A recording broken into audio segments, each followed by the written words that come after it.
Hey everybody, welcome to the stream.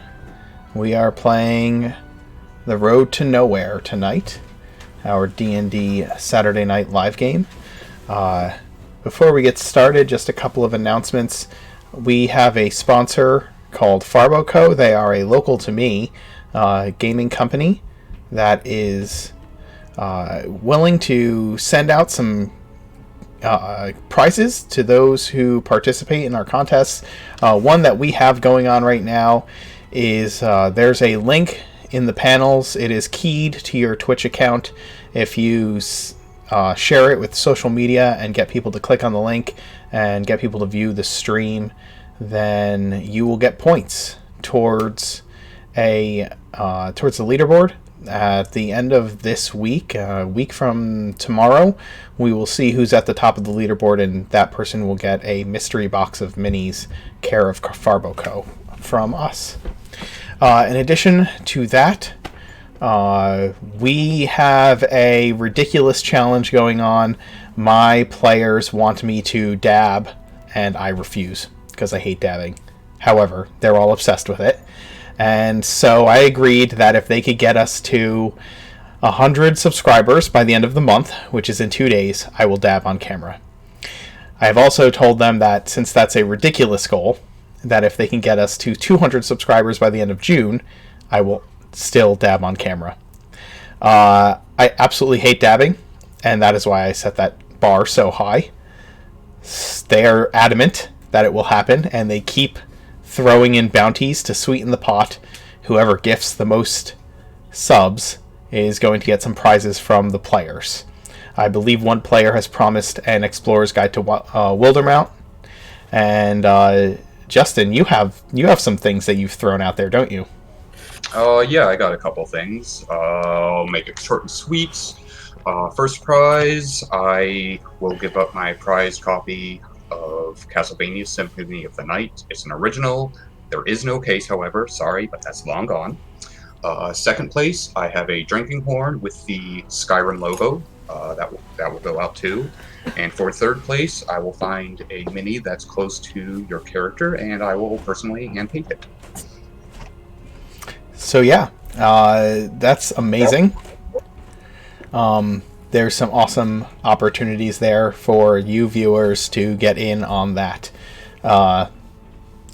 So yeah, get excited, get out there, tell people about the stream. If you enjoy what we do, share it with those who you love, so that they can be blessed by gifts of Castlevania. Without further ado, let's get to the D&D playing. Why don't you guys go ahead and introduce your characters and yourselves as players, and we'll get the ball rolling. Hi everyone, Stephen again here tonight, playing Michael, our friendly, kind of angsty, but kind of cocky sorcerer. Hope to have a good session. Dab. Hi guys, I am Dustin. I play Genevieve Brightwood. She is a battle mage fighter. Right now, she's just enjoying being back home in Twiland Hill. She hasn't seen her parents in 4 years, so I missed out last session, so she's hanging out with her parents. Yes, she was. Yes, she was. Hello, everyone. I'm Brad. I'm playing Calith, the Awathan Barbarian, and he was enjoying his rumble and tumble in the fighting arena. Well, not the fighting pit, but the training arena last week. It's true. I'm Grayson. I'm playing Garen, the Warforged Arcane Trickster, and I am accompanying Calith to go look at some more fighting. See what we can find. And I'm Justin, playing Felix Fossis, the gnome wizard. And I think in the morning I'm about to go try to sue someone. Oh, that's so ridiculous. But yes, it's true. And I am the Mark Knight. I am your dungeon master for this evening, and every evening throughout the week we do play 6 games of D&D here every single week. So please check out our schedule down below and join us for as many, if not all of them. When we last left off, that is exactly right. You had all been doing some various activities all throughout Twiland Hill, checking into the leads given to you by the captain of the Midland Watch.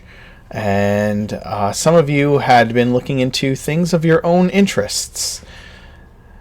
When we pick up, there is cheering. There is the smell of heavy smoke and liquor in the air. But Calith, the only thing that you smell is sand and blood. Why don't you go ahead and roll initiative for me? Wait, we're rolling initiative? Not just Calith. Oh, never mind. That's sorry. No. Do you have a token for me to send it to? Sure. Nope. It's the old token. I'll put the new one in this week. Okay. Sorry about that.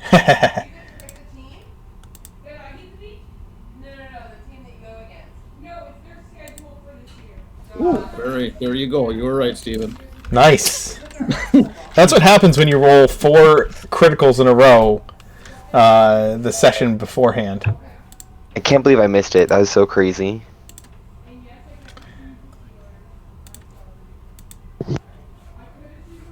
Didn't even bother trying to compare to that.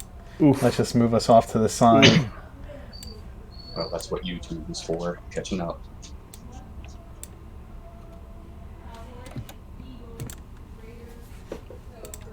All right. Well, they rolled a 6, so it's not that much better. Garen and Calith, you are at the fighting ring at the bullpen as you had last left off. It is down beneath the actual training center. It is through some narrow corridors until you come out into a room that is filled with lamplight, loud, raucous cheering, betting.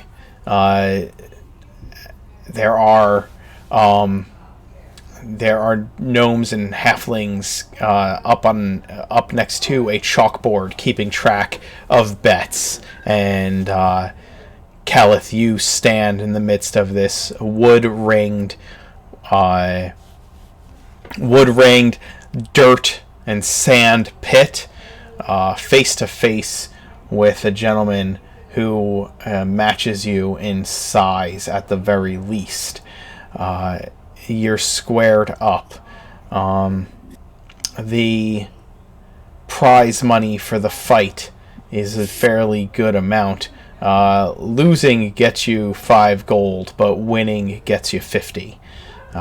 You are kind of maneuvering in a circle around this fellow, just thrilled with the opportunity to do battle. You've been in the city a couple of days now, and you finally have a chance to get your hands dirty again.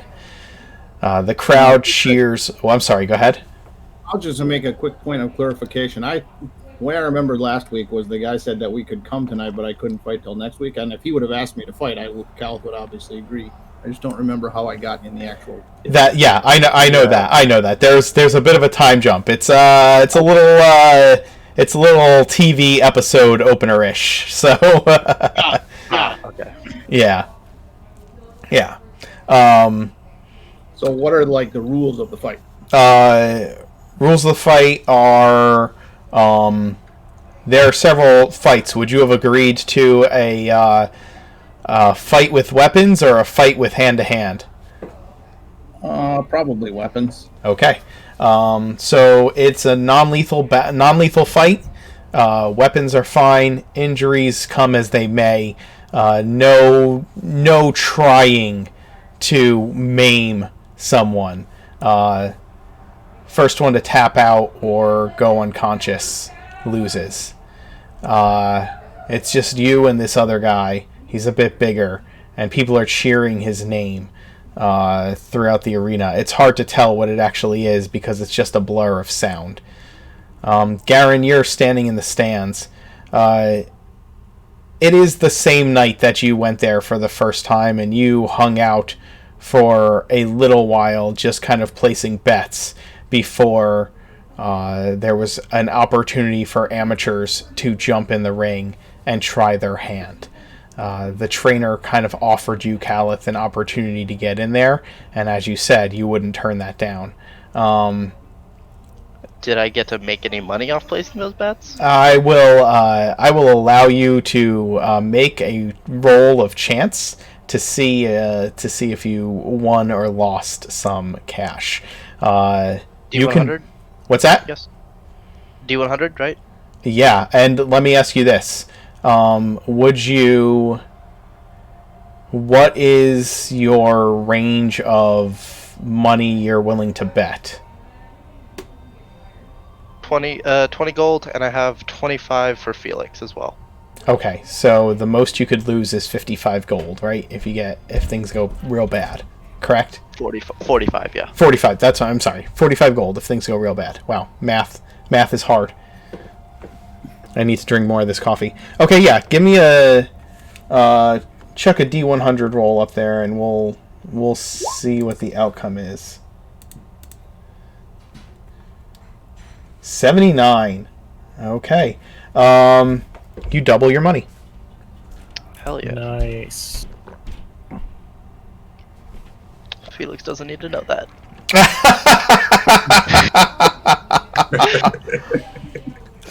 You double your money so far this evening.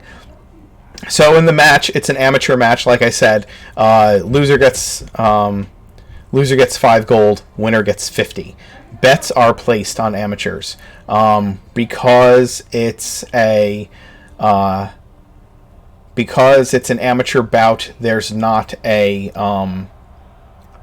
spread for either of them. There seem to be more people to know this other dude because he's a local, but there's not like a real spread. It's just a 2-to-1 odds. It's if you win, you double your money. If you lose it all. Can I bet on this fight? Yes, you can. What is my judge of the other character? Like, how does he, like, how big is he? How feared does he look? Fearful does he look? Give me a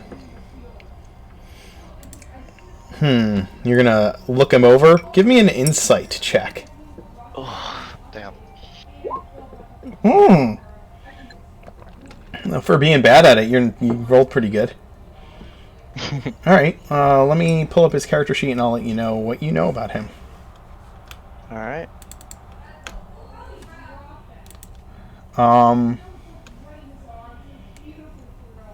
He looks about as strong as Caliph, you think. They're similar in size and shape for humans. He doesn't look scared at all. You don't see any sense that he is afraid to get into this fight, even with Caliph holding his wicked weapon in his hands. The dude has a spear and a shield on him, and the way he's twirling the spear, it makes you think he probably knows what he's doing with it. Alright, I'll put 10 gold on Caliph. Okay. You put 10 on Caliph. Caliph, you have 10 gold sitting on you. I mean, no. I'm sorry. Caliph, you stand there before this guy, just kind of circling. And what are you thinking about before he makes his first move? Was there like an announcer, like kind of introducing us and stuff, like a regular boxing match or MMA match or something like that, or do we just walk in from the outside?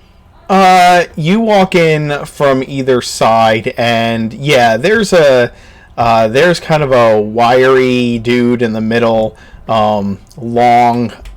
He's got long braided hair, and I don't mean like one thick braid. I mean like lots of braids hanging off his head, and he looks to you, and he says, "What do you call yourself?" Caliph of the Azure. Caliph of the Azure. And going with that, are you? He says with a smirk. He says, and you're sticking with that, are you? And he says with a smirk. That I am. He nods. We have here from far in the wastes come to us from the Helrian desert. Caliph of the Azure. And here we have local to Twiland Hill, the big bruiser from the Midland, Galador. And he kind of smacks his spear against his shield. He goes over the rules that I just explained to you, and then he says to you, you should know how the fight begins by now. Tonight, gentlemen, I'm going to get out of your way. And he slips out of the arena, and then there is a balcony up above where you are. Like I said, you went down several floors of stairs and winding corridors to get here, deep below the training grounds above. And there's this balcony, in this high ceilinged kind of basement that's here. And above, you see there has been all night sitting up on that balcony a imposing figure that kind of sits in the shadows, slightly out of sight. However, a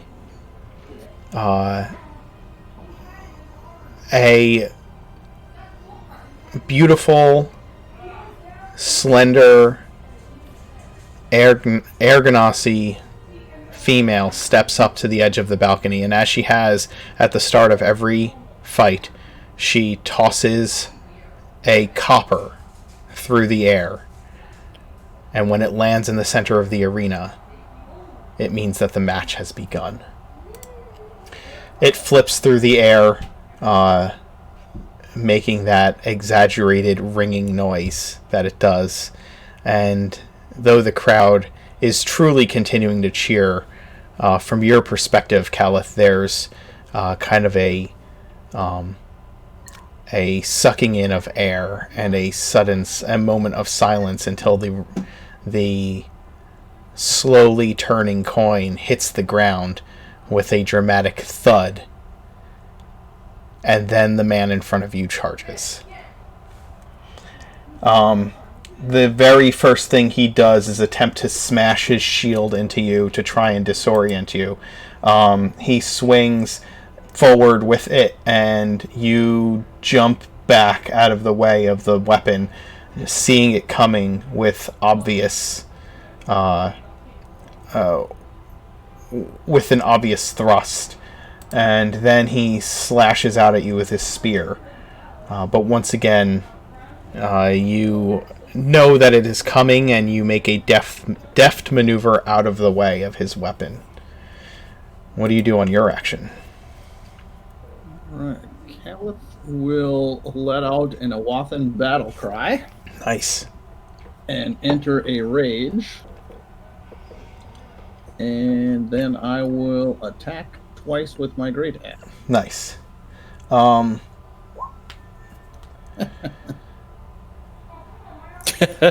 told you.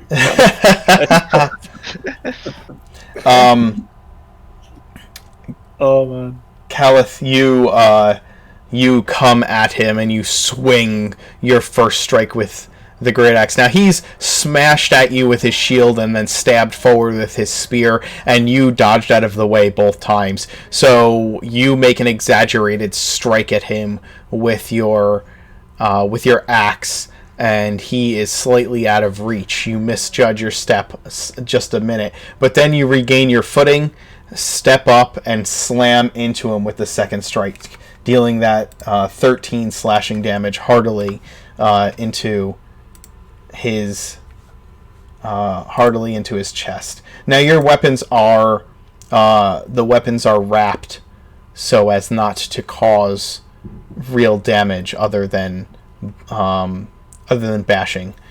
So it is a bludgeoning strike. 15 with my rage. Oh yes, it should be 15 with your rage. That is absolutely the case.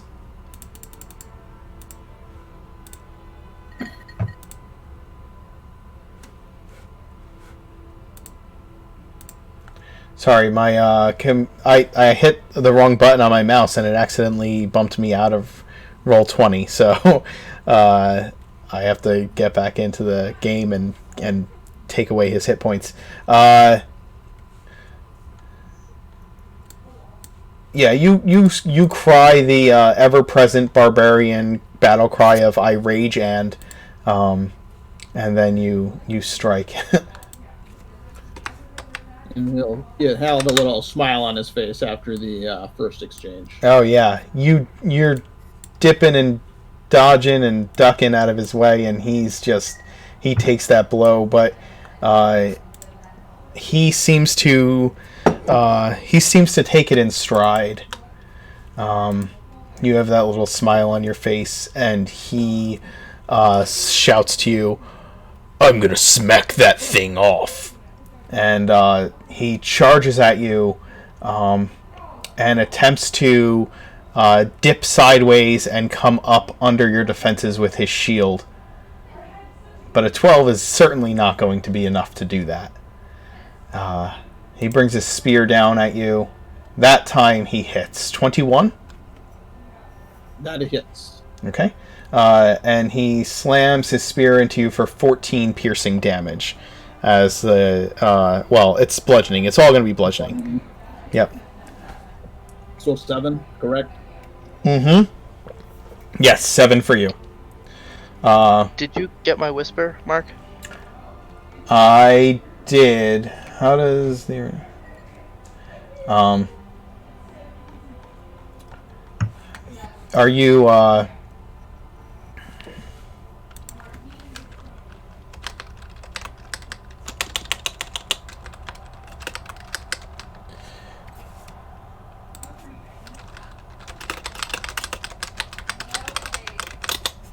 I have responded to your whisper with a whisper.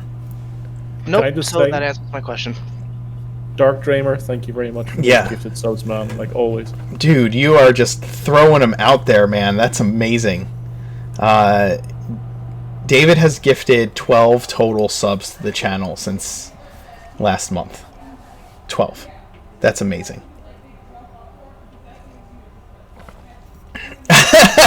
We will hit the dab goal. All right. So yeah. Did you get my? Yeah, and that's then what I'm asking back. Okay. Give me a perception roll. What's your passive, by the way? Ooh, 17. All Passive right. is 17, but I got a nat Yeah, you one. definitely got an 8. You're very distracted by the possibility of winning money and the All right, the combat that's going on before you. All right.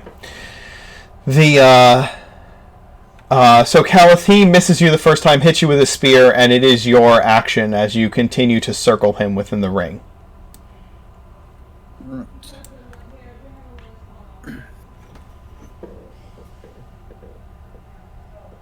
Calith will respond to his little comment that he is not going anywhere and attack again. Ooh, nice. The first one absolutely comes in his direction, and he tries to put the haft of his spear between and his shield both between your axe and the strike, and the first one gets through, but as you wind up with the second one, he gets the shield in the way and deflects it.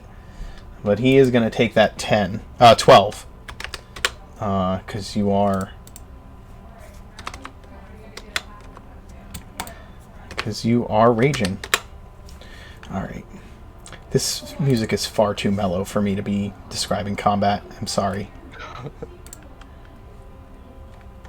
I'm sure that you guys have noticed by now, but like the music in my ears gives me really helps me to describe and visualize what's going on. I have to have music playing when I D&D.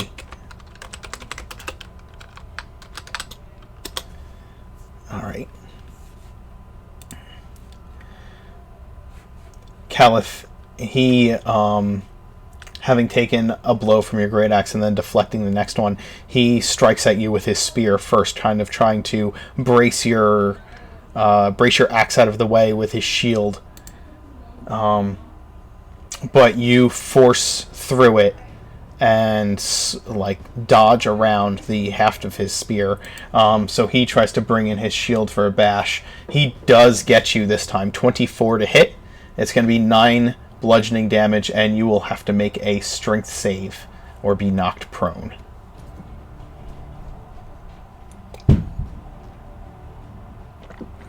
You are successful. You hold your ground against the shield bash. And it's your action. You're right. Seeing the reliance on the shield, can my axe destroy his shield even though it's wrapped up if I try to do that? You're trying to what? You're trying to like bash his shield apart with my axe? Is that a possibility or not? Oh, you're going to target the shield specifically and try and break it? Yes. Okay. Yeah. Give me an attack roll against the shield, and based on your results, I'll let you know the outcome.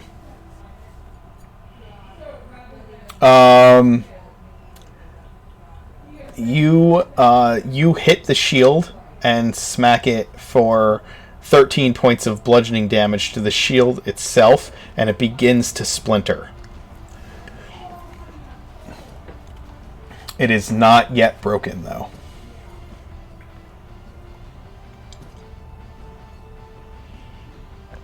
You have a second. If I do that, or is that a different type of action? What's that?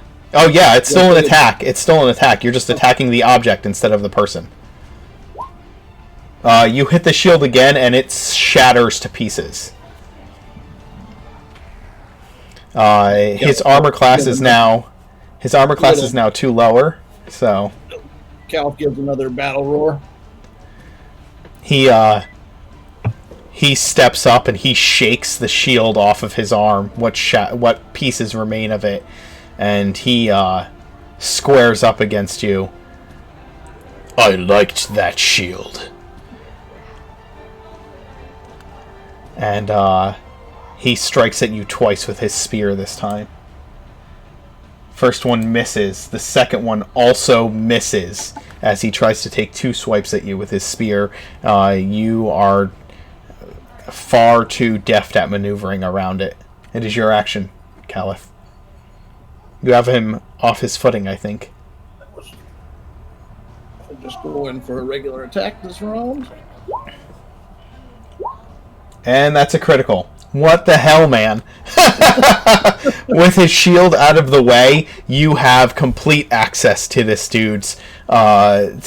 You just slam home your axe twice into him with a, let's see, what's that? 14, and then 16, and then that's going to be 10. That's going to be 16 plus 15 plus 4. So that's 35 damage to him. For those of you watching for the first time, when you have a critical hit, we take the full die code of damage plus the roll. So yeah, you seriously slam him with your strikes. One in the stomach and he doubles over, and then one right to the back of the head. And it is his action. He rolls forward with the blow and then comes up with his spear, trying to strike you twice with it. The first one hits for 19 and deals 10 piercing damage, which you will take half of. The second strike is a 21 to hit, and he deals 16 to you as he gets you right in the same spot, just doubling down on the pain. So half of each of those, of course. and it is your strike. Garen, what are you doing while this is going on? I know you were looking around the arena trying to evaluate things, but your eyes keep getting drawn back to the action below. Since I didn't notice anything, can I try to stealthily cast Mage Hand invisibly? And see if it can enter the fighting pit? Sure. You can cast Mage Hand and send it down towards the fighting pit. Okay. And does anything happen? I'll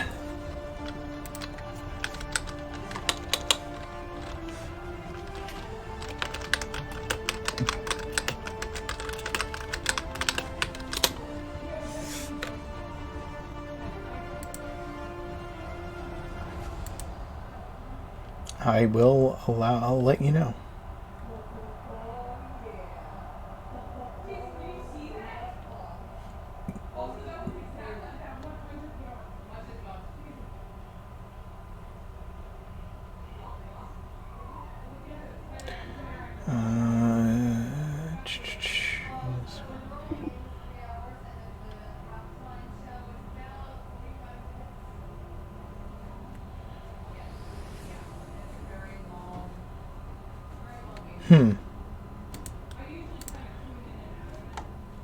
Yeah, it seems to be fine. Oh, okay. Well then, can I ready an action with it? What kind of action?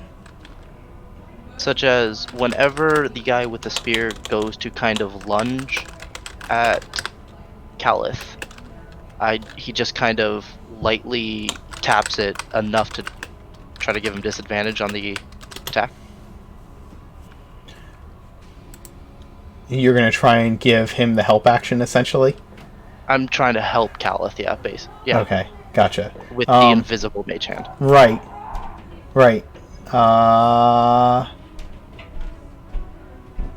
Without giving myself away that I'm obviously helping him. If that's possible. Yeah. You know what I'm going to say? I'm going to say you cast Mage Hand and you send it down, and I'll let you know as soon as your hand reaches the arena itself, like the actual area of fight, the ring of fighting, your spell kind of just disappears as it goes through it. Well, that answers my question then. Yes. I'm sorry, I was looking up exactly how the spell worked while you were describing what you were doing. Okay. I wanted to make sure I phrased it right. Alright. Then I'm not going to do anything. Yep.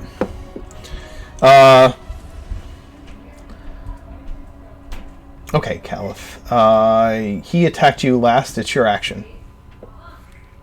We will continue the battle.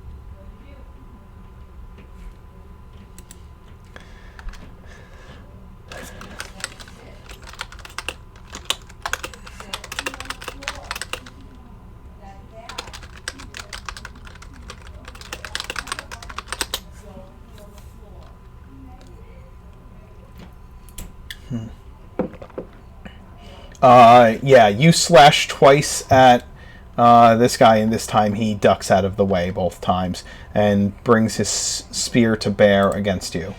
The first one hits for 11. The second one misses. It is your action, sir.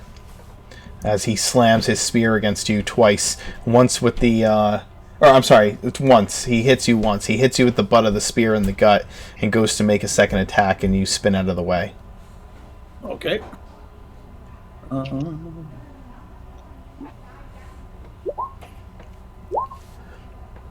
Your second strike most certainly hits, dealing another 12 damage to this big dude. But he is still up and ready to rumble. How does he look? He is more than bloodied. He misses you. Know. What's that? Okay. Go ahead. I was going to say, just let me know the next one that's a 16 to a 20. Okay, I will. He misses you with the first strike, but his second strike is a critical 27 to hit. And he does 17 bludgeoning damage to you. I'm sorry, 19. You take half. You say 19? Yep, 19, and you take half Rounds of that. up, right? Then. Yeah, yep.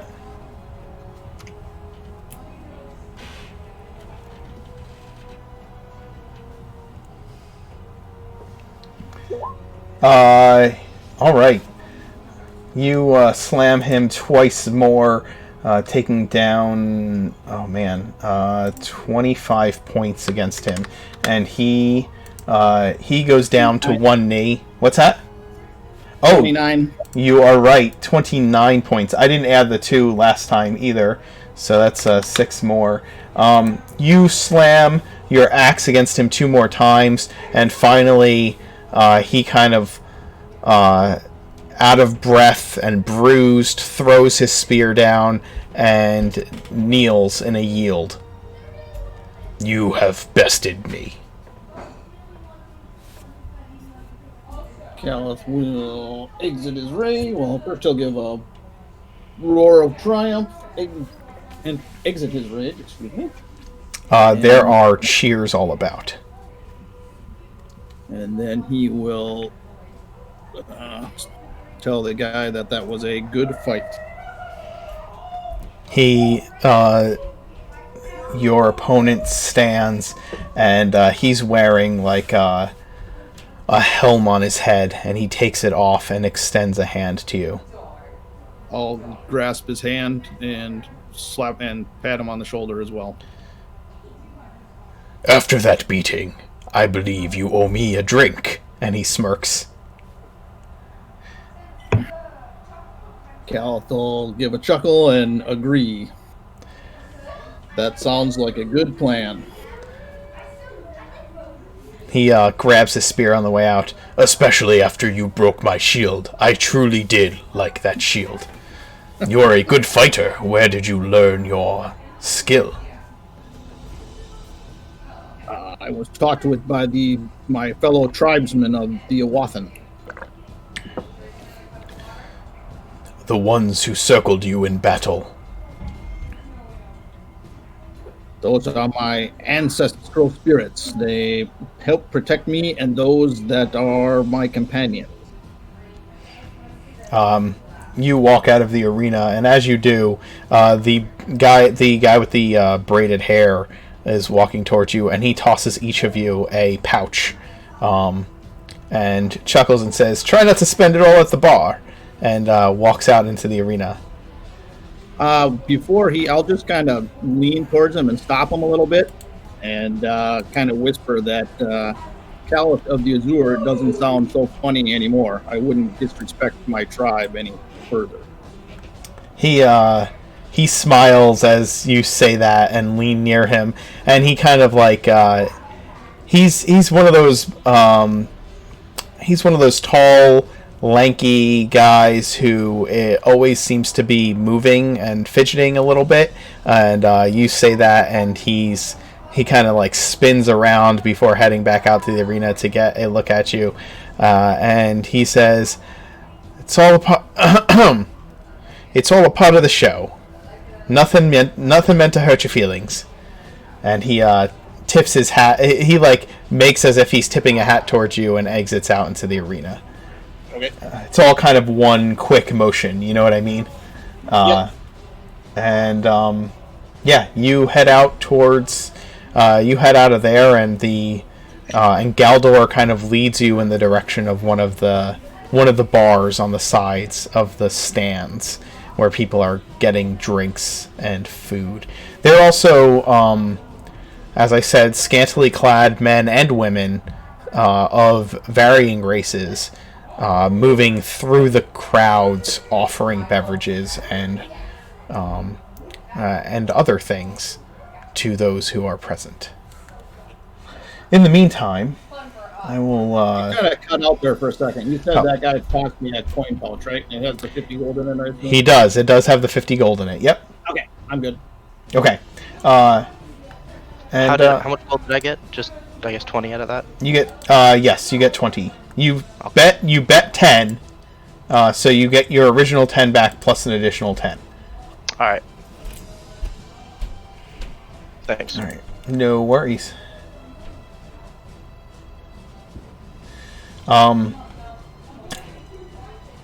Calith, before I switch over, give me a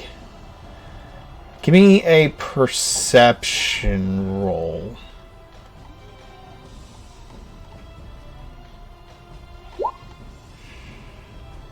In spite of the fighting and the focus that the rage kind of brings, you realize that you did not notice nobody amongst your ancestors this time. Okay, interesting.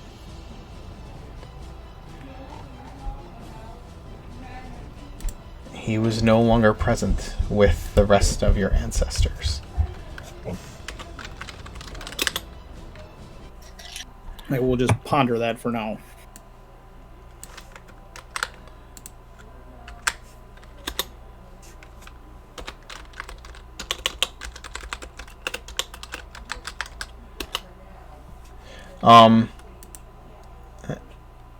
And actually, I'll say this. The rest of the evening goes by rather enjoyably. I don't know how much the two of you would spend at the bar there, but you enjoy a few more of the fights before things start winding down. Could I do a little bit more betting with 20 gold? You can. Just give me another... Why don't you just give me another percentile roll to see what happens? Wrong. That was the wrong way. There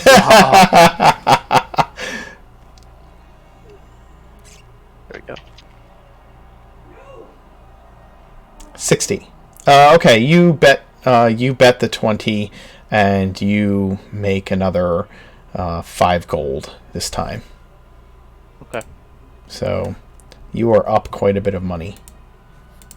And Calith and Galador would drink enough to not to be annihilated, but to be more than buzzing. So slightly or moderately intoxicated, I would say. Okay. Before the end of the night and you head back, Galador tells you, he says, "You are a good fighter, and I am, I work for some men who appreciate good fighters. If you want to know about making some coin beside fighting in the pit, you come see me here. I will introduce you. But not tonight. Tonight I sleep off the drink." And he kind of laughs this deep rumbling laugh. I'll laugh along with them and clap him on the shoulder and says, "Very well, my friend. I've done my fair share of mercenary work. That sounds interesting. I'll get with you later." Excellent. We will crush heads together and find glory in battle. And he kind of sways a little bit as he pounds his chest with one fist. "Until the morrow, brother, I will see you." And he kind of wanders off. What's that? Until tomorrow. I just was going to say until tomorrow. And he salutes you once more and wanders off swaying down the cobblestone paths. And you guys head back to the inn. How much gold would that have cost me to drink? Or silver or whatever? Oh, we'll say that you spend like 2-3 gold on drinking that night. That sounds good. Yeah. You made 50. You're in the money. That's right.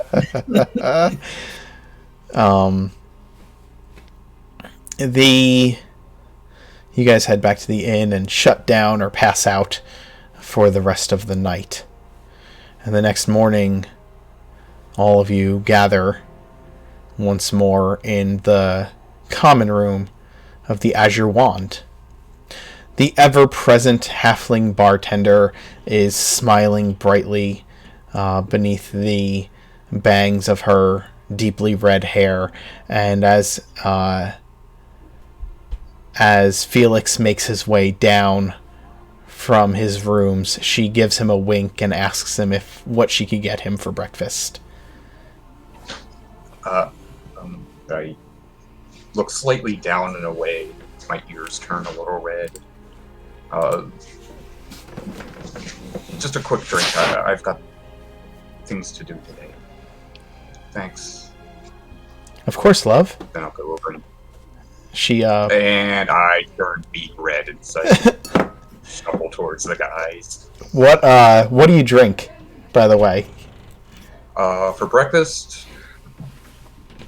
She doesn't ask, I'm asking. I know. Coffee and a small ale. Okay. Coffee's expensive, the ale is cheap. Okay. I will pay for it. I need that buzz tonight. She, after you sit down with the rest of the guys, she brings both over. I believe that at this point, I don't know. I know you had early business, so I'm not sure who would be in the common room at this point in the morning. But some of you probably would meet here, I'm assuming, every before you go about your day's business. I'd wait for everyone.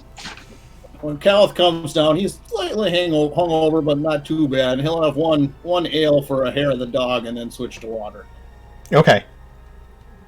Can Michael have already been sitting downstairs waiting? Yeah, absolutely. And will I have noticed like the interaction between Felix and the barmaid? 100%. What is your passive? Oh, my passive wisdom is 10. My passive investigation is 14. I'm gonna just say yes, because Felix has a hard time hiding his redness. Gotcha. I'll just look to Felix and say, "You okay, buddy?" Hey, Michael. Yeah, I'm fine. You're looking a bit... It's hot, okay? It's just... I'm feeling a little hot, alright? As you say that, she places the coffee and ale in front of you at the table, and looks over at you, Michael. Do you need anything? I smile back at her and say, "Just more of your kindness." That's free, but the drinks are not. And she heads back over to the bar. Did she say that kind of like sternly, like she was annoyed? No. There was definitely a lilt of amusement in her response. Okay. Wryness, even. Got it. I look to Felix. Are you sure you don't want to? You don't want to talk about anything, Felix? You're looking a bit, flustered. I'm just thinking about what all I have to do today. That Spectre tried to kill me yesterday, so I'm gonna go back to the library. Well, if it makes you feel better, you look a lot more wise. Thanks. I think I'd rather have my life back, though. Yeah, some people like the old fox look, silver fox. That's the thing. I'm not that old. How old are you? Well, 2 days ago. Half step here. What's that? A couple of days ago, I was only 58. And now? Judging from the mirror, at least in my 80s. Okay. Late 80s. For a gnome, that's not as big of a difference as it is for a human. Well, you're looking good, man. Looking good. You carry the years well. Well, thanks for that. Whatever happened to you and that dwarf lady last night? Felix, Um, the adventurers and you spent some time talking and drinking that night. You laid out your ideas. I know you laid out your ideas for them a little bit, but maybe you laid out your ideas in a bit more specifics throughout the night. Maybe you just hung out and drank. But Gisela the dwarf, and Mara the halfling druid, they got very close throughout the evening.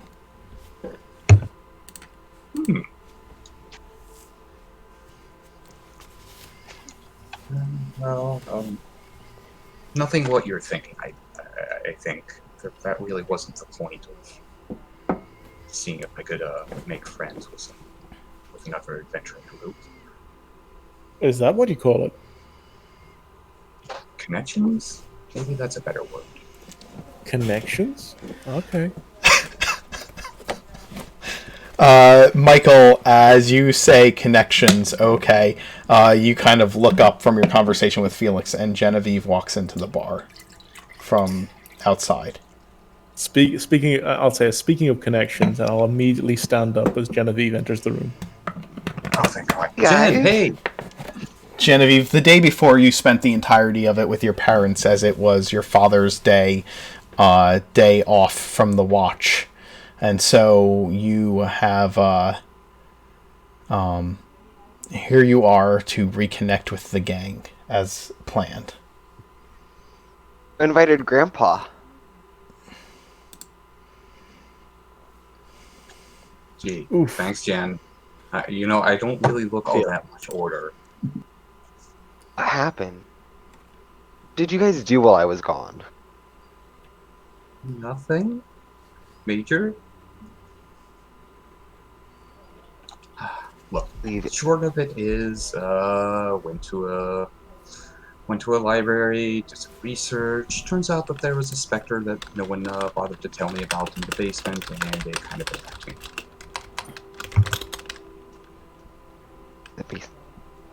I haven't heard of that at all, would I? No, you've not heard of that. I mean, Felix is how can I say this? He's a bit of a rogue. He might have more specters in his basement if you talked to him about it last night.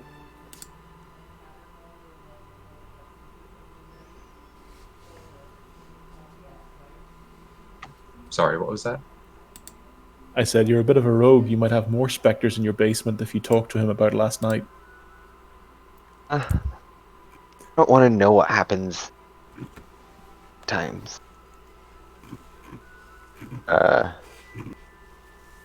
Felix, we're at 31. 31 people are in chat. Stop it. Why do I only see 22? Why is it only saying 22 for me? Oh, I don't think you're catching up quick enough. Maybe you're on a slight lag. I don't know. Do you guys see 31? You all see 31 in the chat? I see 31 on mine. Oh, Wow. mine just dropped. 22. Justin, you know what that means? Oh my god. I'll find a good spot to do it. I will do it tonight. Oh my god, you're gonna ruin all of us. Oh my goodness. Oh, there it was. There was the 31. I saw it. I saw it hit 31. Oh my god. Guys, if you are in the chat, please say hi, hang out, show some love, maybe follow. Holy cow. 50 and I'll do it. Oh my god. Oh, jeez. Oh my You want to get 50 people in chat? That would be crazy. All right. We're playing D&D here, guys. We're playing D&D here. Have we found any other leads? Actually, Caleb and Garen did some good work on that. I found some maps in the library that might help. Garen is... I'm sorry. Calith, you said you were down there and you were having a beer and a water, so... Yep. Yeah, Garen and I investigated a martial training club, and they did some punching. I punched harder. and they invited us to a fighting ring, an underground fighting arena with lots of people there. There's I don't know how Garen mingled with the crowd, but I fought in the arena. They punched. I punched harder, and had a good night with my fellow fighter. And he invited me to a meeting with someone looking for some mercenary work. Say Didn't get any who? details. It didn't say who ran the fighting ring. I did not hear that.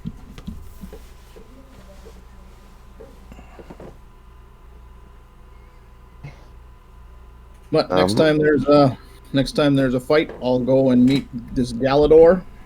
He was the other gladiator that I fought, and we'll see where that leads. Speaking of leads, I hope you don't mind, but I've got a couple of errands to run this afternoon. Is it okay if I meet you guys back here in the evening? Yeah. Yeah, I got something to do myself too. I look at Anyone Genevieve. Maybe tell? we can.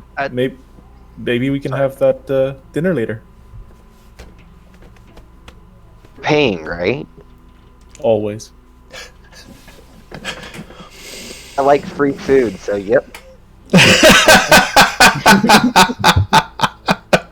Go ahead and take an inspiration point. You got me laughing. That's fine.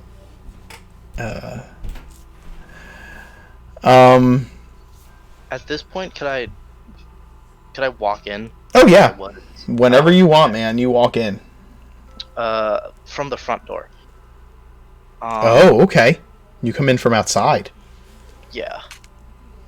I'll walk in, and upon seeing everyone down in there, I will walk over to Felix. I will drop 40 gold in his hand and say, I won a little bit last night. Here's your share. Oh, excellent. Thanks, Garen. I really appreciate that. It's about time you guys had some money on you. And then I will look over at Calith and say, well, last night went well. Yes, it did. I talked the rest of the night with my opponent, and he offered to introduce me to his employer. Did you find anything out? Well, I made a bit of gold. That's about what I found out last night. It was still nice to see this, and perhaps we can go back and see if we can dig a bit more into there. You did see the cool blue air ganassi who kept starting the matches from up in the balcony with that imposing figure who was kind of sitting slightly in the shadows. You did notice that with your 17 perception. Was this like a one-on-one fighting, or is there like teams, or like, what is it? You said there was several pits, right? It was one large pit. So there's the training area upstairs, and there's all kinds of different training in that. But the fighting arena itself was one large pit. You did see that there were they had varying types of fighting matches in the pit. They had some one-on-one stuff. They had some like a couple of. You never saw more than 4 people in the pit at one time. A couple of the matches were 2-on-2, but there were definitely 1 or 2 that were just like free-for-alls with 4 people in the ring. I will explain that to Genevieve. Okay. Ooh. 2-on-2 would be fun. I'm always up for more battle. Oh. Made a fair bit of coin, too. Indeed, you did. Felix, do you need any help with anything? What kind of help were you thinking about? Not that kind of help. I know. What are you talking about? Whatever his business is offering my help. Okay. Well, that's very kind of you, but I want to go get some new clothes for tonight. Oh, you need... Oh, I will go help. Okay, then. You're going to help him pick out his outfit? Yep. Oh, God. Michael and Jen going on a shopping trip. Wonderful. It's not like I'm going to be getting in a fight, so. Okay. So you all have your tasks that you want to accomplish. You also have your list of leads of where you can look for information on the various criminal organizations. And Garen, how frequently did you agree to return to the Dwarven artificers to have them examine you in exchange for information? This was. I wasn't going to them for information. I was going to them because I wanted. Oh, you wanted the upgrades. Yes, that's what I mean. Sorry.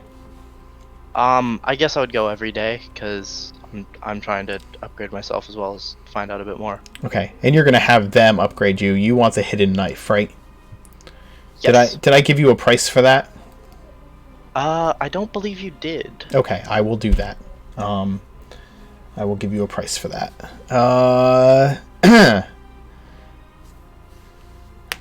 As we're leaving, Caliph is going to walk up to Felix and ask if he can have a word in private. Sure. Not Michael, to Felix. He walks up to Sorry. Felix. Apologies. Yep, no problem. After our past? Yeah, anytime. Just ask. All right. So let's take him to like a corner table where we're not going to be overheard. Okay. And Felix, I noticed on our trip from the swamp to Twiland Hill that you acquired a communication spell. Yeah. Useful. Yes, I was wondering. I know I mentioned that when we left the Snake Temple, or not the Snake Temple, the what's the name of the town, the little town? Nearmore. Nearmore. When we left Nearmore, I had a vision of nobody, and he said there was trouble on the way for my people, and I don't sense his presence anymore. I'd like to send a message to the shaman of my old tribe. Is that something you think you'd be able to do? Oh. Well, one, that's pretty odd that you had a vision. I wish I could help, but for this spell, I need to have at least met the person once. For sending? Is it sending? Yes. Okay. Were you looking something up, Mark? Or? Yeah, I'm looking up sending. I just want to make sure. Yep.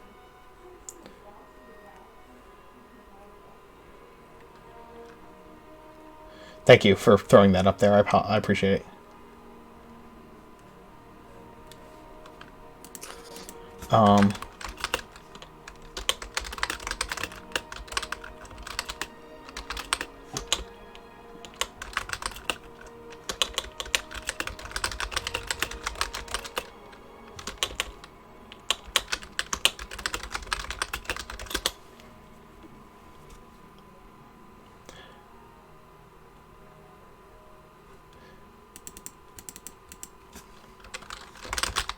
I thought I had seen something about being able to cast sending. Hold on. What does familiar mean in the sending spell? I've looked this up before. So I just need to get it. What counts as familiar? Oh, yeah, that's a good question. Familiar is described in a few different ways in the player's handbook, but the context seems generally the same down the board. I will provide a few quotes if I find them. For clairvoyance, in a location familiar to you, and then in parentheses, a place you have visited or seen before. The entry for scrying breaks down knowledge of a place or creature pretty well. Familiar, you know the target well. It boils down to there not being a written definition of what is or is not familiar to your character. This means you may have to deliberate with DM if you are uncertain. Are you familiar with your adventuring group? More than likely. So yeah, I think that a creature with which you are familiar, but then it says the creature hears the message in its mind, recognize you as the sender if it knows you. So how can you be familiar with someone who doesn't know you, right? That's the question. Yeah, I don't think, honestly, I don't think it really works with sending Yeah. if I haven't met them. Right. Well, like I said, the spell literally says you send a short message of 25 words or less to a creature with which you are familiar. The creature hears the message in its mind, recognizes you as the sender if the creature knows you. That's the wording of the spell sending. So how can you be familiar with the person, but them not know you? Do you know what I'm saying? The spell seems to contradict itself in that way. Well, that could also mean that they recognize it. Like if you sent it to someone who had never that you had met, but they didn't really know you, then they would still hear the message. They just Right. wouldn't know who it was from. So you could say this is Pete, as opposed to just Right. saying I'm going to kill you. And if the person didn't know who it was, then that person wouldn't know who it was from or not. Yeah. So familiar in that sense. Yeah, and I'm wondering if familiar in this sense is you know who the like. Do you just have to know who the person is? Do you have to just be familiar with I know who that is, so I can send a spell to them? I can send to them, but they don't necessarily have to know me. I think it's really your call. I know it is. I know it's ultimately my call. I'm just trying to get like a basis of like,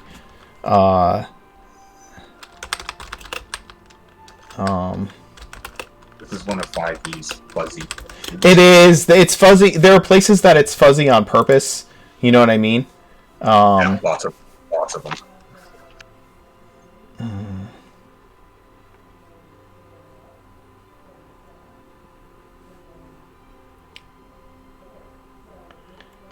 I'm trying to see if there's any kind of if there's any kind of sage advice on sending spell, so that will help me clear things up.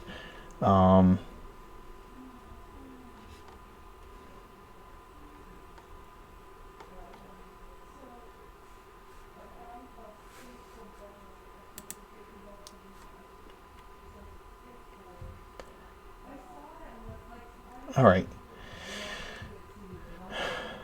I'm gonna say.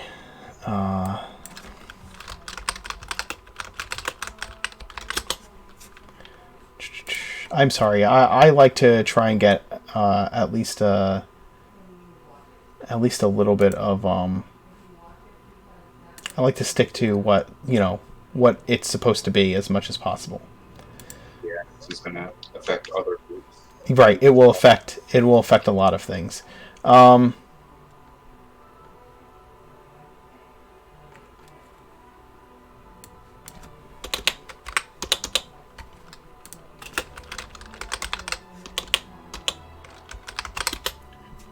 I just say, while all this is happening, I'm using prestidigitation to whip Genevieve's hair back and forth? Oh God. She catches on pretty quick, and how to beat. Keep doing this. I will shove this rapier so far through your chest. I will have to go resurrect you somehow. Promises, promises. Jesus. You sped through the chest, or it really would have turned them on.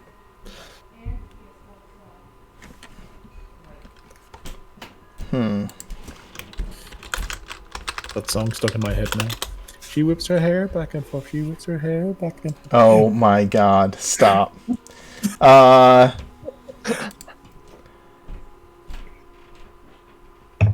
Gosh.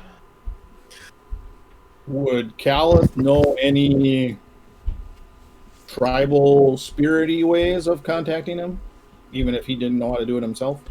I don't know.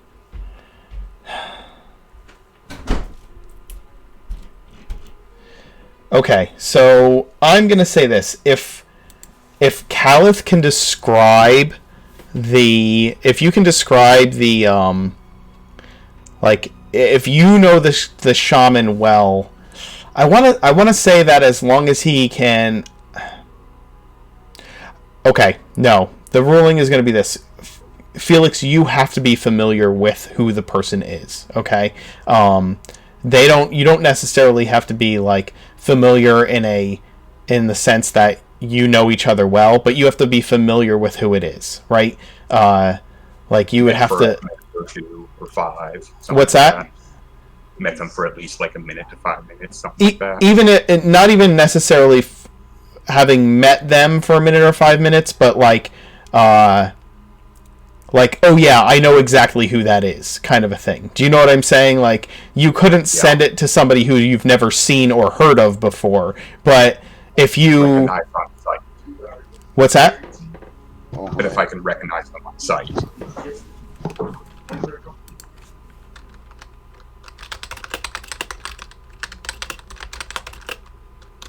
Oh, you know what? You're right, Dio. I already allowed Luna in the Tuesday campaign to send a sending message on behalf of Mirth to his brother Silver.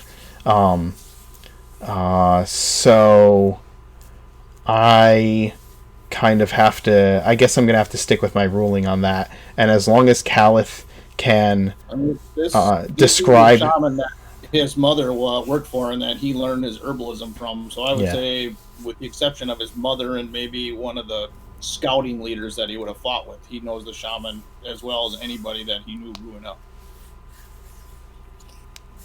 Okay, yeah. I think that as long as Calith can describe... You know what else, though? I believe that Mirth made an image of Silver using a spell for Luna to be aware of what he looked like, didn't he?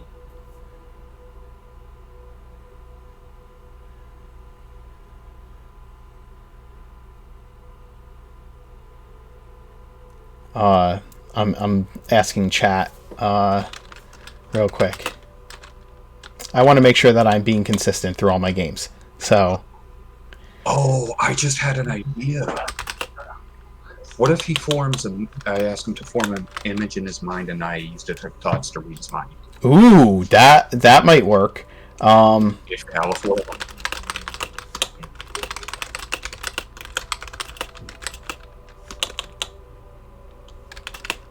Are you gonna tell Calith this? Or are you just gonna do it without him? Yeah, because Calith can willingly allow him to read his mind. Yeah, Calith would do that. He'd kind of sit down and kind of half go into a meditative state in a way and kind of pray to his ancestors and then imagine his... I will absolutely let that work, because then you would be... I believe that would allow you to be familiar with who the person is. You could see an image of them and see his memories of that person. I'll say, don't just think of what he looks like. Think of a memory and just replay that memory. So I'll think of the time that Cal first successfully made a healing potion and how the shaman helped him and kind of strictly corrected him when he made mistakes and that type of thing. And I will cast Detect Thoughts and dive right into that memory. Okay. Yeah, you can see the memory around you and kind of absorb the image of... you get the feelings associated with this person, and you see a mental picture of them. You don't really... you can't really, like... You're detecting his thoughts and feelings about it. And yeah, you kind of have this picture in your head of this shaman.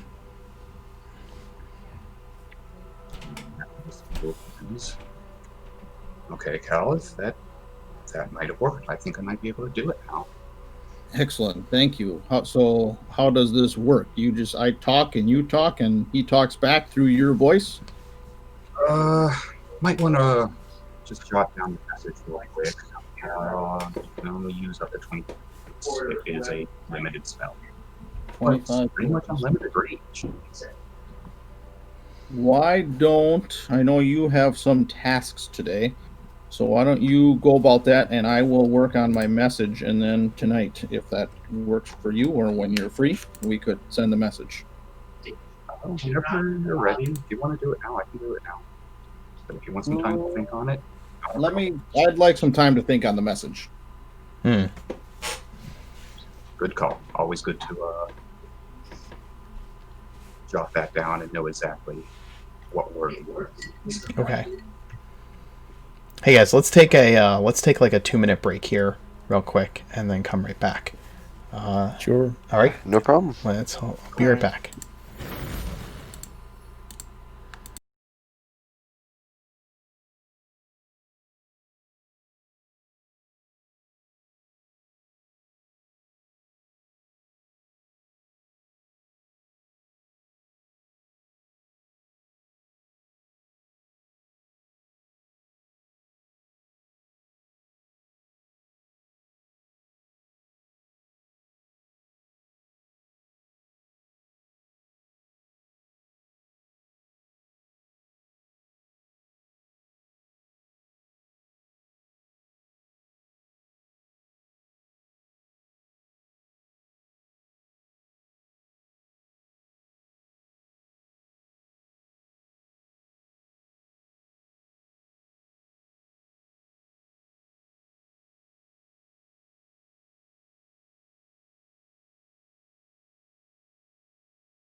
Sorry about that, folks. We are back. Okay. So, Felix, you have the mental image in your mind, and Caliph tells you he wants some time to think about the message he wishes to send to his shaman. In the meantime, as at the same time, you each have tasks, correct? You wanted to go to the library and try to settle out of court before you sue them for having a specter take years off of your life, or a ghost of some kind in the basement of their library. At the same time, Michael and Genevieve, you wanted to shop for an outfit for Michael to visit the Tallfellow's Trattoria in the Northland district of the city. I also want to do something related to that message you sent me this morning. Sure. You got the letter. So you will need to do that. And then, Calith, you probably did you have intentions of meeting with Galador as well. He wanted me to meet him at the fighting pit, right? I assume that wouldn't be till evening again. Well, yeah, he wanted you to meet him. He wanted you to meet him at the bullpen. I'm sorry. He Okay. Yeah, at the bullpen. I Yeah, that was my. I don't think I made it clear that it was you guys were walking out of the building, and he said, "Meet me here if you want to know more." Which you have a membership, and Garen, you want to go back and find out about the repairs, or not the repairs, the upgrades to your system, and giving the dwarves more of a chance to examine you. I'm going to make some rolls on behalf of the dwarves in regards to your knife, your hidden knife, and then I will tell you a cost when you meet with them. They will tell you a cost, actually. All right. So you guys go about your morning tasks. Michael, which order did you want to do the shopping and the visit? So the first thing I'll do is I'll offer Genevieve my arm as we leave the tavern. I'm good. She's just gonna keep walking by.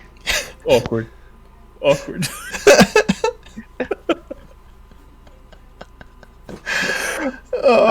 Michael's a tryhard, so trying hard. Awkward. So awkward. And the first place I want to go is, before I leave the tavern, I want to quickly speak to the barmaid. Okay. And the first thing I'll say is, I've got 2 questions, if that's okay, if you got some time. Surely I do. What can I help you with? One's business and one's kind of personal. But for the business part, I'll slip her over 1 gold. She pulls it off the bar and tucks it away in her belt. I'm looking for some information. Have you ever heard of a place called Midland Commons? Oh, sure. What is it? Midland Commons, it's one of the smaller districts, one of the smaller neighborhoods down here in the Midland District. It's about from here it's about 3 miles walk to the north. Cool. I put another gold on the table and pass it over to her. Do you know somebody called Dalcott Van? Dalcott Van.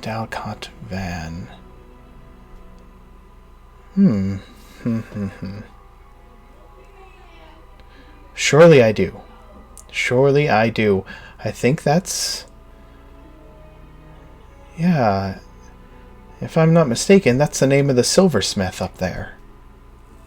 Silversmith. Perfect. Do you think he does jewelry? Oh, for sure. Absolutely. Marvelous. I'll slip her another gold. So 3 gold so far. You're very generous, man. I am, but now to this personal question. It's a little bit awkward. My friend over there, the ruggedly handsome gnome. Is there something going on between you two? 'Cause he seems a bit, how can I say this, nervous when you're around. A lot of men are nervous around me, she says with a smirk. He's got a loose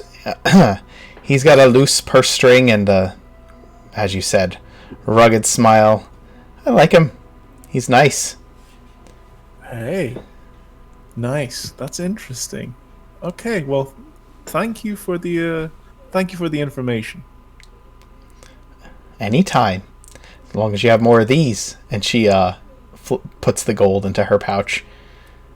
Do you need a drink or anything on your way out? No, but can I pre-order some dinner for when I get back? Of course you can. Would you like to know what we're having this evening? Yes, please. Lovely. And she makes this raucous call back to the kitchen. It's like the complete opposite of her disposition when she's talking to you. And somebody comes running out with one of those like wooden slates with a parchment attached to it. Do you think you could find maybe a quiet table for me and the gal over there?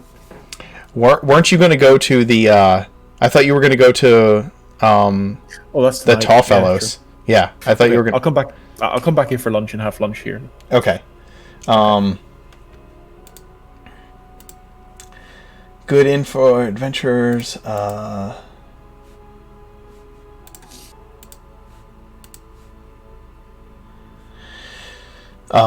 Pickled pheasant, braised shellfish, steamed pheasant, or smoked oxen is what they have for dinner this evening. Smoked or for oxen, lunch. please. Okay. They get that all together. She'll have that all together for you. Perfect. Michael's gonna get killed by the party this time. You're gonna have another character die because the party's gonna kill you for being an incessant flirt. They're not scheming at all. No. There's reasons. I know there's reasons. I just don't know what those reasons are. Dio said you're trying to be his wingman. You're just very bad at it.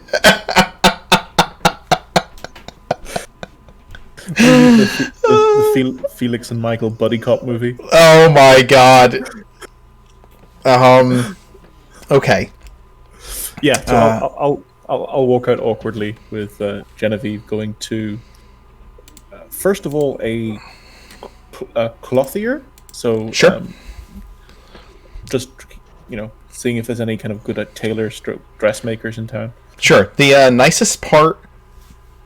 Excuse me. So you're in an area that is a market district. You're in the Northgate Market District. That's where the Azure Wand is. It is it caters to people who are visiting. Sure. The city. Okay, this is right by the North Gate. It is the most it's the most active part of the city. And Genevieve, you would know this. Like, this is where this caters to like the people who don't live in Twiland Hill, right? This is for the people who are visiting. The real fine, expensive stuff is up, like near the bank, up in the Northland, next to, like, between the Imperial Estates and the Greybill Estates. There's like the very fine. That's where Tallfellow's Trattoria is, and that's also where you would find the more expensive type of things. Okay. I'll just ask Jen for any suggestions of where to go to get some nice clothes. I will lead him one of those places. Do you want to go somewhere local to the inn you're at, local to the Azure Wand, or do you want to go somewhere that's a bit more pricey? Michael, what are you looking to spend? How fancy do we need to be for Why don't you take me undercover tonight? Don't worry about the money for now. Take me somewhere nice. Hey, I'll take him up to the fancy. Go Okay. straight to the top.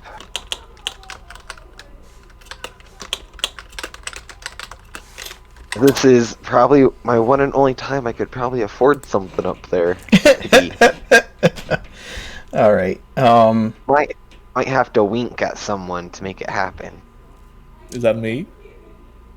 I didn't say anyone's name. And what do you want to make happen? Just keep walking.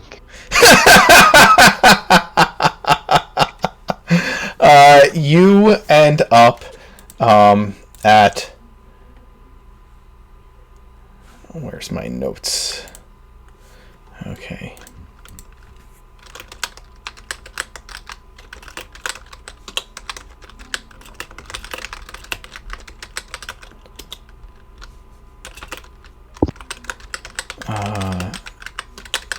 Okay, you take him to Girardi's.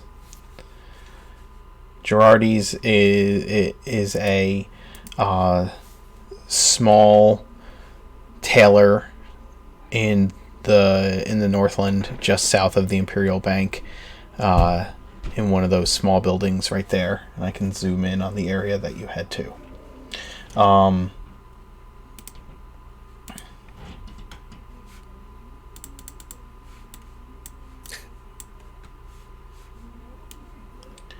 So, as we go in, I'll just say to Genevieve, why don't you go find something nice for this evening? I need to speak to this gentleman here. so Girardi's, you walk into this clothery, and it says, it says Girardi's out front in gold lettering on a wooden sign, and beneath it says, custom tailor and fine clothier. And you walk into the building, and it's dimly lit for that intimate feel. It's warm, warm colors on the walls and carpet. There are comfortable chairs around the room, and samples of cloth hanging in one section of the store. It's small. It's a very small shop. And then in another section of the store are fine garments and robes hanging on a rack. And a gentleman who is tall and actually he's average height. He has a very prominent eyebrows, kind of thinning gray hair, sleeves rolled up, and wearing a vest and trousers. Kind of has a measuring tape strung around his the lapel of his vest, and he smiles as you come in and sees you and says, "What can I do for you, sir?" I say, firstly, the lady here needs something special for tonight. Actually, I don't. I have my own dress. Isn't it a good time to get a new one? This is a new one. How about get another new one? And I just hand. I will look. I'll just hand Genevieve 10 gold. Okay. 10 gold. I will, in air quotes, go browse. I want to be in. Genevieve, as soon as he hands you the 10 gold, and this might be significant to your response, that 10 gold will buy nothing in this store. Not one thing. Really? Yes. Not a single thing in this store. Nice. Can I just stand there with my palm, knowing that, just with my palm open with the 10 gold and just open? Alright, I'll give her 50 gold.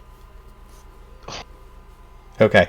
50 gold will buy you a couple of off-the-rack dresses if you so desire. But you're not sure how far it will get you if you want something tailor-fit for you. And is just dresses and clothing here? What's that? Just dresses? No, it's not. It's all types of fine clothing. Maybe a nice pair of shoes to go out? You'd have to go to a cobbler for that in this part of town. This is the part of town where everything has its own specialty store in these tiny little shops. Everything's super intimate and personal service. You know what I'm talking about? It's very, very highbrow. Nobles shop here. Actually, the servants of nobles shop for nobles here. I should say. I'll be I will be right back, and I'll head over there. Okay. You're heading to go get shoes? That's all I need. All you need is shoes. Understood. Anyway, Michael, he steps out to you. How can I help you today, sir? I take him by his elbow and move him to a quiet corner of the shop. The entire shop is a quiet corner of the shop. But yes. And I explain to the gentleman that me and the lady are going to Tallfellow's Trattoria this evening. Ah.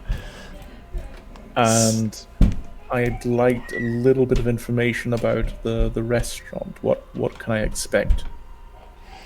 You can expect the finest food in town. I can assure you of that. They have a lovely singer there. I'm sorry, sir. Yes. Is the proprietor normally on premises? Mr. Tallfellow. Yes. Yeah. He is there every night of the week. He practically lives there to make sure the restaurant runs smoothly, and I believe he conducts his business out of the restaurant itself. His offices are there. If one was to get the attention of Mr. Tallfellow, how would one do that? I think you can get his attention the way you would get the attention of any proprietor of a business. Spend lots of money in his establishment. Very good. Understood. Thank you very much. Of course. And I'll just wait for. Go ahead. Are you in need of clothing, sir, for your evening out? Attire? Do you have a smart jacket? He smiles. Everything here is smart, sir. Were you looking for something tailored, or can I get you something ready-made? I'll give him 50 gold and say, these are my. And I'll tell him my sizes. So something Michael would know because he's vain. Right. And just hand him 50 gold and say, please find something suitable. Find something suitable. Yes. And he looks about. And he starts examining outfits that he thinks will look good on you. He takes a few out and starts holding them up to see how you would look with them on. Eventually, Genevieve, you come back having purchased shoes to your desire. They did cost you. Let's see.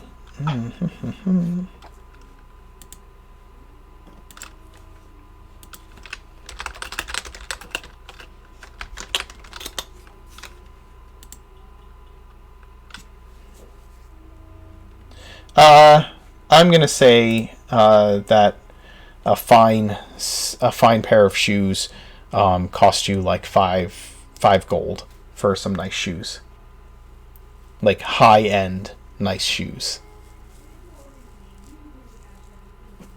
And then you would eventually return to Girardi's.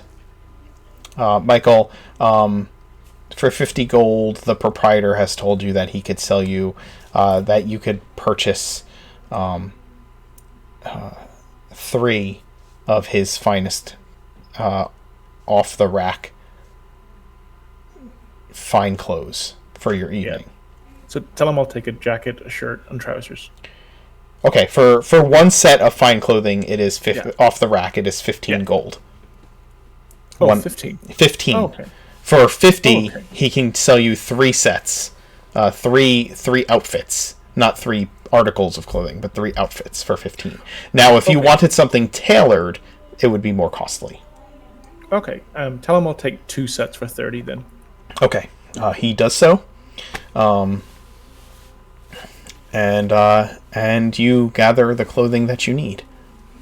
Perfect. And I'll say, are you ready, dear? I got everything I need. Okay. And I'm not... You're not what? Oh, you're not dear. Gotcha. But you're very dear to me. He's... you can tell he's got a little hero envy from you saving his life, and you can tell because you've had it before, I'm sure, with your brother being an adventurer and bringing adventurers by your home. You could recognize hero envy. So I'm cringing a bit, oh no, what do I do? Michael is not an unhandsome man either. He's not. but he's definitely cringy. Totally. And Felix, the library is not far from the tavern.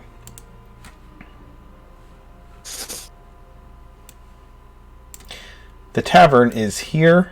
The library is here. Not far.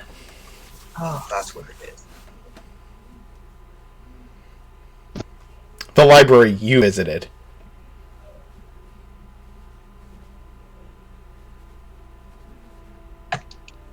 I'm gonna head straight over there and slip right on it. Okay. You walk in to the hallowed halls of this library with a man on the mission. There is as I said, a bifocaled librarian, the same that you had seen the previous day, sitting behind the desk, stacking books.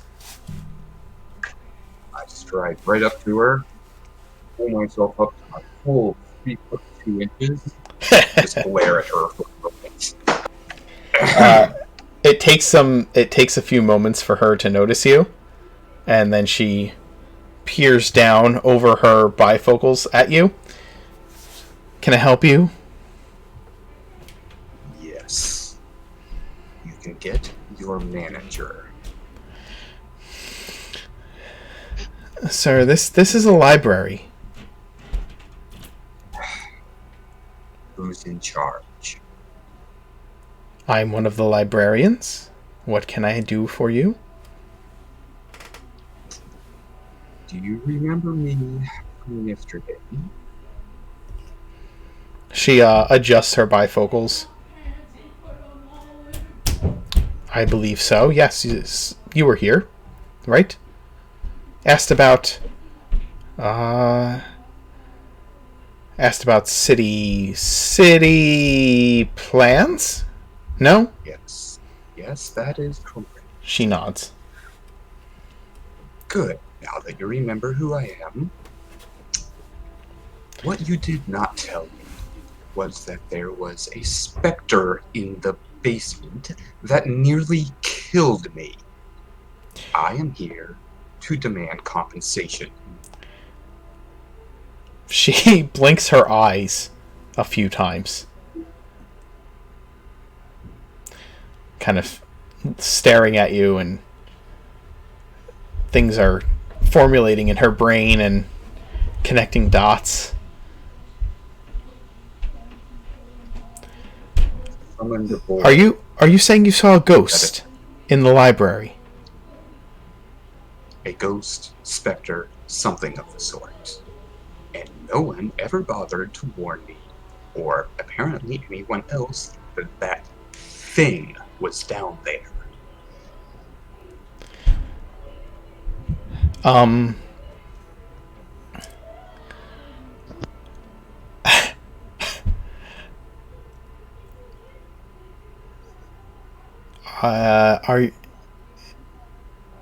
Is this... I assure you, if this is some kind of a prank, that we don't take kindly to those things. Here we are a library, sir. This is wholly inappropriate. Really? That's kind of curious, because the assistant boy that helped me out yesterday made mention that this is a problem that has been known, and that I should have been notified by no less than the librarians. You mean the young boy, the clerk who led you down there? Yes.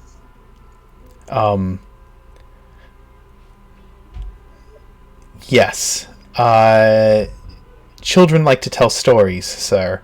And if he decided to tell you that there was a ghost down there to frighten you, I assure you he will be properly reprimanded for spreading such rumors about the library.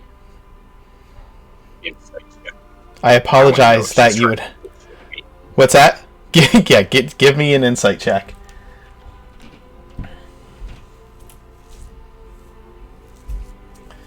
because I'm so good at these. She seems like completely serious. Like she's like, you got taken in by a child and you got terrified being down there by yourself, and now you're trying to complain about it. That's exactly how she's coming off to you.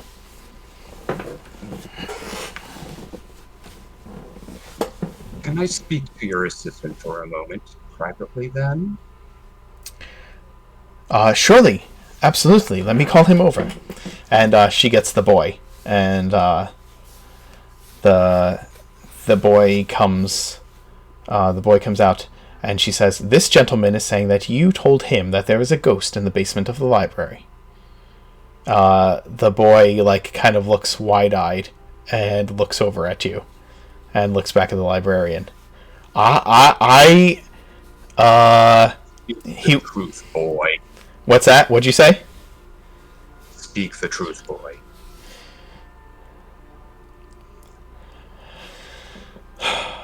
I didn't think he actually saw a ghost. I thought he was just scared.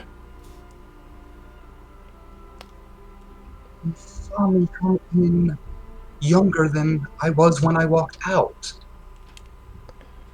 He kind And of... no one ever told me that either. Thank you very much. The boy shrugs. He's like, I don't really...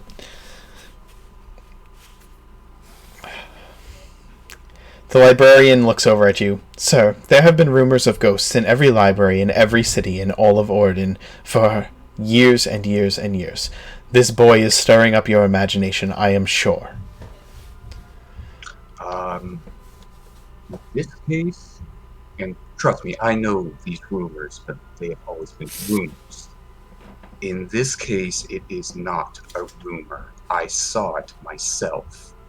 What was it you called him, boy? Oh yes, it was the archivist. She rolls her eyes and looks down at the boy in mild annoyance.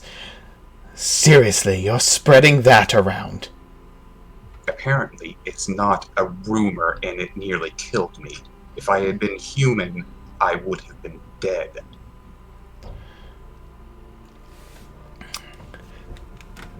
You're telling the truth. You really saw something down there. The librarian looks at you, kind of seriously.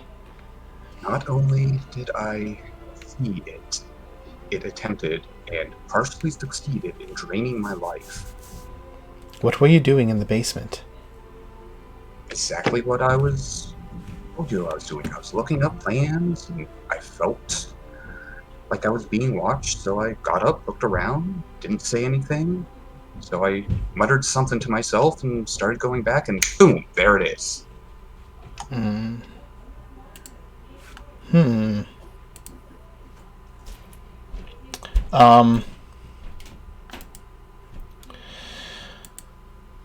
I will fetch a priest of Vidian to sanctify the basement.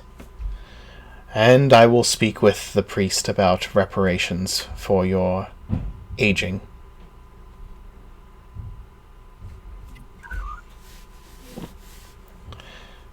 I Very well. greatly apologize that this has happened. We've not had an actual sighting of any ghosts here. The rumors are from some years ago, far before my employment, but the children who work in the library and even throughout the district like to tell stories of it. Well, apparently these stories happen to be true. I think you should probably block it off until this gets settled. The temple is connected to the library. I'm sure I can have a priest here within the hour. Ghosts in the library. Really? Kind of fast. Say it again. You're breaking up a little bit. Sorry. Kind of fast. Kind of fascinating? Yes. How How often do you see a story like that come true? That's true. It is rather dangerous. That's very true. Felix, you had done the research on the city down in the basement. And then you had intents of doing your arcane research as well while there. Yes. Is that correct? That's right. Would you say that kind of research was on your mind while you were in the library? In the building itself? Because you told the boy to then bring you the oldest stories in the library, correct? Yes. Okay. Yes, I would have thought of that. Okay. Thank you. I needed to make sure. Okay. So she assures you that it will be taken care of and that she will speak to the priest about reparations for your aging.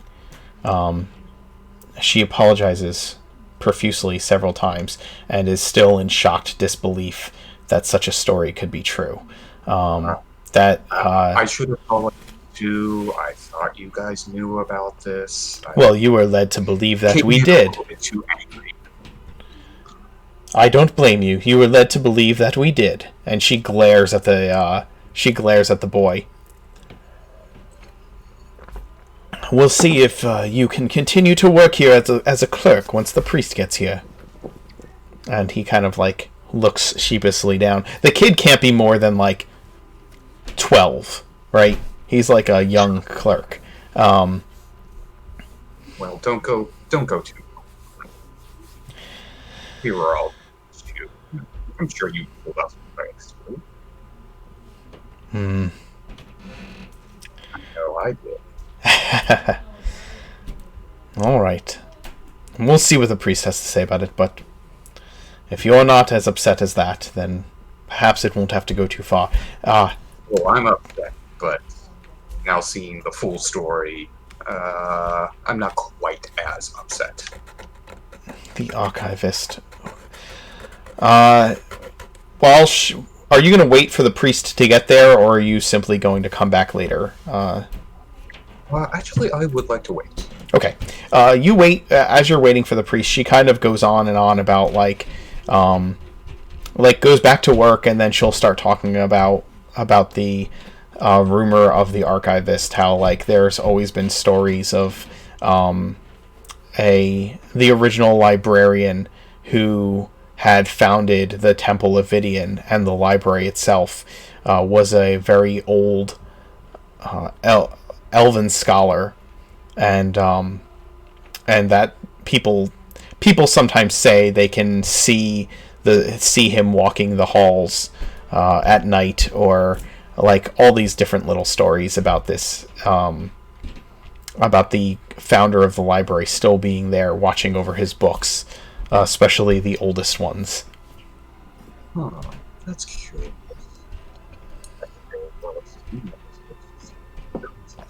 You're still getting some interference there, man. I'm so sorry, Justin. Every now and then, it's just kind of I hear the first couple of words and then it gives out. There, see, that's fine. That better? That's Okay. better. I was saying, that's quite curious. That could explain why he's still here. Such an attachment to this place could possibly bind the soul, I suppose. He's never. We've never heard of anything like this happening, though. At least not in my time at the library. Curious. And then, after a little bit, go ahead. Before the priest comes, let me try something. Okay. Don't know if this will work, but I'm gonna try casting Sending to the archivist. Interesting. Will that work? Now you're really stretching my knowledge of sending. Yeah, I'm going to cast it anyway because I don't know if it'll work or not. So it's an experiment. Sure. And if it doesn't, it doesn't. That's fine. My apologies for disturbing you yesterday. I was hoping maybe we could talk without you trying to drain or kill me. I am upstairs. May I come down? Interesting. So sending just says a creature with which you are familiar, and doesn't say it has to be a living creature. If you want to skip to someone else while you decide. No, I think I'm going to let it work. I don't see why it wouldn't. As long as it has a mind, right? As long as it has a certain amount of intelligence. Intelligence of at least 1. To understand the meaning. Actually, I'm going to request over to someone else. The creature hears the message in its mind, recognizes you as the spell enables creatures with intelligence scores of at least 1 to understand the meaning of your message. Yeah, there's nothing to say that a ghost wouldn't get the message. That's as long as it's even if it's on a different plane, even if it was like ethereal, there's only a 5% chance of failure. So like, I think it works. Holy crap. Do you want me to roll a d20 just to make sure? Yeah, give me a d20, and if you roll, well, it's a 5% chance, right? So, yeah. There we go. Okay. All right, I will let you know the response, and we'll switch really quick. I need a minute to think. Okay, yeah, you take that moment to think, and we will switch over to Calith. You head over to do you head over to the bullpen? Okay.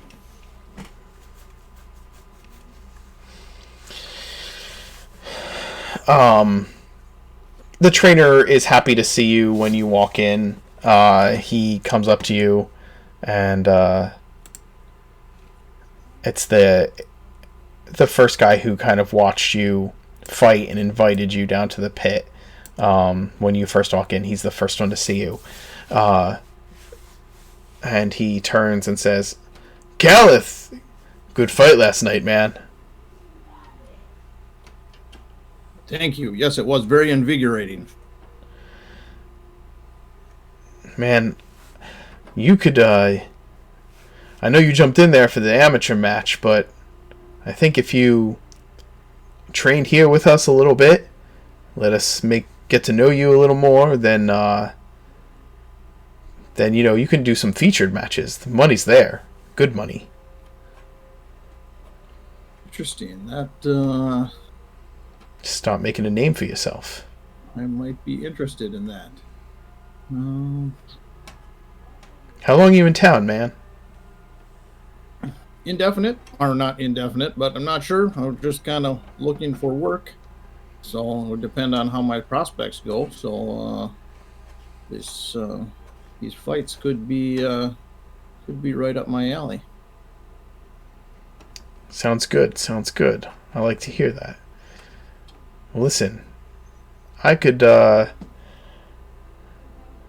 be your liaison between the people who run this thing, and you have to have somebody who kind of sponsors you to be a featured fighter. But if you have one and you get in on the good matches, we're talking hundreds in prize money for winning. Brings in a lot of money for the house. And I take a percentage of that as your liaison, and I'd make sure you get to know the right people and you got the right training. You let me know if that's something that sounds good to you. I'd be happy to get the ball rolling on this. Yeah, let me think it over a little bit. I'm still a little hungover from my night with Galador. Yeah. I hope you're not too hungover that you forgot my name.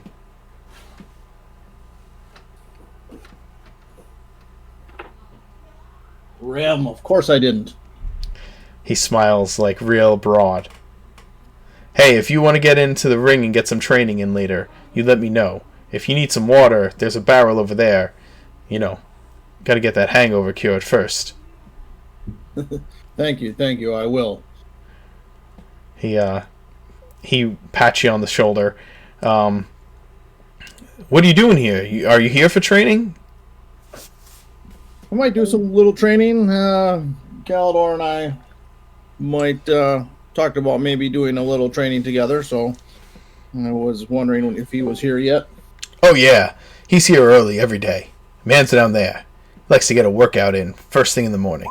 And he points over to one end of the gym, and you see Galador in a ring with another guy, like a little smaller than him, and he's literally got the guy upside down and is slamming him down onto the mat that he is working out on, like as you look over.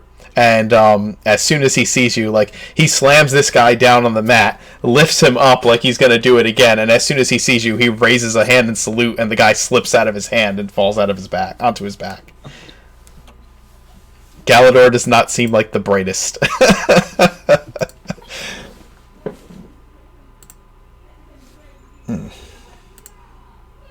All right. So I'll walk over there.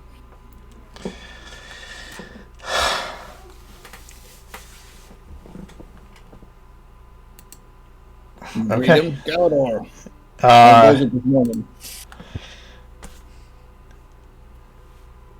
Galith. Goes good. He reaches out his hand to the guy on the mat who seems dazed and pulls him up.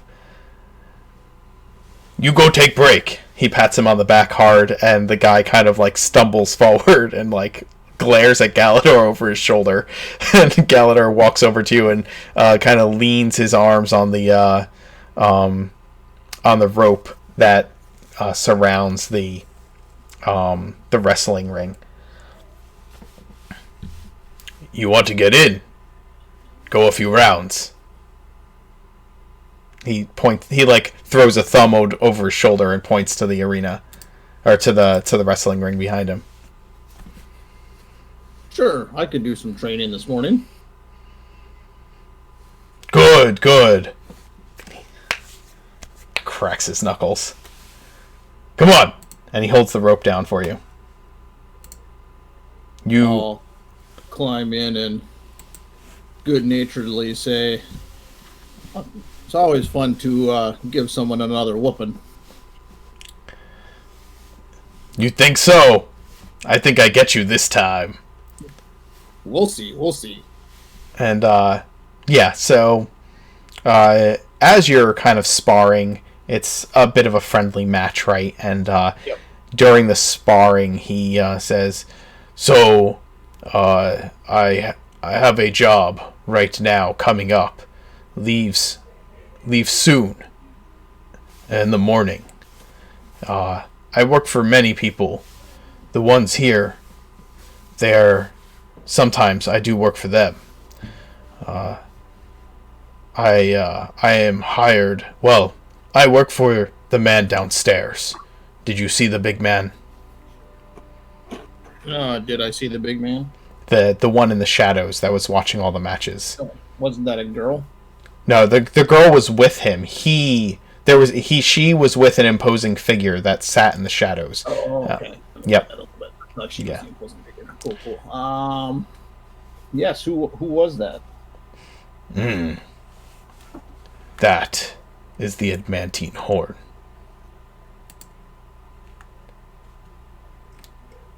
What's the adamantine horn?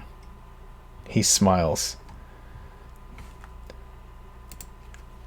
The adamantine horn is the strongest. His name is Torux. That is his true name. I hear he was a great fighter once. Earned his wealth in the arena. And raised up to be great man. Hires many. The strongest hires the strongest. And then we do work for others for him. Everyone makes money. What kind of work? Sometimes protecting, sometimes breaking. I think I could handle either of those. He smiles. Good. Would we need anyone else? I have a traveling companion who's also good in a tight spot. They're looking for a bunch of people. Caravan guards this time. Maybe caravan thieves. Haven't decided yet. Torux is deciding. When does it leave and where to? Leaves tomorrow. Goes to the trading post between here and Geneva on the road. I don't know where the caravan is coming from, but they are traveling back here to Twiland Hill. We're supposed to meet them at the trading post, take them over from some fools.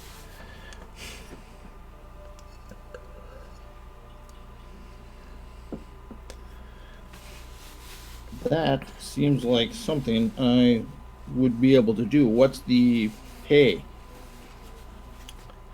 Pay is better than standard mercenaries. You know, well, they usually pay like 2 gold. However, if it is to protect the caravan,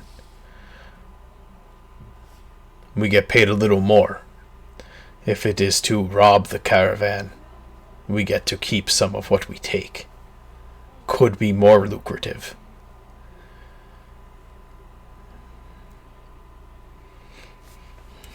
I'm very interested. When do you need a decision by me?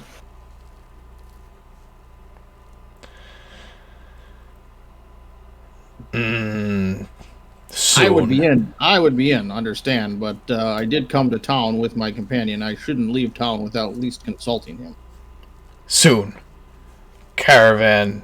We need to meet Caravan in the next week. Probably leave tomorrow or the next day. Very well, very well. Where can I contact you later this evening?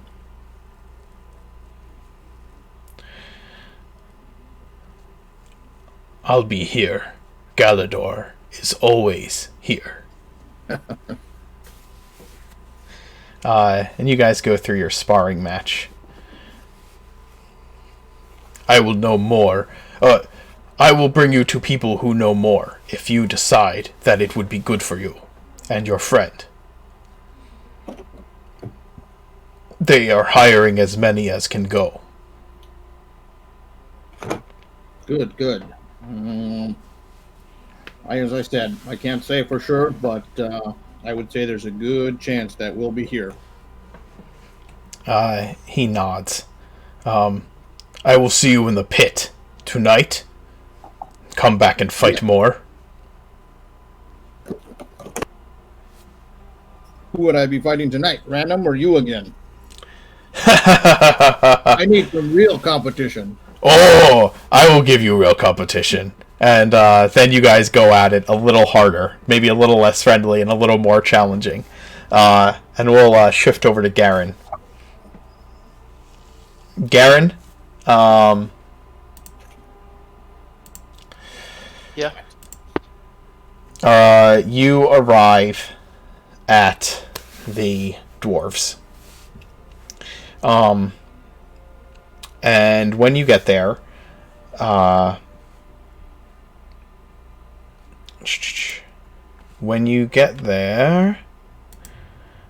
your Find runs up to you as soon as you walk in.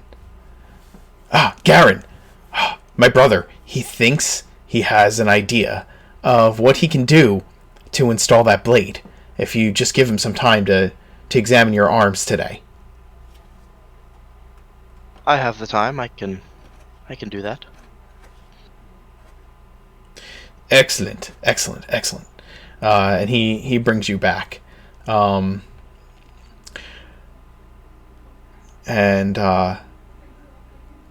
Finn's brother Krav and him take you into a workroom and start examining your arms. After looking, they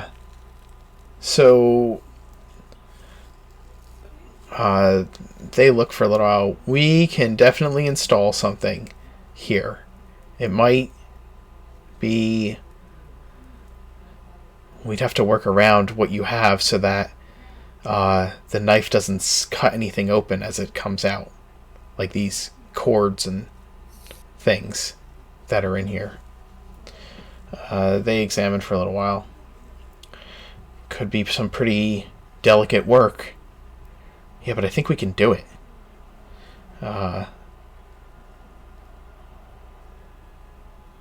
If you can do this for me, you will have my everlasting gratitude.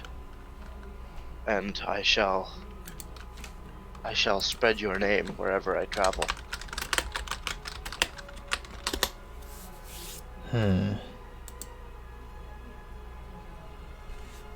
Yeah. Okay. We can,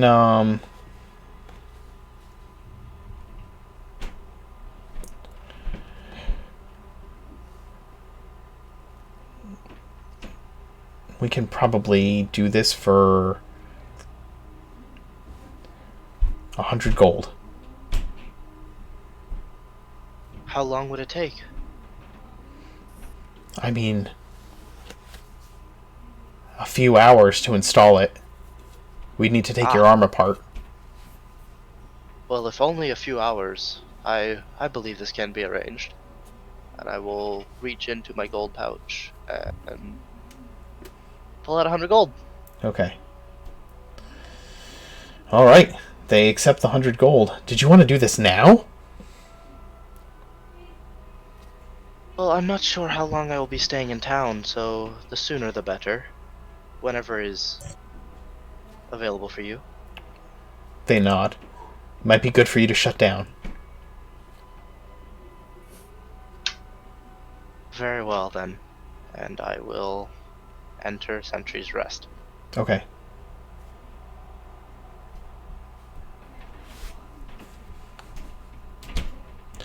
Okay. Keep telling myself it's worth it for the gold. Yeah.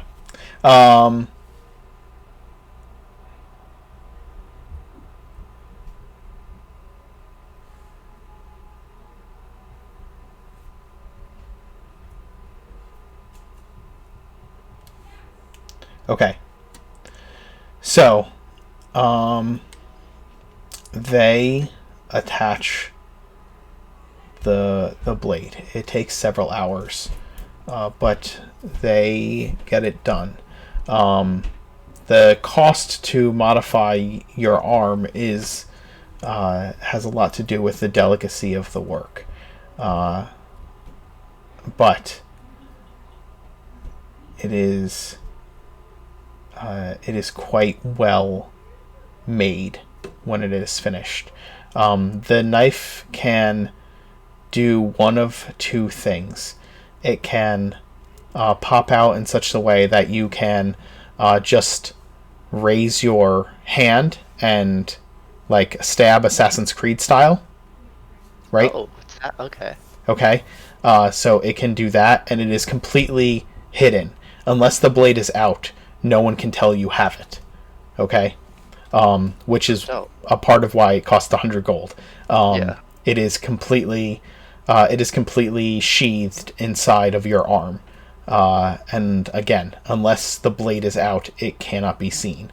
The second activation of it that you can do is that the blade will extend out far enough that you can actually grab the handle of the blade and use it as a dual wielding weapon, like in your offhand. Do you know what I'm saying? Yeah, this is in my left hand, right? In my left arm, I mean. Yes, it's in your offhand, right? That's where you wanted it? Yeah. Okay, so it's in your offhand. So So the first way you use it, you can pop your arm back, and it comes out of your wrist, and so you can just like place your hand on someone, and the blade will shoot out into the person, right, dealing 1d4 piercing damage, plus your finesse, right, or your dex mod, and again you can shoot it out all the way, and you've seen Django? Have you ever seen Django? The movie? Yes. Okay. I did. Do you know how Oh yeah, the pistol. Yeah. King Schultz pistol? Yes, it can do that. It can pop out far enough that it extends into your hand, and you can use it as your second weapon for dual wielding. Awesome. It can do either or, which again is a part of why it costs 100 gold to. And that To is upgrade it. 100% worth it. Damn. So yeah. Is the dagger removable and replaceable if needed? It is, yes. You can replace the dagger. Also, I will say that if you use it in the Assassin's Creed style, it does not count for dual wielding. Okay? I had a feeling. Yeah. So that does not count for dual wielding. I think with that style, you have to make an unarmed strike, and if you hit, instead of only getting one, instead of getting 1 plus your strength mod, you get the damage of a dagger. Do you know what I'm saying? Yeah, I do. Okay. Alright. Awesome. Is that cool? Totally Just fine. rewatched Django last week. Very good movie. It's great. I need to rewatch it. And then again, that doesn't include the fact that you could always poison the dagger. Yeah. So, yeah. All right. So yeah, Okay. you guys run all of your errands. I still have one left. Oh, you do. Okay. And I believe Genevieve wanted to visit a leather worker, which is fine. Genevieve, what did you want to purchase at the leather worker? I want to get like a leather garter, hide a dagger in. Absolutely. Like Hiding a daggers. hidden dagger sheath. Got it. And also purchase said daggers on the way back. Would we be splitting up at this point then, Jen? Unless you need any more help. We can just meet back at the tavern. Okay, what time is dinner? Well, late dinners are always better, right? True. Okay, I'll meet you at the tavern then. Yeah. I'll see you then. I've got lunch already organized. Okay. I'll smile. See you there. Oh God, it's so cringy. Give him a thumbs up. I'll give her like the shooting fingers. Stop. Oh my god. Oh my God. I'm gonna Face palm. rocks fall, and Michael make rocks fall. You all die. Oh my God. Okay. For a dagger with a garter sheath, I'm gonna say that the cost is gonna be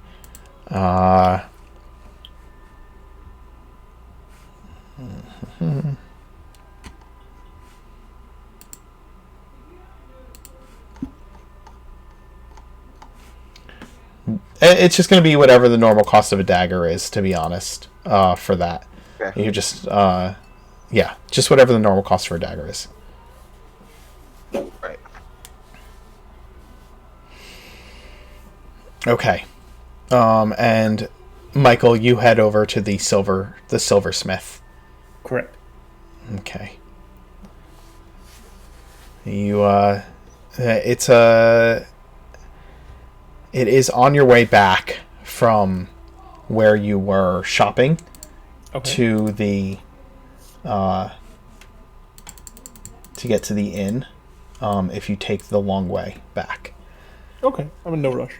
Okay. You arrive, and it's a modest little silversmith. And you see just plain silver jewelry, some with like tiny gems embedded, silver bracers, things like that, and then like other silver goods, decorative goods, and whatnot. All about the shop, and there's also a little smithy kind of in the workshop in the back of this building. And there's a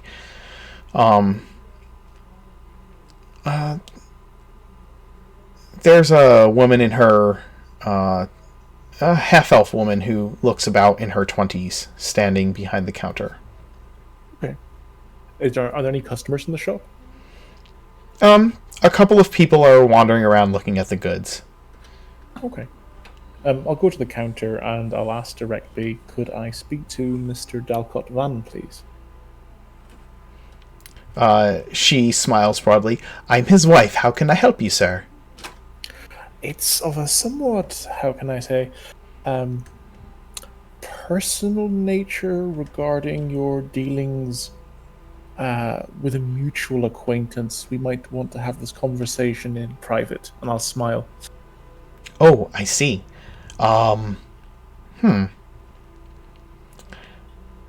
not sure who you can be here on behalf of, but if it's of a delicate nature, then I'll produce using I can't talk today. Prestidigitation. I'll produce another business card, Okay. and on the business card it'll say "Discreet Autonomous Bankers" in large capital letters DAB. She takes the card and looks at it, examines it. Bankers. I'll smile.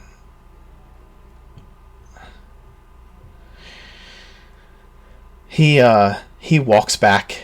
She walks back into the shop, and she says, Dal, there's a banker here to see you. He says we need to talk in private. I hate you so much. So very much. To think I used to enjoy playing D&D with you. Oh, God.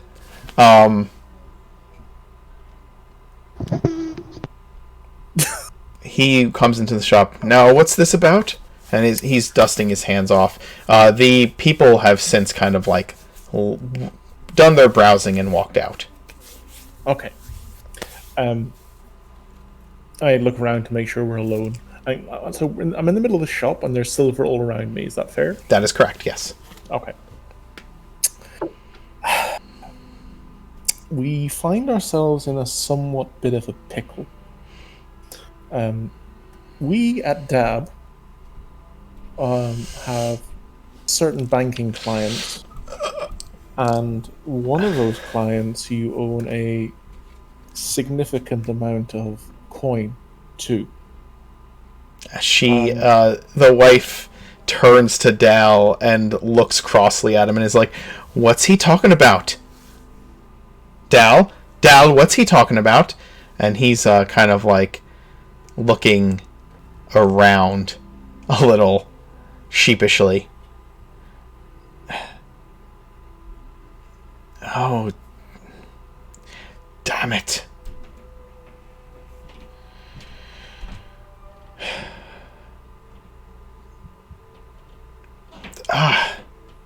The shop was going under. We needed a loan. Keep things afloat until business got better.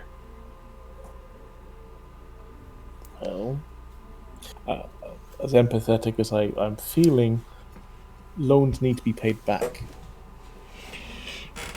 She obviously had no idea, and he is obviously trying to, like, talk his way around it. How much does he owe? 1,200 in gold. Hey. You owe what? And she kind of like starts hitting him, like slapping his shoulders. I'll stand with hands behind my back and smile wryly. He's like shying away and trying to talk her down. Eventually, she settles down, and she kind of settles down and she storms out of the room. He like he takes his cap off, runs his hand through his hair, and looks back at you. The guy can't be more than maybe like 22, 23 years old. And he kind of looks at you and he's like, what do they want? Their money. Yeah, but all of it? How much do you have? He shrugs. Right now? If I give you all we have, how am I supposed to eat? How much do you have in silver stock? You want my wares? It's silver. It's raw material. It has value. Not 1,000 gold's worth. Okay. We have What we have a baby girl. Mm-hmm. He kind of Let me be frank looks down. Here. If you do not have it, they will send people who are less polite than I am to get it. He nods. They're a bank, though. They're supposed to be reputable. Oh, they are reputable. That's why they're sending me. He nods.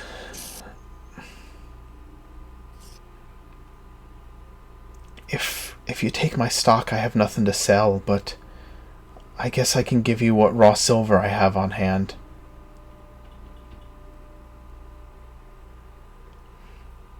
And coin. I could give you some. I'll tell you what. You own this property? He nods. Can I have like a quick approximation of how much I think it would be the property's worth? Like the building? Yeah. Yeah, I could do that for you. I'm not an expert, but just like roughly how much I think a normal like shop like this would. Sure. Let's see. Roughly how much a shop like this would cost you. Give me I also want you to give me a roll, like, to figure that out. Maybe like an intelligence roll. Sure. Intelligence.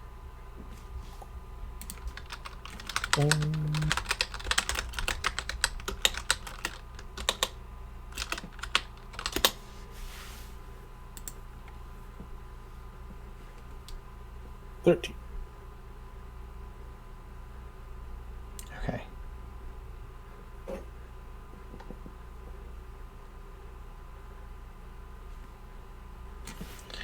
All right.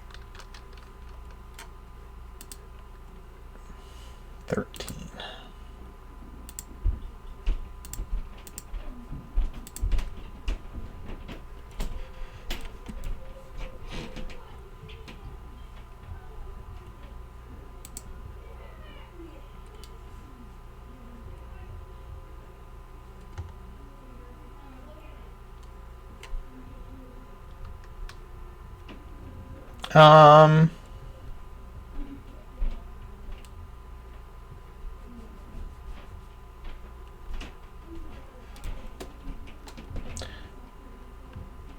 Well, surprisingly enough, let's see, that's that. I'm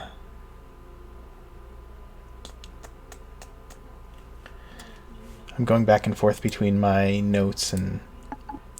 Take your time. Yeah, I want to give you a good price, because this is going to be significant to you guys later if you actually do want to buy a guild hall. Knowing how much things are worth like this is important, right? Oh, for sure.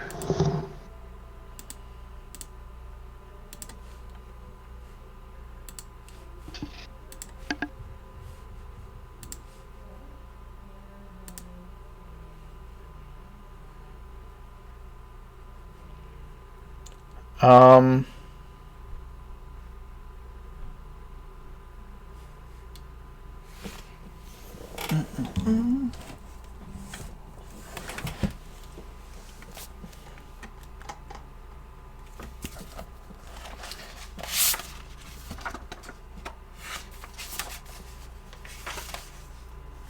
This is the only problem with having improvisational dungeon mastering, is that sometimes you get asked questions that you're not prepared for. Which is, I'm happy to determine that. Okay.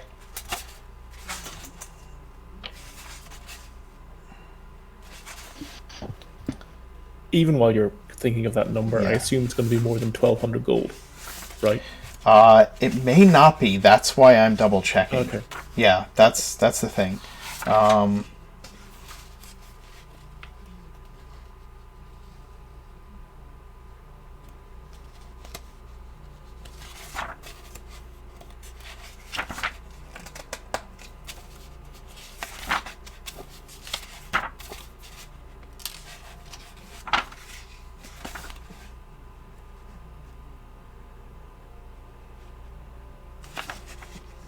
This is the fun part.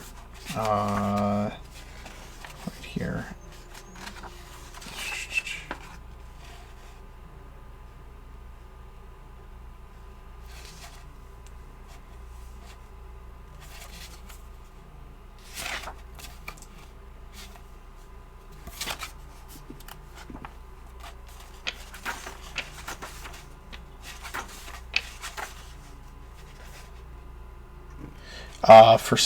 For a small shop like this, the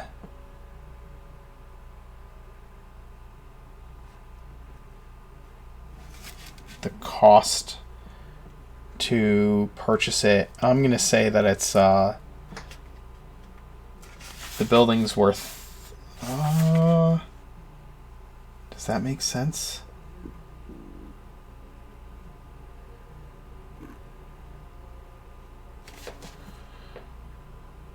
Yeah, I think it... Alright, well, yeah, we'll say it costs about... we'll say that it does. We'll say it costs 1,500 gold. Okay. That's probably what you guess. Yeah. So to be fair, I know the debt's 1,000, but I told him 1,200. I know. Okay. So I say to him, this is what we can do. You give me the ownership papers to this building. I promise you it'll still remain yours. And we'll work out a payment plan. And once the payment plan is finished, you can have the property papers back. Does that sound fair? You want to mortgage my building? You want me to mortgage my building to you? No, there's no mortgage. It's security until you pay back what is owed to the bank. You will get the papers back as soon as the debt is paid.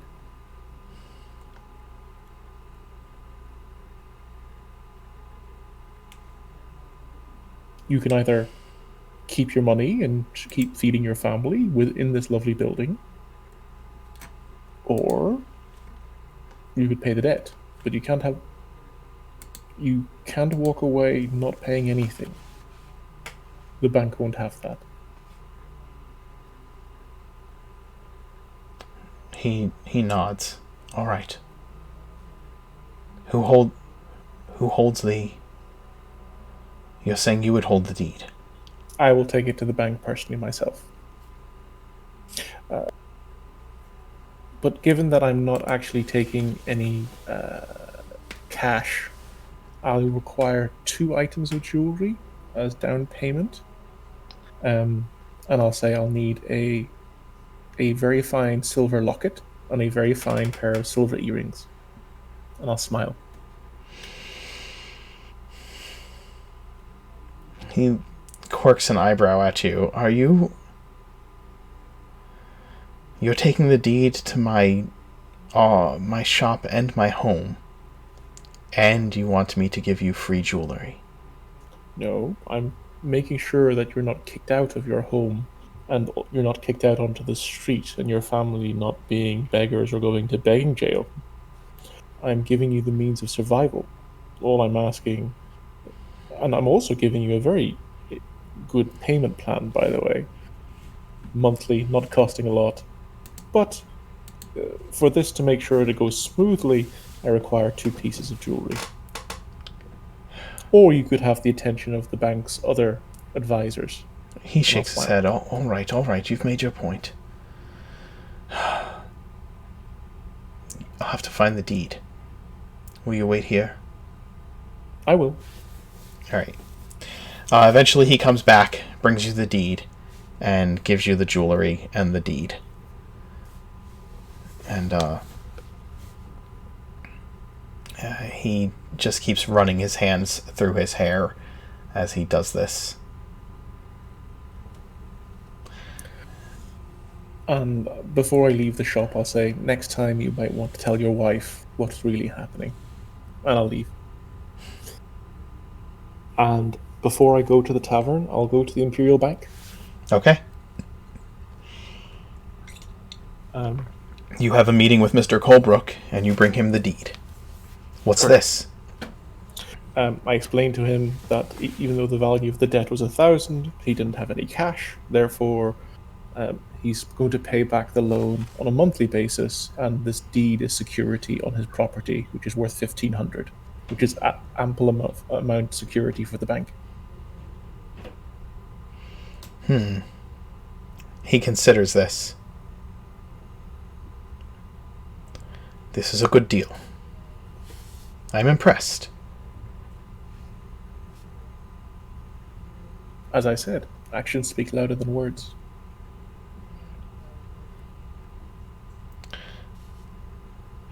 So, Mr. Shadowbrook,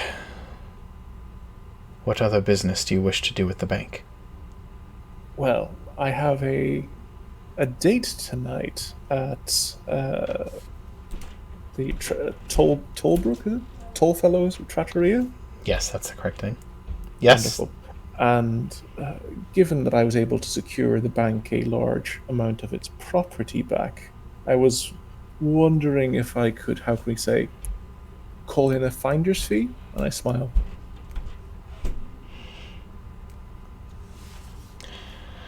I believe that can be arranged, and you wait here.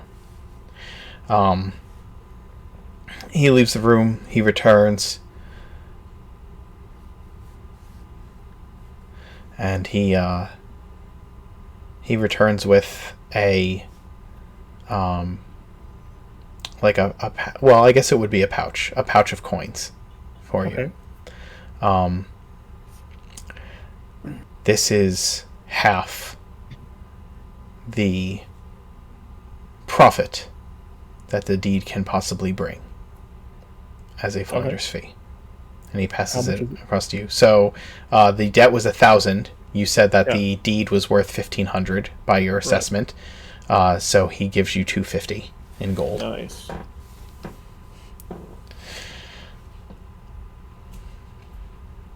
And I will smile to him and say, of course, any other business you need doing, you know where I am.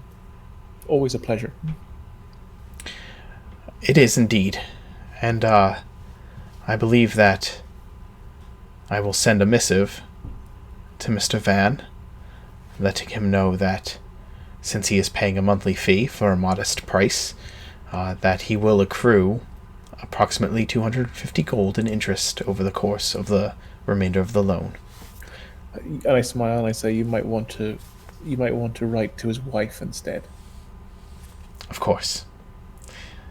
Very smart. A good day to you, Mr. Colebrook. And a good day to you, Mr. Shadowbrook. I smile and leave. You all eventually gather back at the tavern before your respective outings. I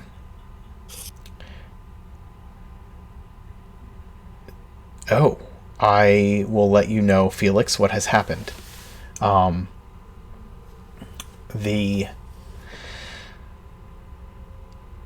The spirit tells you to come. That is the only word that you get back from your sending. Is just come.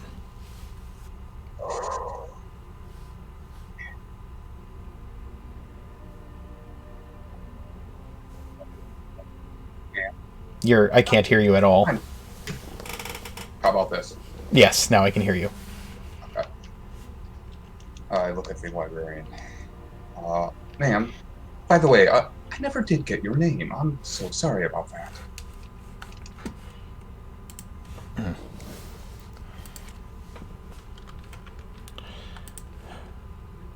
that.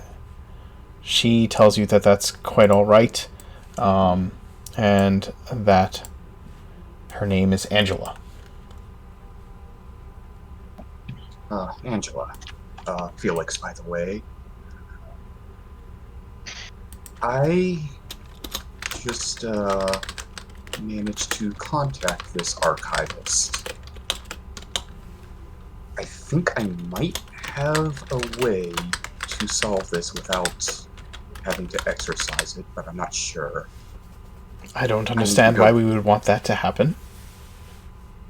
Well, if all goes well, you could possibly gain a rather good guardian for the library. Intriguing. I'm going to do what I can, but I need to go down into the basement, fully knowing what could happen this time. As you wish. I'm not going to stop you. If the priest comes early, just tell him not to go down until either I come back up or you hear screams. You could also cast sending to the librarian, I guess. Maybe. Maybe. Understood. Okay. You head down. As soon as you climb down the stairs, you can feel the drop in temperature in the basement. The chill in the air. It's not just a chill this time. It is a deeply, deeply cold feeling to the bone. Oh, this is a stupid idea. I'm going down with my hands up and away from my sides, nice and slowly. Okay. You walk into this room, and it is dimly lit by the magical orbs of light around the corners of this part of the library. And as you pass by, the shelves in this basement are haphazardly positioned. There's not like rows of shelving. There's a maze of shelves. There is one main... there's kind of a main lane through it, but it's not like you can look down either side. If you look side to side and see the full length of the shelves on either side, you kind of see a little bit, and it winds around. And you look from side to side as you walk down this main line with your hands up, and then suddenly, right behind you by your ear, you hear, "Speak. I am here to listen." Not really sure how I should address you. I only know that you're called the Archivist. Because we've got a bit of a problem here. Do you want to continue staying in this place? Guarding this library? This is my home. Yeah, that's gonna be a bit of a problem, though. You see, because of what happened, there's kind of a cleric on the way to maybe perform an exorcism. It swishes around in front of you, still hovering off the ground. And I will need you to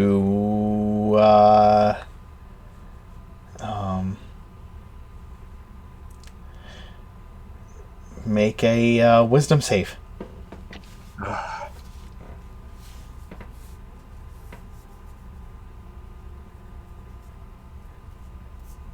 Ooh. Woohoo! You succeed.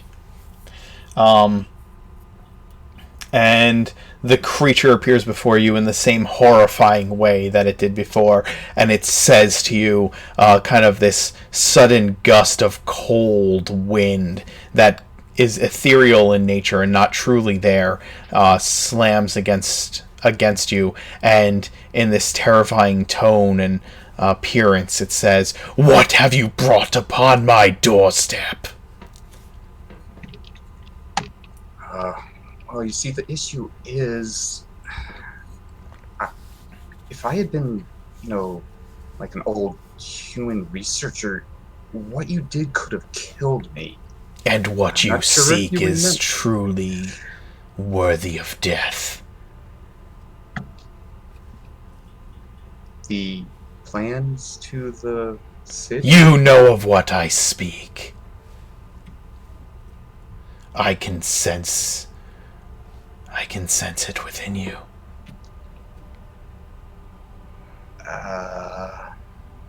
How much do you sense exactly?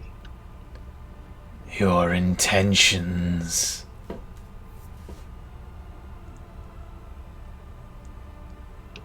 What As a you desire to researcher. read, to understand. You do not know the evils you seek. But they could lead to something better later down the road. That's really why I even had the idea in the first place.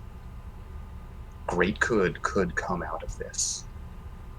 You believe that? And he doesn't say that in a questioning tone. He says that in a surprised way. I truly do. You, from what I've heard, you used to be a researcher, a man of knowledge. It suddenly rises up to its full height, towering over you. I have and always will be. And kind of looks off into the distance, like remembering the past as you say that. Look, Archivist, I'm just trying to increase the world's knowledge in possibly the most profound way that anyone's ever considered. But that's not even why I came down here. Look, like I said, the people upstairs, they want to exorcise you now. We need to come up with, if you truly want to stay here and continue your research, we need to come up with a way that you don't. There needs to be ground rules. What you did to me, that can't happen again.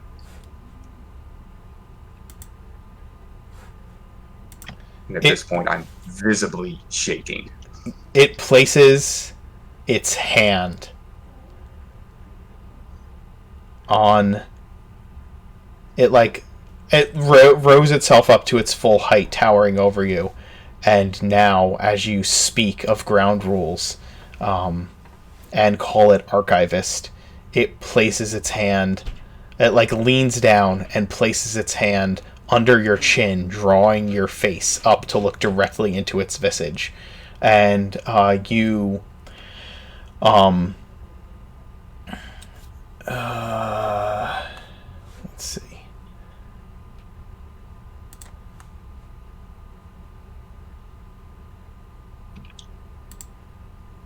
If you kill me now, you take where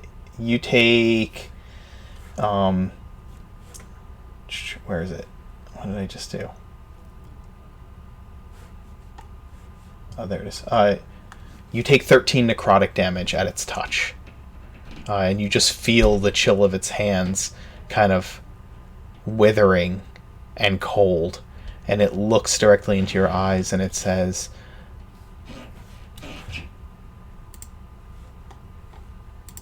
I am Ed Helen, not archivist.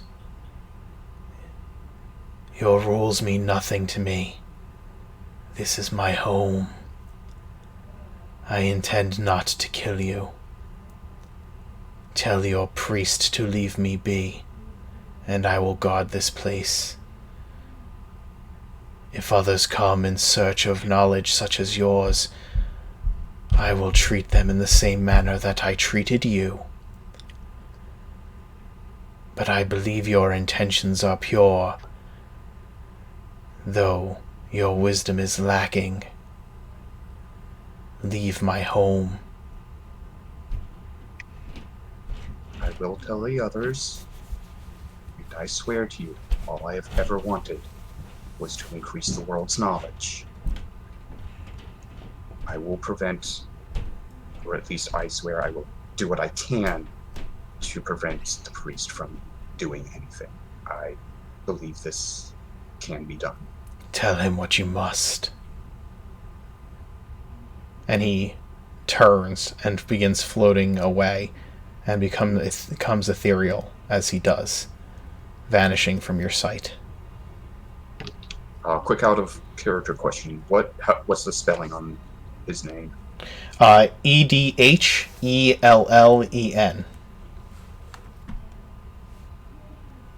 Apostrophe after the H? No apostrophes. Edhellen. Okay.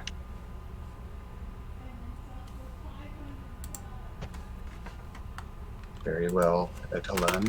I will go. I will do this. Thank you for your time. I will start slowly backing away.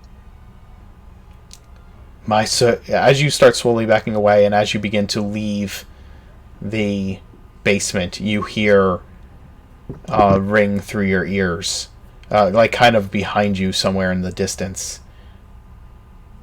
My search for knowledge left me here. Do not let yours do the same to you. I will try not to. That's the best I can do.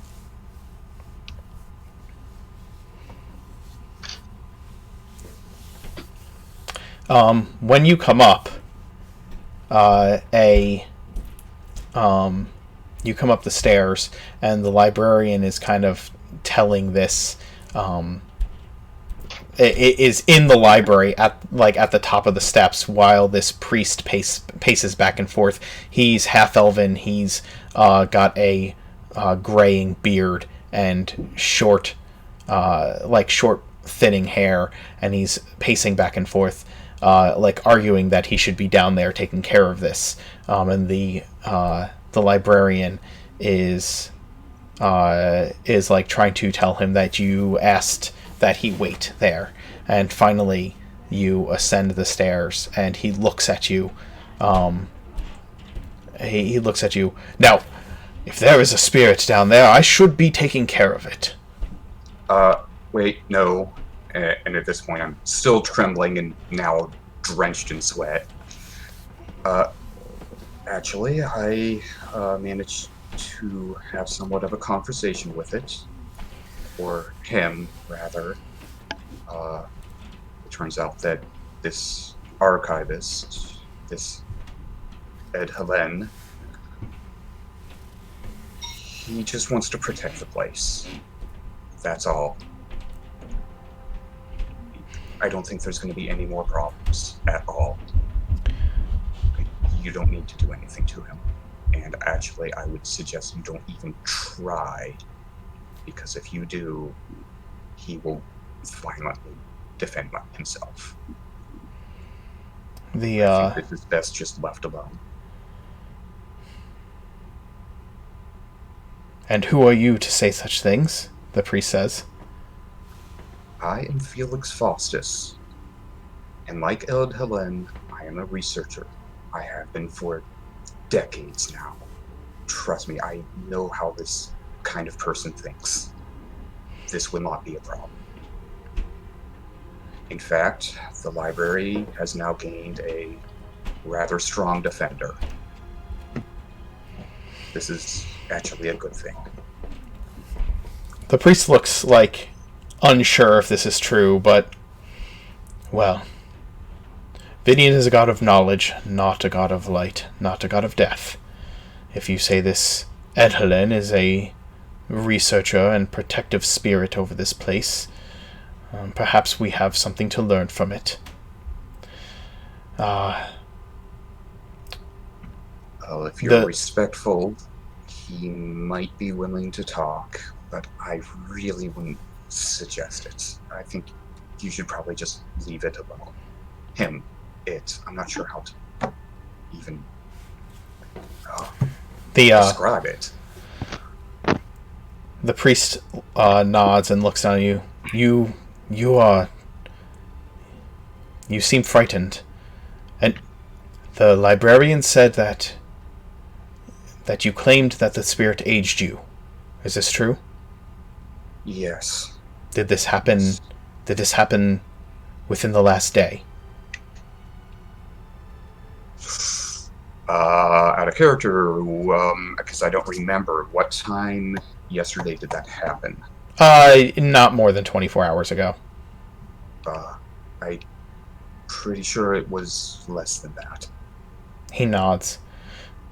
May I bless you? I guess it couldn't hurt. I have no objections. He nods and he says in words of Sylvan. Do you know Sylvan? No. Okay. He speaks out in Sylvan with several words, looking up to the heavens, and places a hand upon you, and you feel regenerative power wash over you. Be blessed. You feel 30 years younger. Thank you, sir. That actually made me feel a lot better.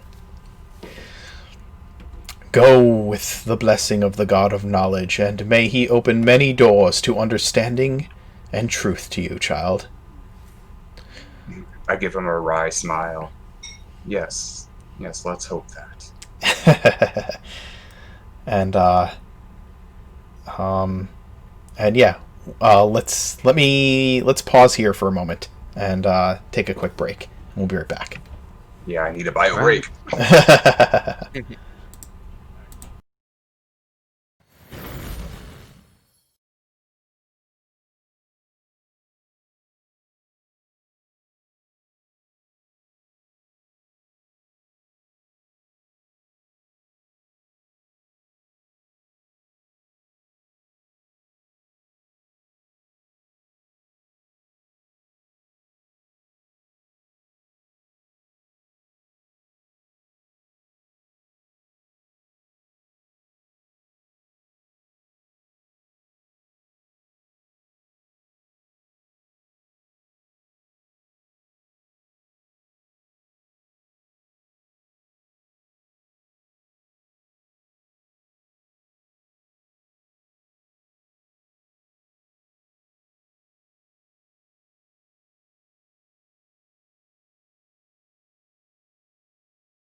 You all return to the tavern several hours later for lunch, preparing for your jaunts this evening.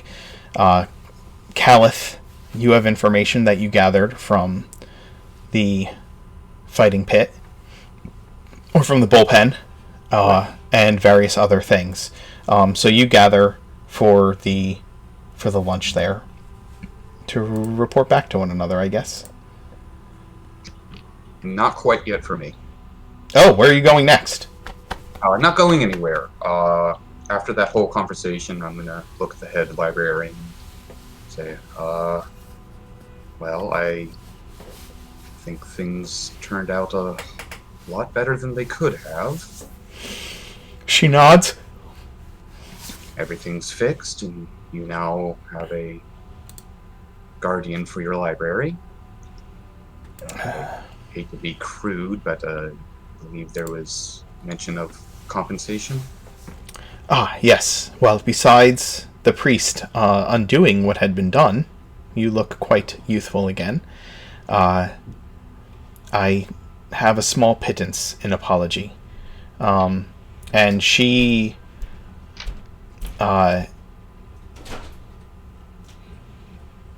pulls out a book. Ooh. And holds it out to you. The clerk, Nick, he said you were interested in the oldest books we had in the library.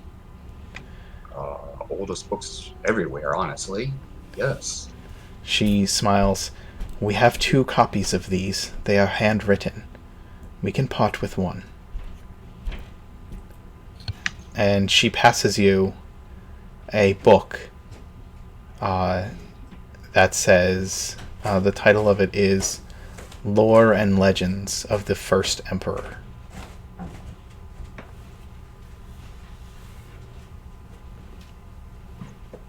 Typing it down 1 second. Sure.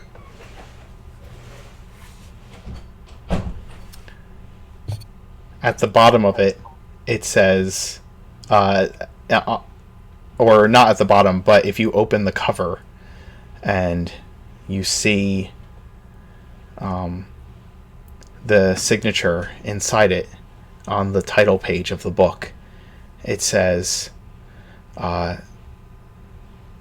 stories of the age before, stories of the age leading up to King Valkyrian's rule, as recorded by Merwin.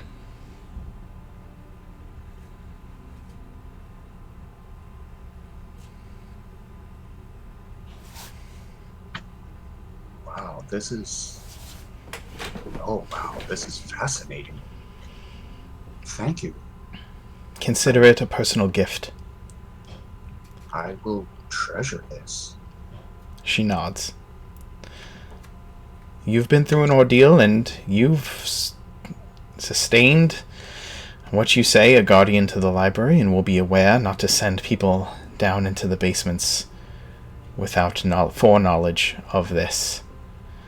And you prevented anyone from finding themselves dead in our library.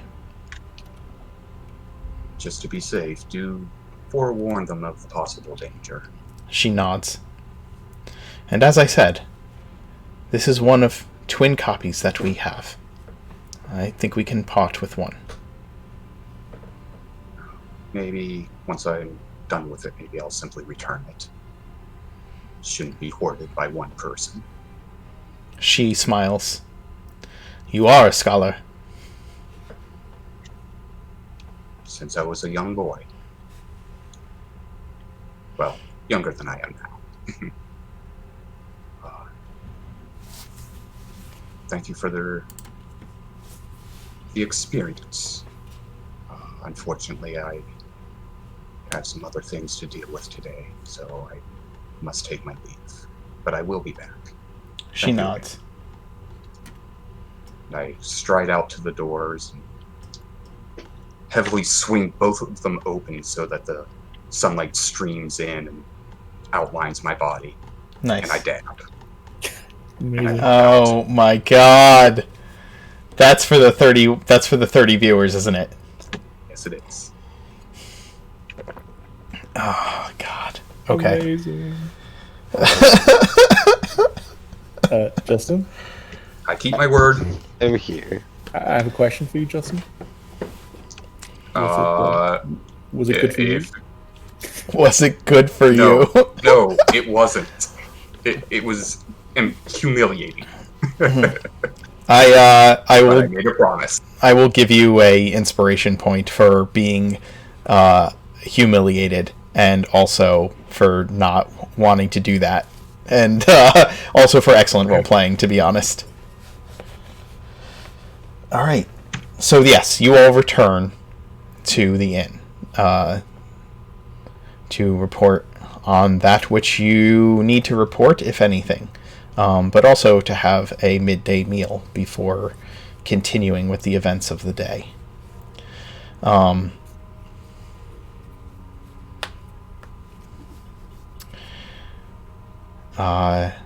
Michael, did you go ahead and order lunch for just yourself or for everyone? Yeah, for everyone. Okay, you would just take it upon yourself to do that. Yeah. I feel like that would be something Michael would do. That's what I would do. So there's braised ox all around, with whiskey for everyone, and a bottle of wine on the table when you arrive.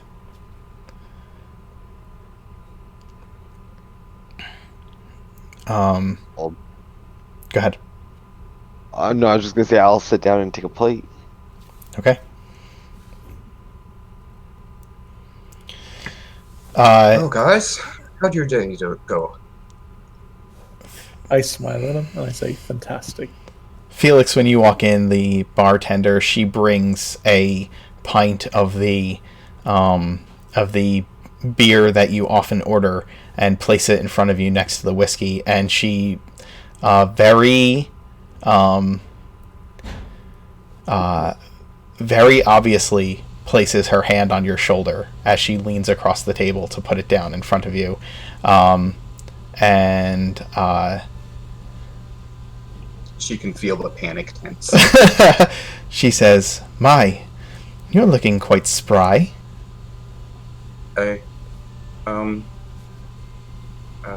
Thanks. I had a problem that got fixed.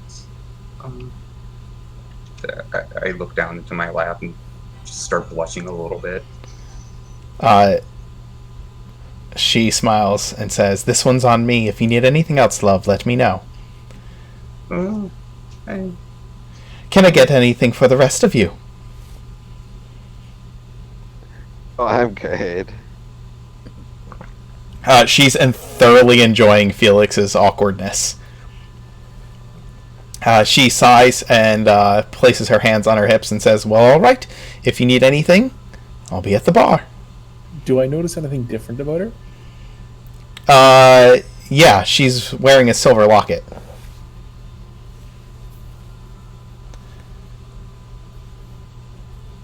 Okay.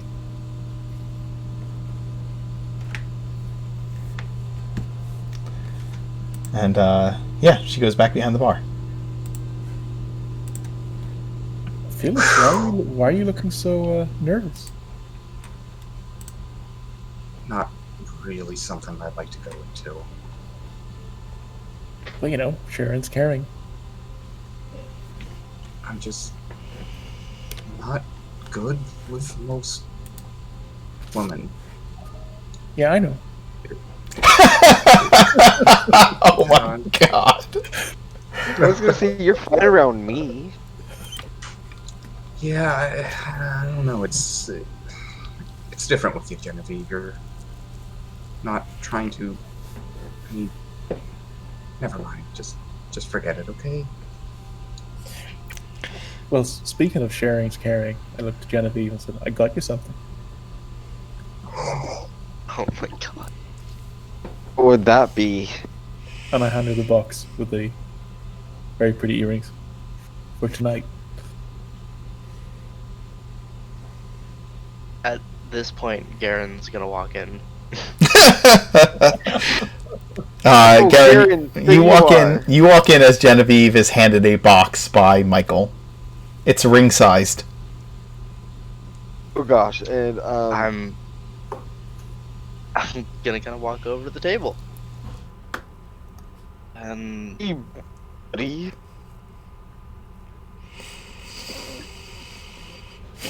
what'd you say? Hey, buddy. Get out of the awkward situation with this box that looks like a ring. Do you want to open it? Oh my god. I'll take it. I feel nervous and disgusted by this situation. That's so ridiculous. I'm like cringing internally. Yeah, I'll take the box. With one Like deep reliving breath. high school. There's My eyes like shut tight. Open the box and hopefully not be a ring. no, there's earrings in it. Silver earrings. They're plain silver earrings.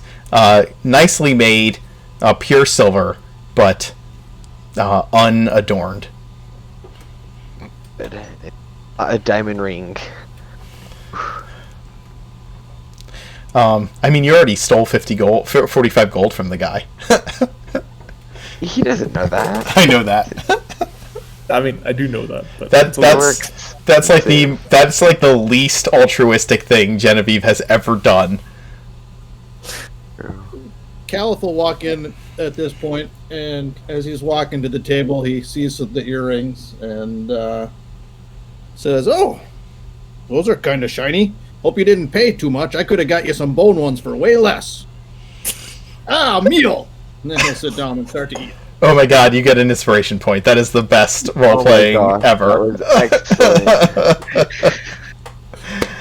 excellent. And you tear into a piece of braised ox with abandon. As Caliph kind of starts coming down, as Caliph comes in and starts down to eat, Garen's gonna look over him and be like, kind of whisper to Caliph, what do you think of this Michael guy?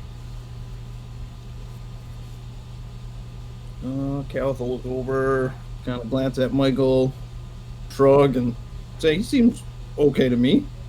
Little soft, perhaps, but we haven't seen him in a fight yet."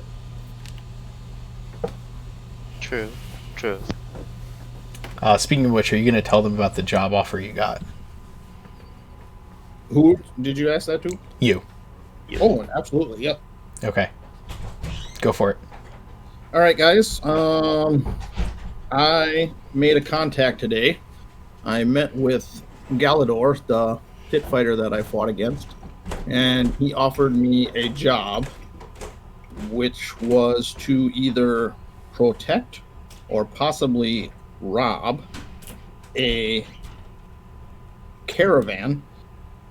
And this job was given to him by the leader of the...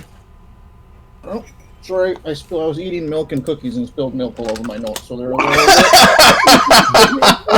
Ah, yes! Milk and cookies! Awesome. A meal fit for a barbarian! Damn straight. I lift my stein of milk and devour these cookies with lust and abandon. For what is best in life but milk and cookies? All right. So, so the job was given by the Adamantian Horn, one of the groups that we learned about from the guards. And I believe when we were at the fighting pits, we saw someone sitting in one of the upper booths, and I believe that's the person that is either the leader or high up in the Adamantium. His name is Torah. Anybody heard of him? Can't say that I have. His name I is don't not think so. familiar. Yeah, Well- Tarux. Terax. T. Terax. How do you spell that? Tarux. Oh, I was close. You were close. You absolutely were close. I mentioned that I had to check with my companion since Garen went with us. He said there's room for one more, or maybe even more than one more, but they don't know about anyone besides Garen and I. I think it would be a good opportunity to get in with them. My only issue would be if it does turn out to be robbing the caravan, I am not going to be okay with them slaughtering innocent caravan people. So, I don't know. What do you guys think about that issue?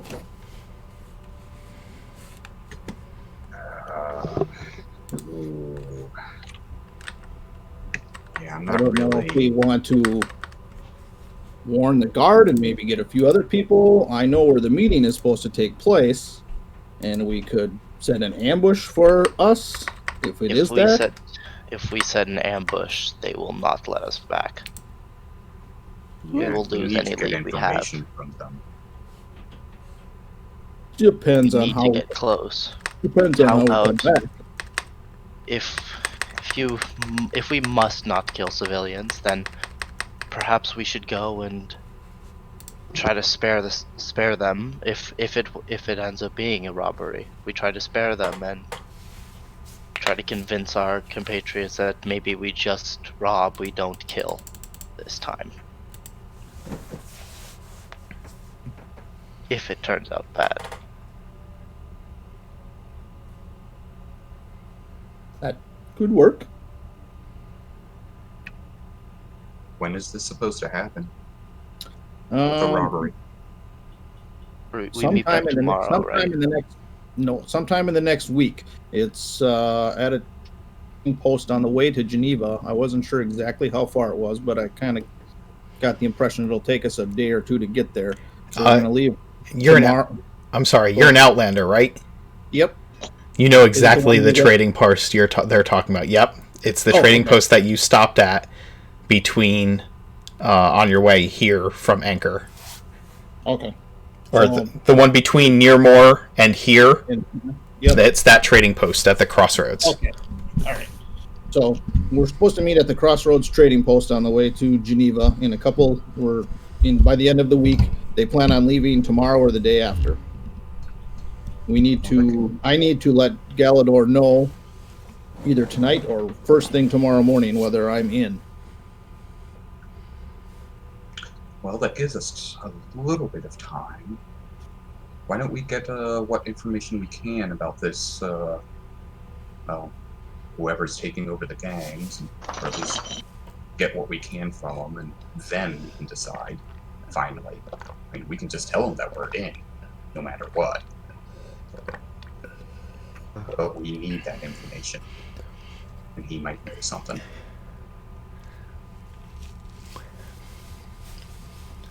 If you want, I could go with you and try to read his mind. Stick to the safe stuff this time. And if you can lead the conversation so that it's forefront in his mind, might help, might not. You're talking about Galador, right? Or not Torak? Yes. Right. Okay. Yeah, that could work.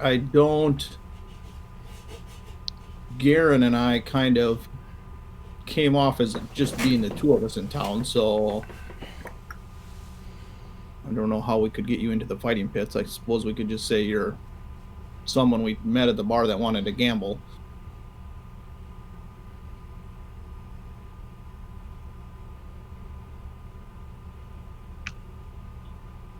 Perhaps. Well, I did want to fight, but I decided to let you have that victory that day. How about we go back tonight and I show them what I can do, and then perhaps they'd let me come with you. That sounds like a plan. And we'll look into another gang at the restaurant.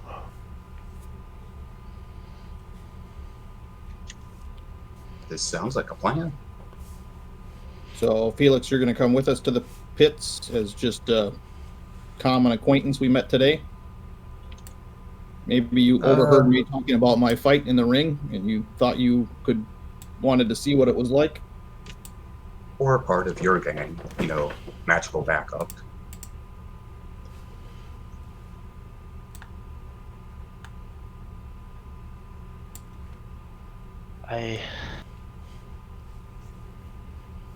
magical backup could be useful. I raise an eyebrow.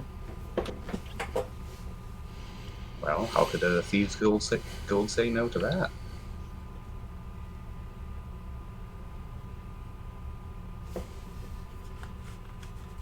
Sounds like a plan to me.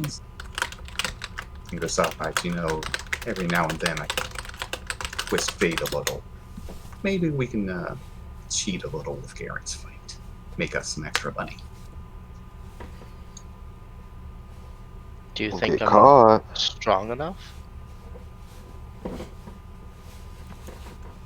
I don't know. I'm just saying I might be able to help. I tried to help during Calith's fight, but my help seemed to be wasted. What'd you do? I tried to tip the odds into Calith's favor a little bit, but with a little bit of thieves' magic, and when it got near the pits, it kind of disappeared. Curious. What? Not all of my You tried to abilities are, interfere in my fair fight? Oh, don't. You do what you want when you fight, but when I agree to fight someone in a contest, I do fair. If I had known about that, I might have had to forfeit. Well, it didn't work, so it was fair? Nothing happened. I didn't actually get to do anything. Very well, very well. I understand. Just when I enter a fair fight, I expect it to be a fair fight. Very well. I shall let it be a fair fight. If on your next one, I shall not try to interfere. That would be the honorable thing to do. Now, if we're fighting goblins, that's another story.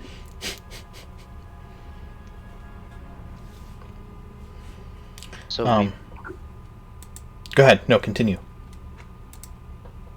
so we pick and choose our fair fights. Either all or fair or none. No.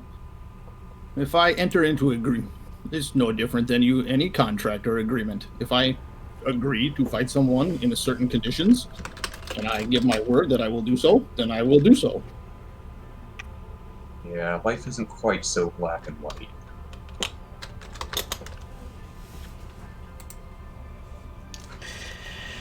Very well then. I see how you treat life a bit differently than what I'm used to. Treat war differently. War? That wasn't war. That was a friendly match between honorable opponents.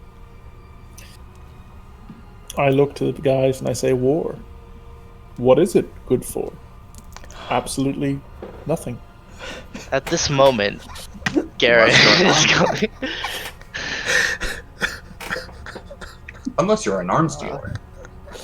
Can I take inspiration away from you? Like, I don't have it to begin with. good. I'm gonna start making you make intelligence checks whenever you do stuff like that, and if you fail them, you're gonna start losing points of intelligence. I want to cast sleep. They're not gonna roll high enough. Damn. To put who to sleep? Mike. Michael? Michael. No, you're not gonna roll high enough. No, I'm not. God. Alright.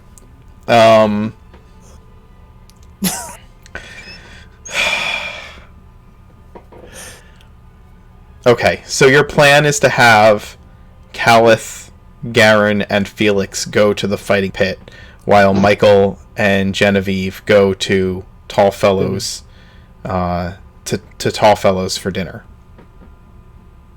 Romantic. And I date. keep reminding him this is a mission, not a date. Yes, it A is. mission. Yes, it is.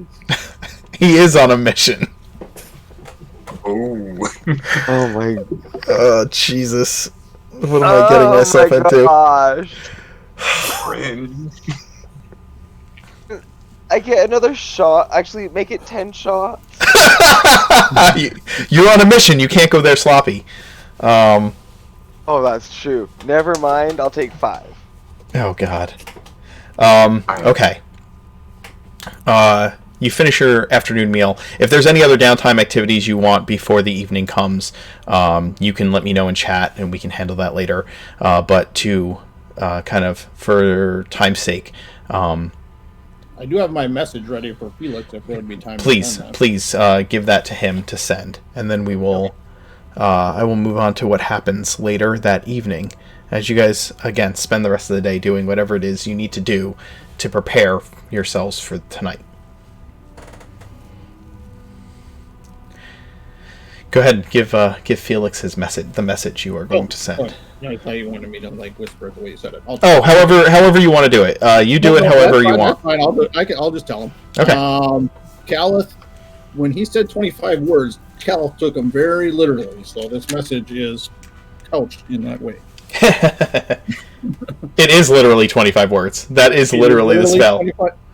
Yep. Elder Hamir, this Calith. Vision from Farstrider Cleric Nobody concerning myth no one. Great danger Awathan. Nobody's spirit now disappeared. Please contact Twiland Hill Azure Wand. Actually, please was not in my notes. I just said that accidentally, so that brings it to 26. So ignore please. Okay.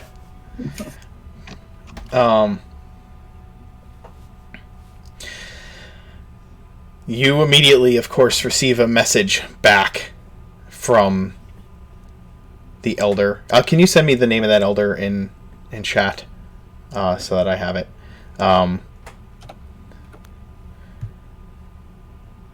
Caliph.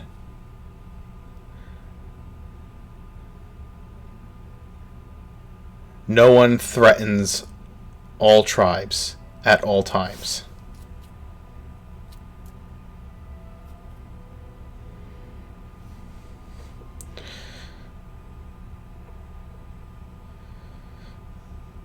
He was nobody. Forget him.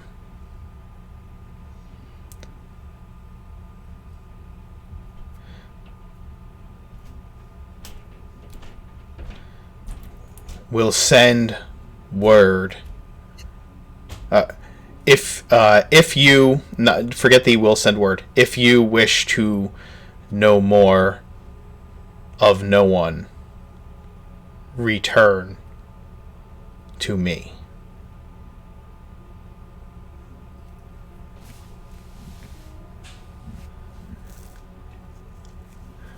What was that second line? What again? If you wish. No, the one about nobody was no one or whatever. He was nobody. Forget him.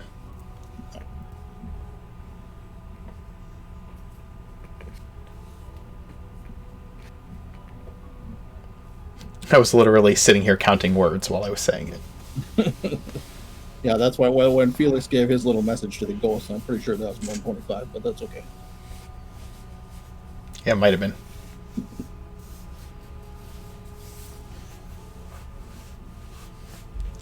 No, that was less.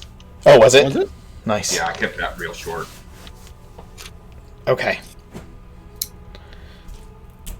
And then Caliph, you can tell me what you think about that response whenever you just get some time to mull over it. Yep. But you have the afternoon to do so, unless as you all prepare to return to your tasks later that evening.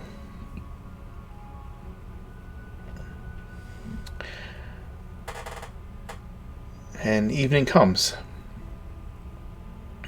Michael and Genevieve. Genevieve? Sorry. Yeah.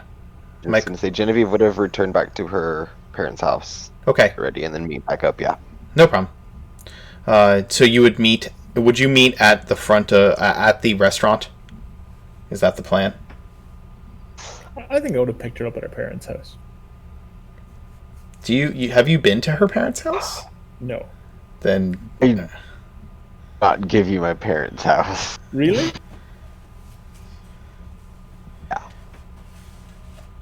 She just met you. She's not going to give you her childhood home up. Yeah, it's literally been 2 days, hasn't it? Or 3 days that you've known each other? She saved my life, though, right? She did save your life. If you convince me using that, I guess, sure. Okay. So I would have like come to the house with flowers for like both her and her mother. Her mother thinks this is immensely sweet and goes on and on about it. And when Michael's not looking, she would definitely slap your arm with the back of her hand and like give you the look like give you the like check this guy out look, Genevieve. Like, come on. She's like grinding her teeth, like are like white knuckles. Like, I will murder you later. Genevieve's mother says to you, now, Michael, you look like you come from a good family. Where are you from? I'm from Ravenreach. And it's like at the moment she like mentions family, my eyes go kind of cold for a second, but knowing where I am, I was like, yes, I am. And I smile, wryly. That's quite far. Ravenreach, all the way to the north. It is. Maybe one day Genevieve will join me going there. Well, I have no idea if she would be even interested in going as far as Ravenreach, but she wants to travel all over the world like her older brother, and so I would not be surprised if she did. Yes, I'm one of those hard to pin down kind of people. Dang, sorry. But speaking about going, we should go to dinner. And then I'll say to like, it was a very, very pleasure meeting you, Genevieve's mom. Oh, well, please,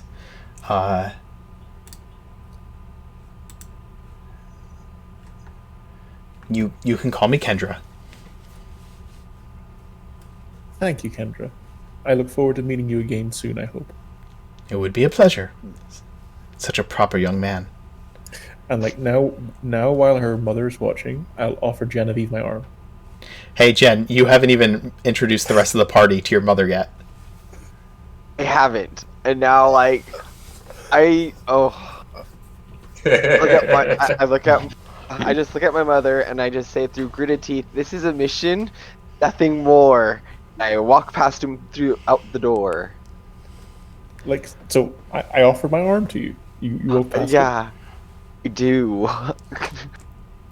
She walks right past it. Yeah.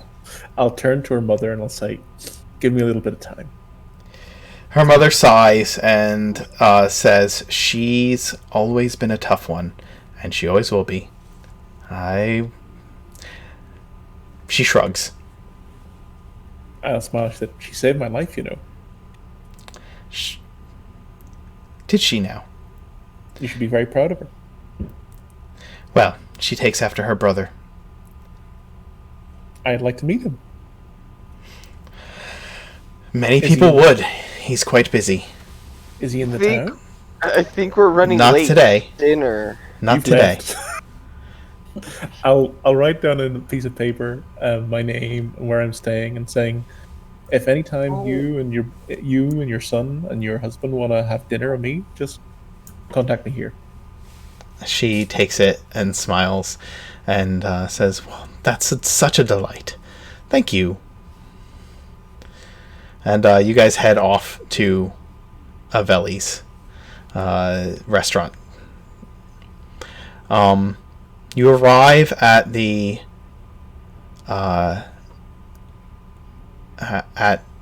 trattoria, and it is a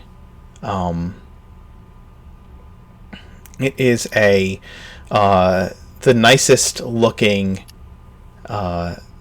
tavern and dining establishment you've ever seen.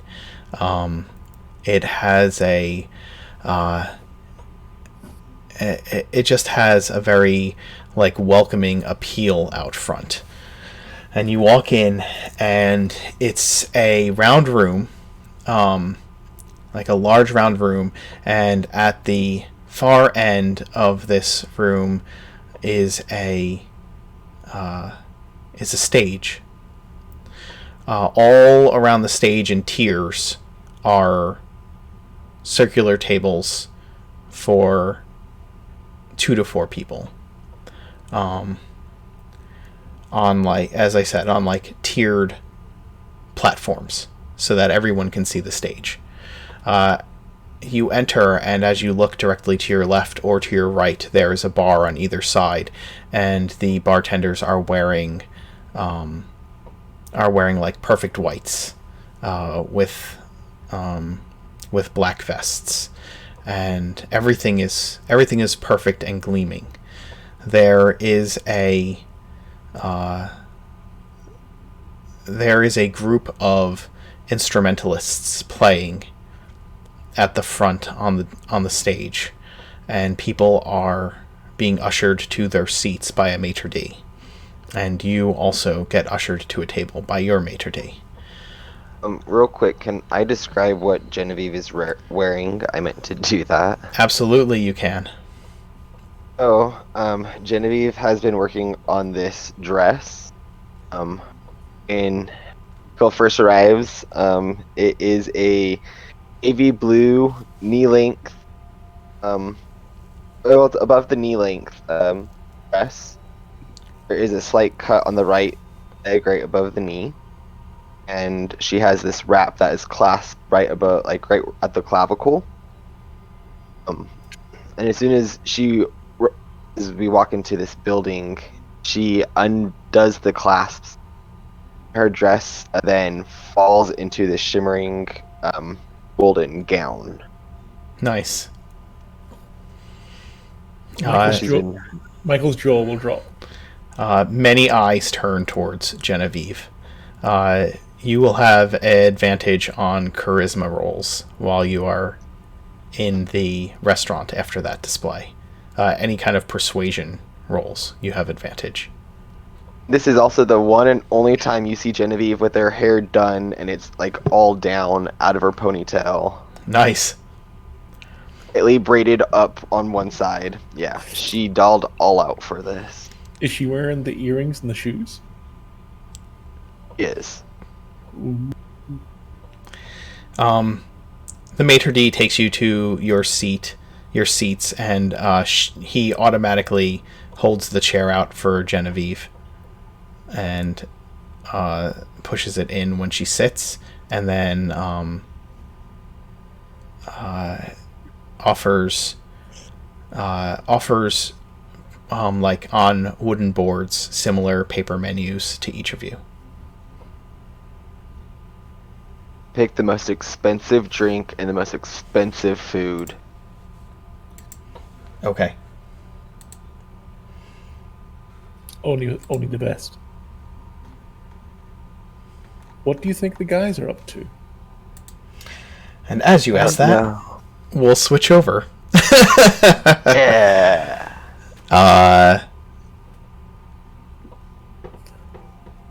And you, Calith, you, Garen, and Felix are led back down to the fighting pit.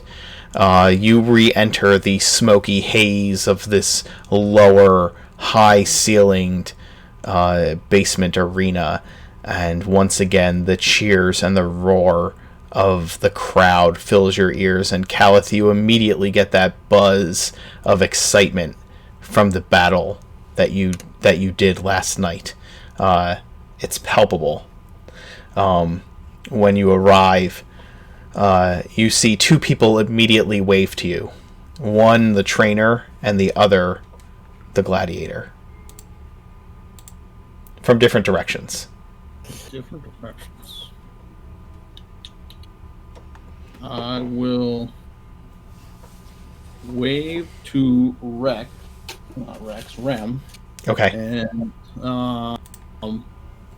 kind of motion that I need to do something else and kind of give him a thumbs up and then walk towards Galador. Okay. Rem nods and points that he'll be there, like points to himself as if he's going to be right there where he's at. And you head over to Galador with your companions. You guys walk up to Galador. Galador is the same size as and shape as Caliph. As Caliph. He has he wears kind of a loose fitting black almost like sackcloth tunic that has been roughly cut around the neck and arms and just kind of hangs loosely, this black tattered piece of clothing. And he has a helm on his head with the visor lifted, and his spear is strapped to his back. It's piece tied with a thick piece of leather around the spearhead, and he has a giant mug of ale in each hand. And as soon as you walk up, Caliph, he hands you one. Thank you. Good to see you again. You bring friends! Like I said I would. This is my companion, Garen, who I told you about earlier, and this is Pleasure. another... Well met, Garen. I'm gonna stick my hand out for a handshake. He shakes your hand, sloshing beer out of his mug as he does so. He does it with such vigor. A metal man will do well in battle, I am sure. And this little one. I'm gonna look at my hand. Sorry. Go on. I'll do it later. Hello, large sir. Are you the one that, Caliph beat to a pulp? Caliph bested me in one fight. But he will not get me again. We are equally matched, I think. And he playfully, pushes you in the shoulder, Caliph. And, he looks back down at you, Felix, and he says, I did not know children were allowed in here. And ones with such smart mouths. I would watch your mouth, sir. I am no child. He grins. Nay, you are a gnome. Yes? Gnome. Yes, that's the word. Do gnomes drink? Sometimes. He turns to the bartender and points to his ales, and he brings over two more, and he hands one to Garen. Whether Garen is willing to take it or not, he just kind of thrusts it out towards Garen's chest, and then he holds one down to Felix. And Felix, you literally need to hold this thing with both hands because it's like a huge stein of ale. And it's a one-hander for this guy, but it's definitely a two-hander for you. Garen's going to awkwardly take the stein. He's going to look at his right hand when he shook his hand, and he's going to prestidigitation all the beer off it. And then kind of look at the stein and look up at the man and say, well, I'm sorry, I'm not much one for drink. Then you hold it for Caliph. I'm sure you'll drink it. And he pushes you again playfully in the shoulder. The less he drinks, the more I can. Ha ha ha ha! I'm going to hand the stein over to Caliph. Caliph will take it and set it down in front of him, ready to drink when his first one's gone. You want to know more. These are the ones you spoke of. Yes. He downs his beer in chugs it and slams the ale on the bar. When you finish those, we will go.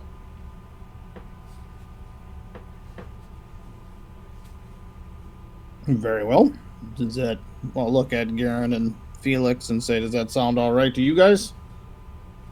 That sounds all right. Did you- What's the expected pay? Depends. We will find out. I have not been told. I simply thought that Calith would be good for the work. He vouched for you. Aye, and I will complete the work as long as there is pay.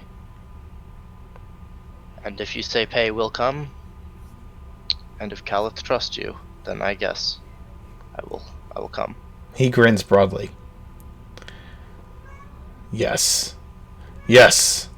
For pay. And glory. And after you guys finish your drinks, he leads you through the crowds, kind of like pushing people out of his way until you get to like a side door off of the audience, like this audience area. Calith, you recognize this as one of the doors that lead down to the fighting pit. Instead of turning in the direction of the fighting pit, he leads you down. He leads you in the opposite direction into a room. The room has some tables and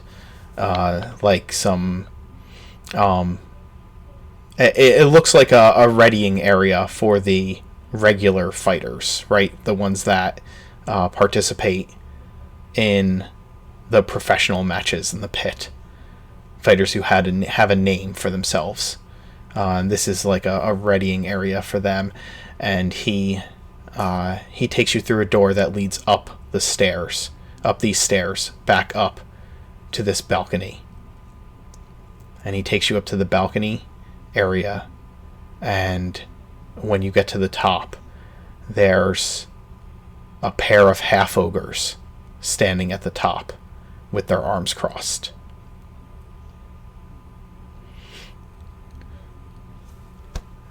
He salutes them. Galador, servant of the Horn, I bring new guests to join. They nod, and one opens a door, and you go into a lounge area. There's a billiards table and several there's like a private bar, and there's a door on the other side of the room. From one side of the room, there's like open windows, and you can hear the roar of the crowd coming into this lounge, and you can see the fighting pit from this fantastic angle above. And if you look out the windows, you can see that the sitting spot, the shadowy balcony where the imposing figure sits, is on this same level as you are.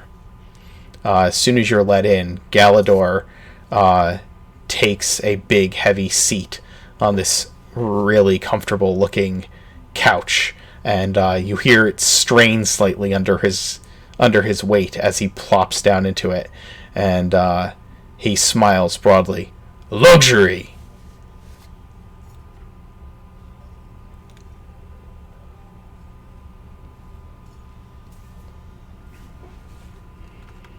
He kind of motions for you all to sit with him. Well, then the couch is big enough for all of us, or there's other chairs? There's other couches, yeah. Okay. Well, Cal will go sit on one of them. Are there chairs, or are they all couches? There are chairs by, like, the private bar. There are stools. Like, tall chairs. You know what I mean? They're, like, backed. They're not just, like, a three-legged stool or anything like that. They're like, high, tall chairs. Garen, not exactly wanting to go sit down in a couch, is gonna go sit on the chairs. The stools sound like a bit of a climb. I'll sit on a couch. Okay.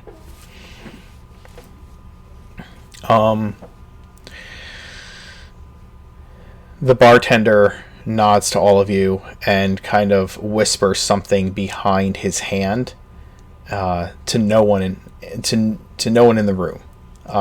Just whispers something, like turns away from all of you, whispers something into his hand, and then after a few moments, the Ergonasi woman comes through the opposite door that you entered through and walks into the room. Ah, Galador, you bring new recruits.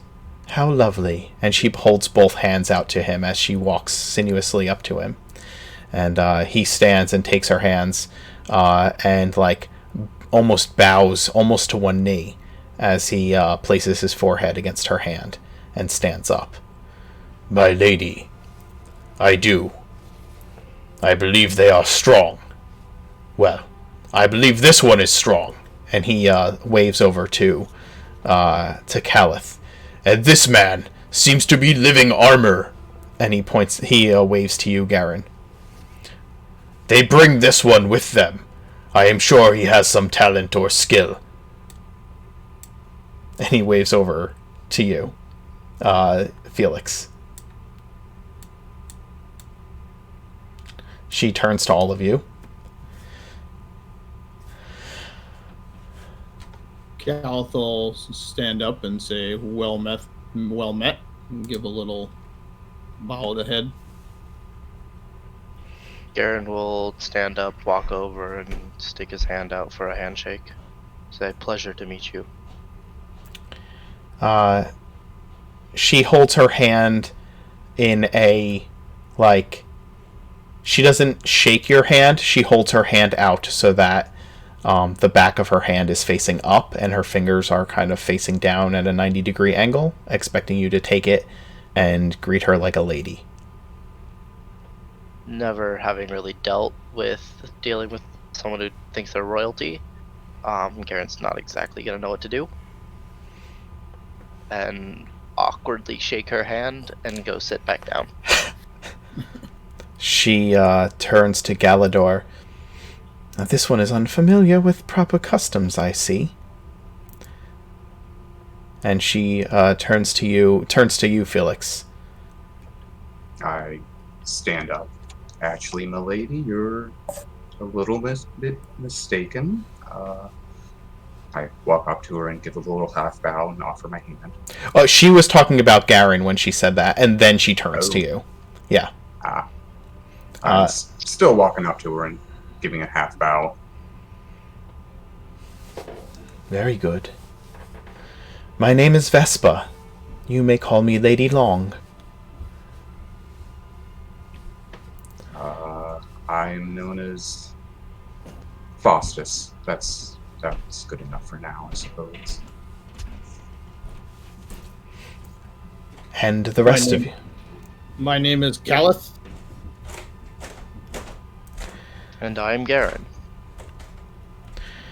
You wish to serve and work with the Adamantine Horn? This job is an appropriate audition. Yeah, Galador mentioned that you were a good employer to work for, and we're looking for work, so it seemed like a good fit. We are always looking for the proper type of help. Tell me, how is your taste in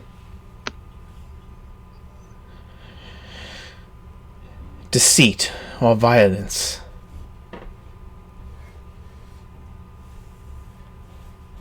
Well, I spent some time in the Redenbar army. I'm not unfamiliar with violence. Nor deceit, I would think, if you served under Lord Groff. His armies are... Correct. His armies are not what they would call honorable. Brutal is what I hear. You have heard correctly. She smiles. Quite lovely. Do either of you have objections with violence or deceit? I spent most of my years across the seas, I have seen my fair bit of violence. I'd be happy to help. Well, I have Gesturing to my no swords. problems with. Okay. Felix, go ahead. Sorry. No, go ahead, Well, I Felix. have no problems with deceit. Violence, that depends, really.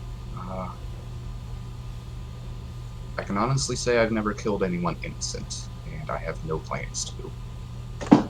But there's other ways around that. She, as you all speak, all of you are telling the truth, correct? Being completely forthright?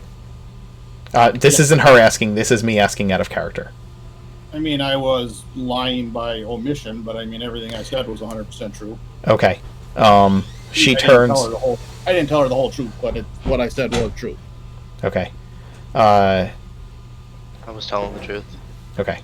She's satisfied with your answers. There's a caravan coming from a small town named Anchor. Have you heard of it? We have. We have some past. They will be Thanks, passing through the swamp in the next week and arriving at the trading post between here and Geneva. They have requested from the Tallfellow gang aid in returning in coming here to Twiland Hill. We see this as an opportunity. The Tallfellow gangs are hiring muscle at the moment, for their halfling legs are short, and their daggers, though cunning, are hardly the work for caravan guards. We have offered our services to the gang, and we are looking for those men and women who would be capable of guarding said caravan the rest of the way. We hear there are women, children, elderly, and that these people are on the brink of destitution. One of the Tallfellow's gang members is traveling with them. He's the one who sent word. He has a number of illicit goods, we think, hidden among their items. We have two options that we are considering. We can take the pay from the Tallfellow gang, which they are offering a significant sum due to the items under the care of the guys of this caravan. And we are considering taking them up on this amount and honorably transporting these people to Twiland Hill. Our other option that we are considering is taking what we wish from this caravan and, as payment for safely getting them to Twiland Hill, if they, as a, to call it a security fee for protecting their lives. Of course, the poor folks will arrive here without a penny to their name, but they will be alive and safe. It is not much. However, we have been told that there are some altruistic types, adventurers of a sort, who are traveling with this band, and we're not sure if we want that kind of trouble. So we may simply take the upfront pay. I tell you all of this because those options will impact your decisions to join us, I'm sure. Tell me, what would you be hired for and what would you prefer? What is the pay offered? For guarding the caravan, we are offering 5 gold a day. It is more than double the standard rate for mercenaries. If we ransack the caravan, it would be significantly more, but if these folks that they say are with it, it could be significantly more dangerous as well. We should try to protect this cart. I don't think it would do anyone any good starting a gang war. She flashes you a look. What did you say? I mean, we're protection, right? If protection is attacking other protection, that could be bad economically. Sorry, I used the word gang war out of just analogy. She narrows her eyes.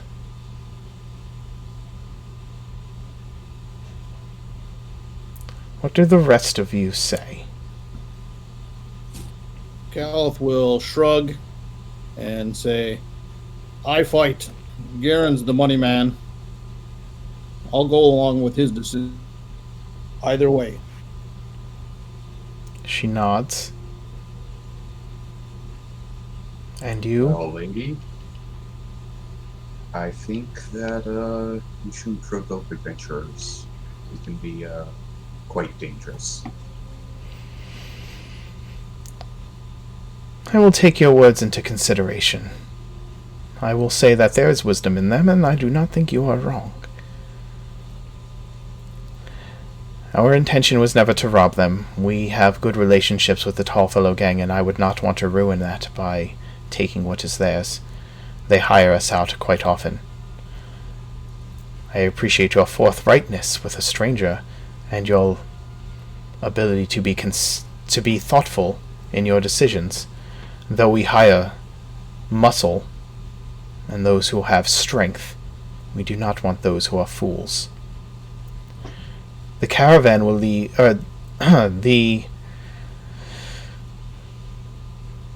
The caravan guards will leave tomorrow in order to arrive promptly around the time that this other caravan should be approaching the trading post. Would you be agreeable to leaving tomorrow? That should work. Works for me. The Tallfellow gang will be sending some liaisons to travel with you. We're hoping to have a decent number of caravan guards to escort these people, for there are 200 of them, and they will require a number of swords to keep them safe.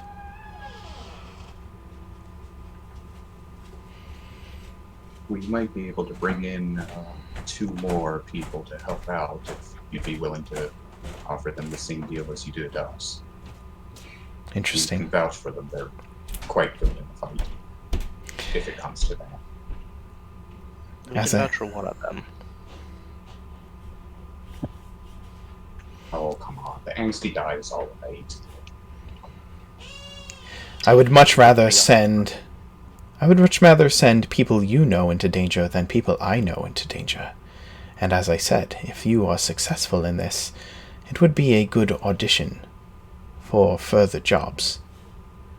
You would, of course, not be submitted into the Horn yet, and I'm sure you can see that we take our security quite seriously.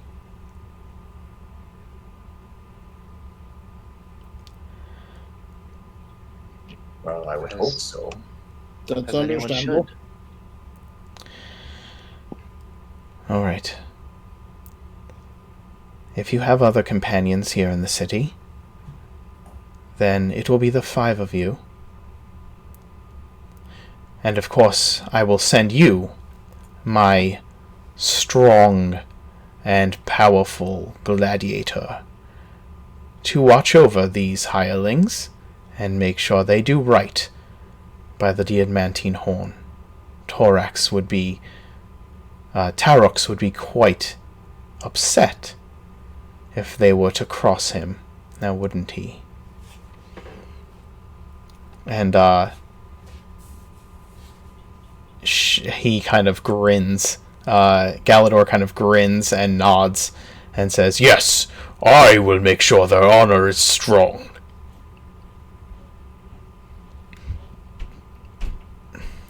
Tomorrow, then.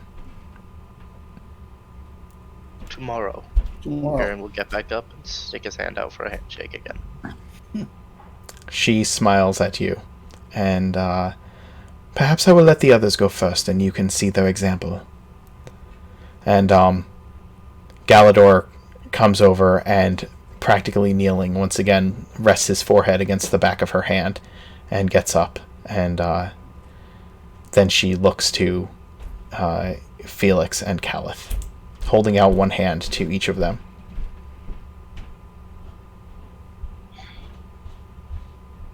I'll get up, walk up to her, give her a half bow, take her hand, trying not to tremble, and just kiss the back of it, and then step back for Caliph. She smiles to herself, that sly, asymmetrical smile. Calith hasn't done it before, but he will attempt to imitate Felix. Okay. You do your best. And then she turns to Garen. Perhaps now you know the custom.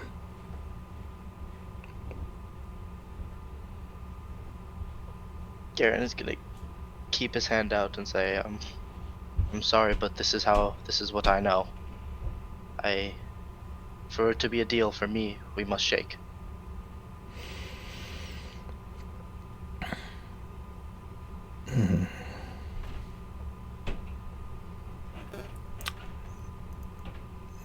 Well, Ma'am, I do not mean you insult. Well, if you look at me, I'm not exactly human. no, you are not. Neither am I. She's an Ergonasi. She's clearly not human, and she takes your hand, and she takes your hand in the same manner she did before, and she looks you in the eyes, Garen, and she says to you, "You may not be human or practice human customs, and you may not seek to offer offense, but understand that there is a hierarchy here. And if you wish to be a part of what we do, you will submit to our customs, either by will or by force."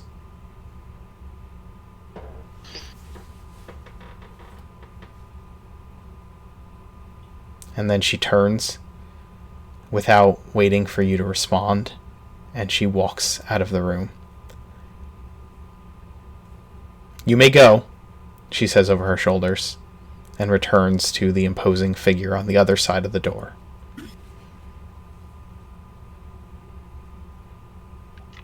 Let's get the hell out of here.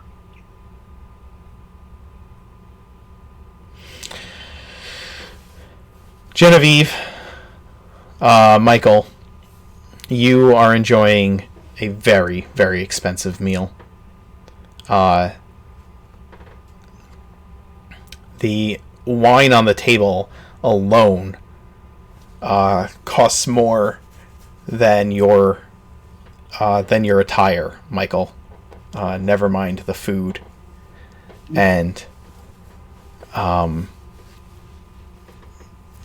as you finish off the bottle, a second one is brought to the table and offered to you to see if you would prefer it. Can I just have a quick check? I'm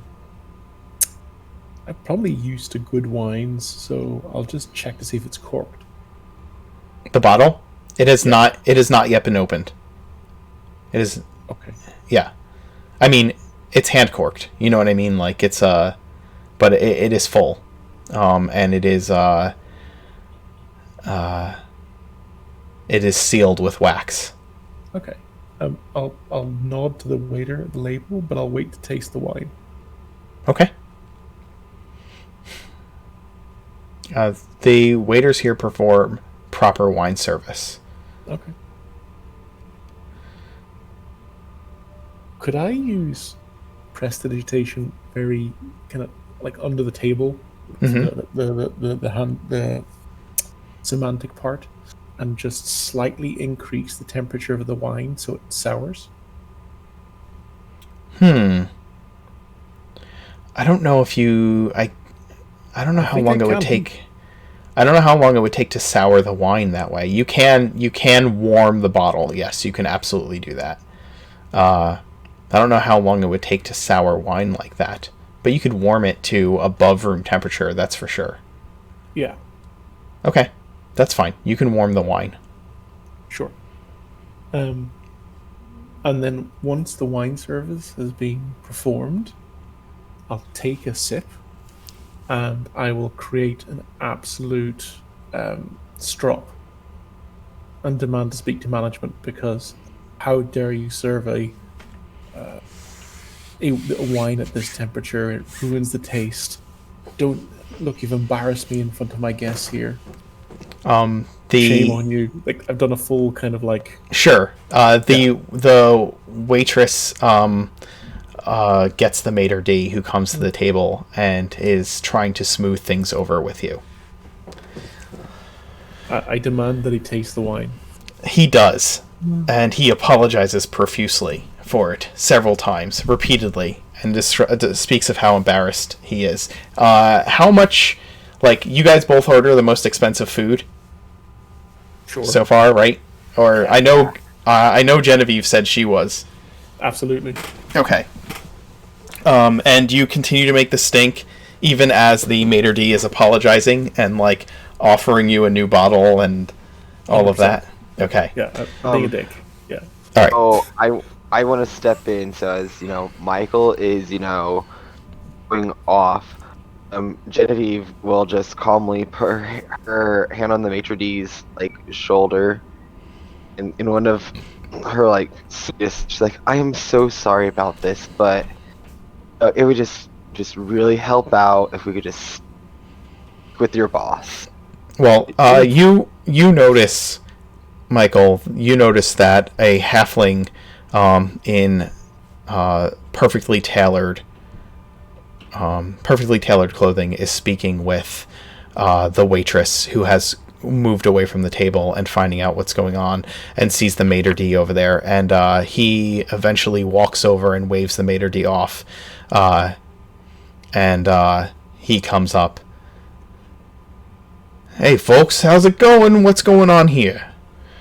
I heard that you got a bad bottle of wine. I wanted to come over and personally apologize. Is he from Brooklyn?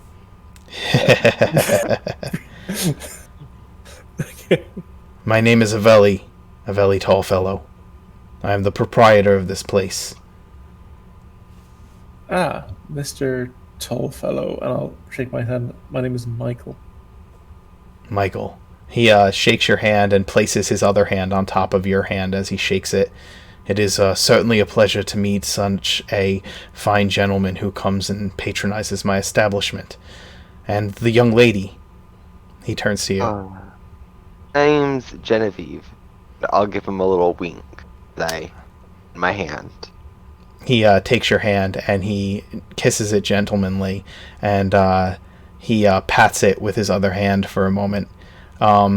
His hands are warm and strong, and he says to you, My lady, I have not seen such a fine dress or a fine lady in this establishment in quite some time.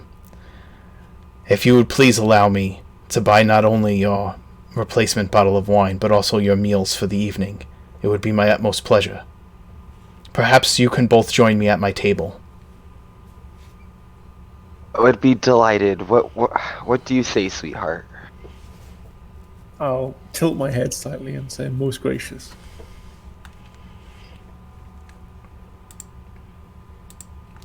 Genevieve gives you one of those smirks, yeah, this is the one and only time this is happening.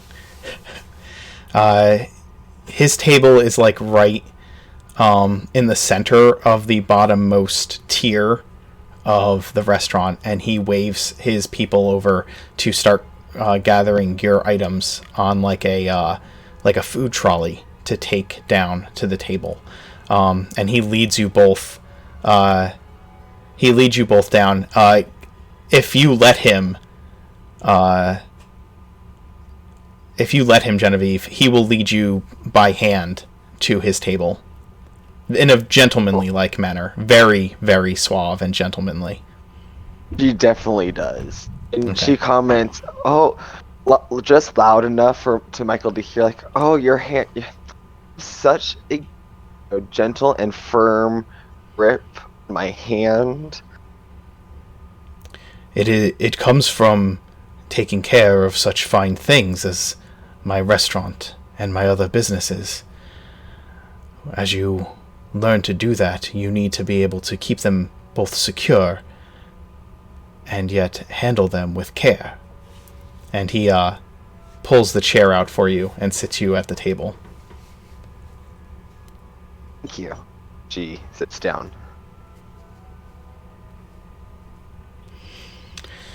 And he doesn't wait for Michael to sit. He sits down next to you.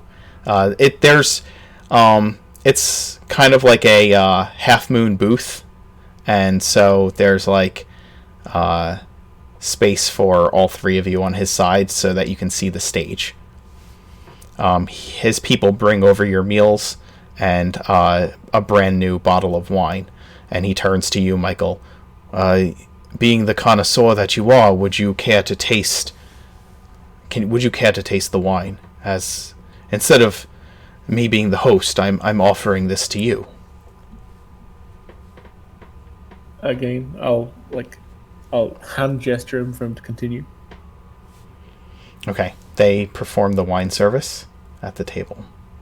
As they do this, a elegant elven woman, half-elven woman, with hair that goes down past her butt, and this long flowing gown, steps up onto the stage, and she begins to sing in a kind of a smoky, sultry song. She's my favorite. What's her name?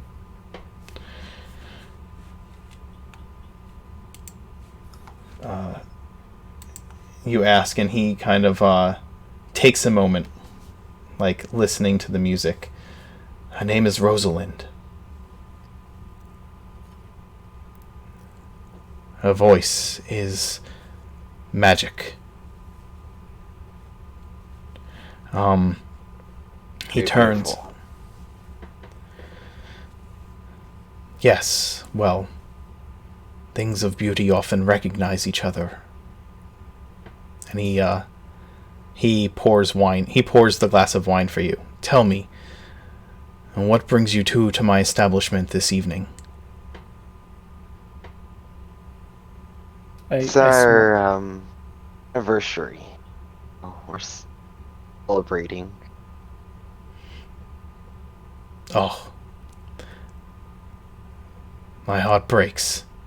You are to suffer this on your anniversary. And with all that you were looking to...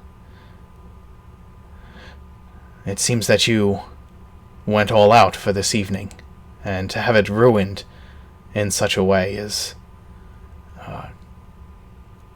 it's quite painful. I hope that I am salvaging your evening to some degree. I give Genevieve a really big smile. I say, well, the night is young.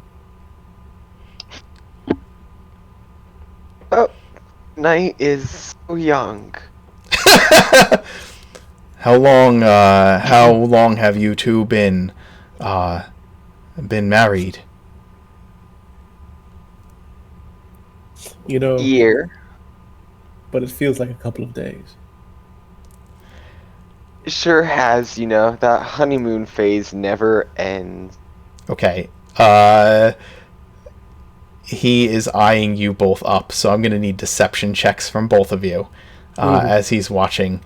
And Genevieve, you would have advantage from the dress, but you have disadvantage because you're having a really hard time hiding the fact that you're not happy about this. She is gritting her teeth.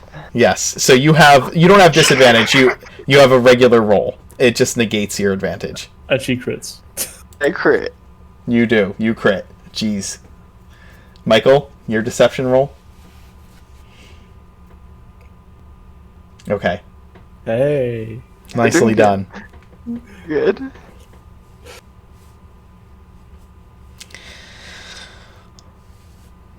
Well, to your anniversary. May this be one of many. And he holds up his glass to you. And then I'll look Genevieve in the face and raise my glass and I'll say to us. To us.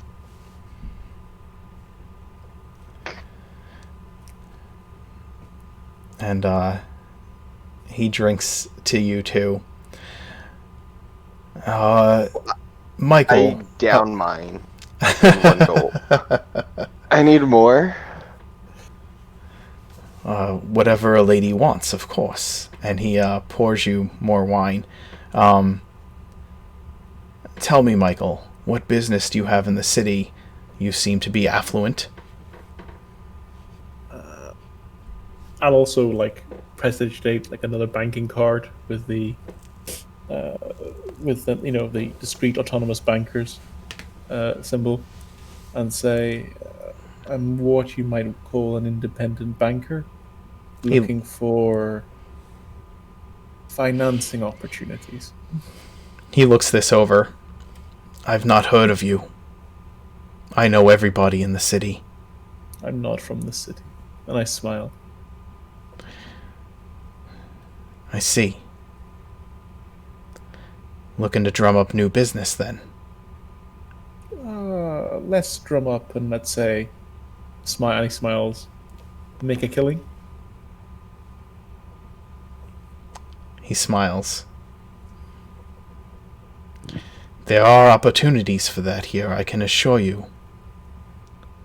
Well, if you need something that is investable and provides a good return, I'm always open to suggestions. Are you in the business of acquisitions, or And takeovers. Takeovers are dangerous things around here lately. Well, no risk, no reward.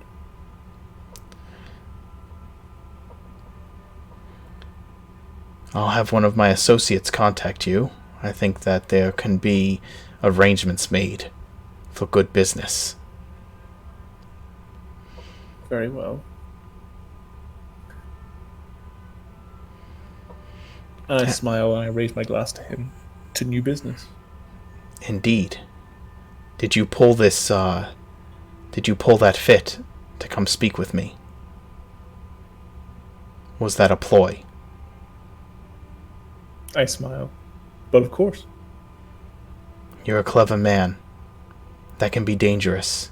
I don't take kindly to being deceived. However, if we can do business, I might turn a blind eye to the insult that you made towards me. And he takes a drink. I look at my fingers and I say, I got what I wanted, did I not? For the moment, yes. Try something like that again. You'll get a lot more than that. We deal openly from this point on.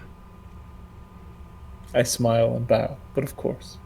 He's not smiling. I know. Tell me, have you contacted any of the other interested parties in this city so far? Not yet. Should I? Maybe. I'll give you some free advice if we're going to do business. Again, consider this a courtesy.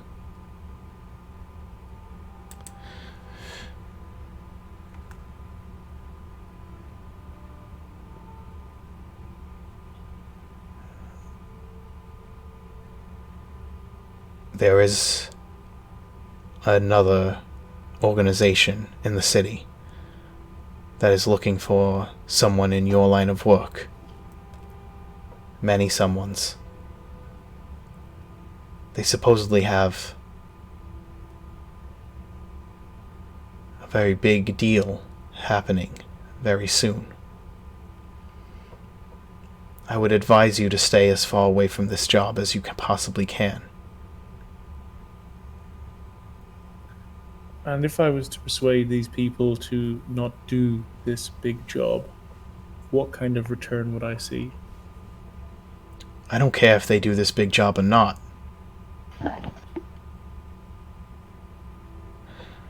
These people are bad. The bad news, especially for the people in our line of work. And who are these people? What are they called? I don't know what they're called, but they're malevolent sons of bitches. And he looks you right in the eye as he says malevolent. I look him straight back. You stay away from them. Since you're new in town, I offer this advice freely. And if we're going to do business together, you're definitely going to stay away from them. Or else we will not be doing business together. You got a name? As I said, I just know they're malevolent sons of bitches. Okay. Well, I looked at Genevieve. I think it's about time we're going, dear, don't you? I think so too. He stands up and walks around the table to say goodnight to both of you. One moment, please. And he waves Rosalind over after she finishes singing on the stage, and she comes up. And he smiles broadly and puts his hands out, and she leans down and gives him this very affectionate hug. And he kisses both of her hands and kisses both of her cheeks. Darling, Rosalind, these are my new friends. This is Michael and Genevieve. Folks, this is Rosalind. She smiles and she gives a very proper she gives the appropriate like shake and friendly greeting to you, Genevieve. Michael, she eyes you up and down as she says hello to you. Kind of gives the same grin to you that you've been giving to Genevieve all night, and says, "Well, look at you. I like your suit."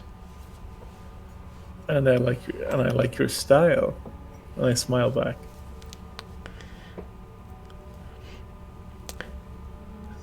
And she turns to Aveli. "Oh, Aveli, you know the nicest people." "That's only 'cause I know everybody." And she turns back to the both of you. "So, Michael, are you going to be a frequent guest of Mr. Tallfellow's?" Well, if tonight was to be of any example, it looks like we will be fast friends. Isn't that right, Aveli? As long as we're on the same page about what we spoke about, I think we have business opportunities in our future. And he smiles. And she says, "Wonderful. Well then, the next time you're in, you're going to have to buy me a drink." And she kind of smiles at you. "Aveli, I'm going back to get ready for my next set." And she kisses him on the top of the head and walks back towards the stage. He turns to Genevieve. "Don't mind her. She's useless. She's harmless." I am not. I am harmless. Can I insight check Jen to see if she's feeling any kind of jealousy? Yeah, go ahead.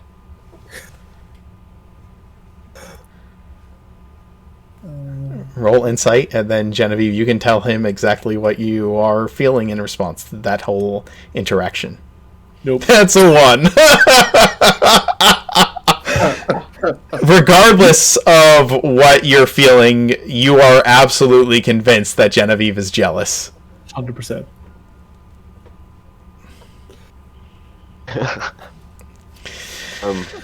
Yeah. Oh. You folks come back again. I'll be happy to have you here. like I said, dinner's on me tonight. Next time you buy double. And he laughs, kind of smirks at both of you. And laugh along with him. Yep. okay, you guys head back. You all eventually meet back once again, and you guys, Calith and Felix and Garen, you meet up with Genevieve and Michael. Do you guys meet at the tavern? And if so, Genevieve and Michael, do you change before going to the tavern, or do you walk in dressed the way you are? Oh no, I dress in the way I am. We go straight to the bar. Okay. That's how I am. You guys meet at the tavern. The tavern at this time of night is actually kind of slow when you walk in. And Calith, Garen, and Felix, the three of you are sitting at a table near the bar when you walk in. When they walk in, heads turn to see Genevieve. Felix's eyes bug out. I don't want to hear anything. I go straight to the bar. I go straight to the bar and order the biggest beer possible. She hands it to you as soon as you ask for it. She brings it and puts it on the table. A good couple cigs and sit down with the rest of the crew. Felix, when you entered the bar, and did you order a drink?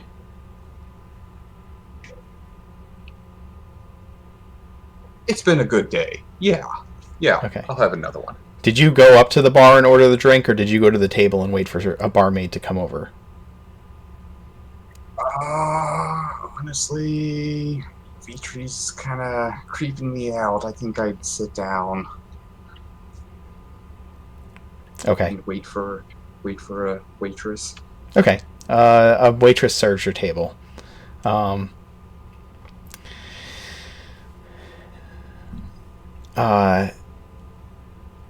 You guys all gather with your drinks in hand.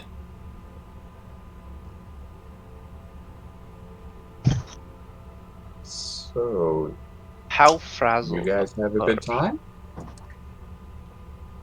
Oh, yeah, it was so much fun. So much fun. How Delightful. frazzled does she look? Like, Genevieve, do you look like a total mess at the moment? Because you don't. I mean, not like a total mess. You're still looking good, but in the. Yeah, I mean, she probably finished a bottle of wine by herself, but she's good.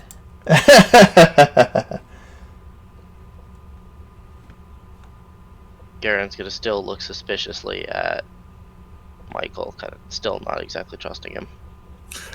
Do I notice that lack of trust in that look? Is it obvious? Like, sure.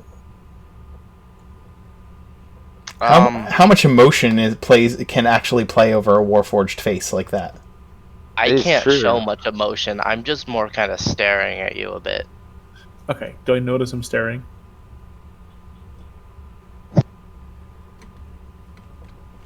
Yeah, I would say so. You have a 17. You have a 17 insight, right? Or not insight. Do you have a 10, or is it a 10? You have a 10. I have Yeah, passive perception. You have 17. I'm sorry. Are you making it obvious? Yeah, I I'm mean, not we kind of stare at things all the time. I'm not exactly trying to hide it, but Okay, I'm not trying to, then I will leaving say, yeah, you notice. So I'll look to Garen and I'll say, like, hey man, you got a problem with me? Something up? You want to talk about something? I'm sorry. I do not. Well, I don't trust Easy. The past we've run into haven't ended up well for us. It's hard for me to trust easy, so I don't know what to think when you go off and come back with one of my friends who is now in maybe not a great mood. Oh, It's fine. you're jealous. I do not feel jealousy. I care about my friends. I do not. Well, I do not get jealous, but I do care about my friends, and if my friends are hurted, wow, no. If my friends are in pain or someone hurts them, then they don't stay along. It's okay, man. We can find you a nice lady robot if you want. Again, Boys. I have no need for that. I think the rest I of you want to make sure my have. friends are safe. I think the rest of you have some important information to pass along.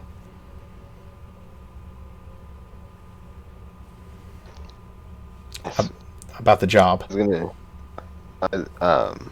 Them. Yeah.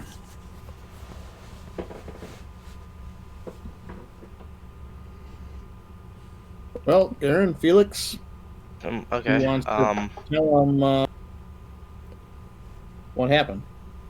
Garen's gonna look Yeah. away from Michael, and unless Caliph is gonna say something. That was Cal said that to you and Felix. Oh. Go ahead, Garen. Well, we've been tasked with a mission to go protect a cart. And, well, it pays pretty good, and they're asking for more. Not a cart. A Not a caravan of 200 caravan? people. Yes, a caravan of refugees. Caravan of 200 people, yeah. Yeah. Why the refugees? I don't know. We'll see.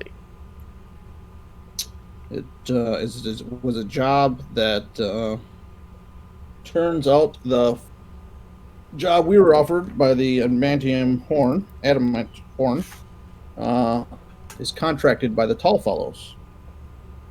There's a representative of the Tall Fellows traveling with the caravan. They supposedly have some valuables of some kind that are being hidden within the caravan under cover of the refugees as a cover. There are some. Go ahead. No. You continue. Okay. And there are also some adventurers, another group of adventurers that are guarding the caravan as well. I'm going to just remind you all for a moment that you did start off in the town of Anchor, and you know who the representative of the Tall Fellows is there, Garen. You know them. I do know. I was waiting for Caliph to finish. Okay. Right, because he's the only one that knows that, though, right? He's the only one who knows that, yes, unless he shared it with the rest of you. But, I mean, you know the people of Anchor. Like, especially Felix, you spent a little time working the bar there, so you definitely know the people of Anchor. Oh, yeah. Yeah, we didn't. I guess we probably should have asked that when we were talking to the other lady. Yeah, we don't know why they're refugees or what happened in Anchor. We're just been hired to guard them for the second half of their trip to Twiland Hill. This is the first time you've heard Anchor mention Genevieve. Hold on, I have to push through notes. Did they say anything about the heir and his daughters? Chance? They No. didn't They said- tell us much. Yeah, they didn't say anything about, other than the fact that there are refugees in the caravan from Anchor, and being that there's that many of them, it's got to be a good percentage of the town. That's like the whole Yes. town. Well, if you're needing protection and escorting, then I say let's do it. They're kind They're to good us. moves. It's the least we can do.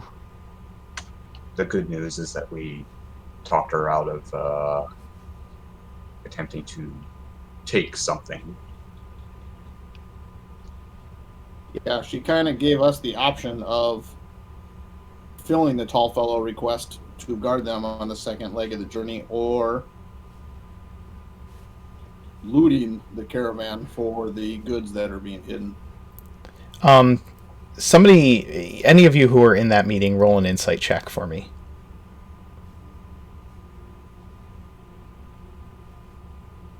All of us, or just one person? Any of you. Felix, you're very insightful, especially around women. Yep. Oh yeah, Oof. look at that. Garen, you could tell that when she was asking about the options, she was trying to gauge your responses.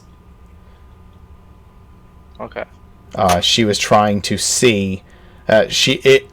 You don't think that she really wanted you to ransack the caravan, or if that was her intention at all, ever. You kind of got the impression that she was using that to gauge all of you. Do you understand what I'm saying? Yeah. Yep. And honestly, yeah, when I Cal don't was think this telling is a the woman story, we should that's- cross. The way he believed it to be. Right. Yes. Yeah, I had a feeling she's trying to judge our reactions. Okay. I got the sense that she's very dangerous, and I don't think we should cross her.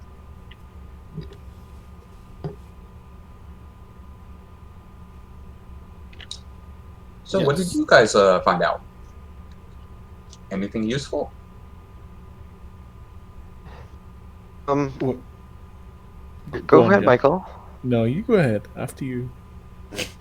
Did all the talking.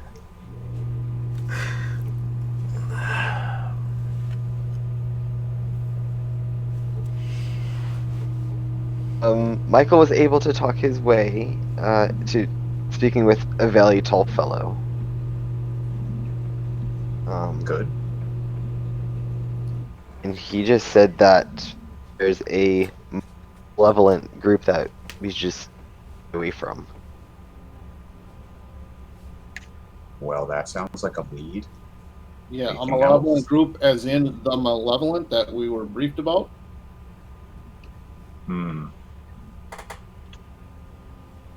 We also met a really great singer, Rosalind. Really great girl. She had a really nice voice. You're pretty. Yes, she did.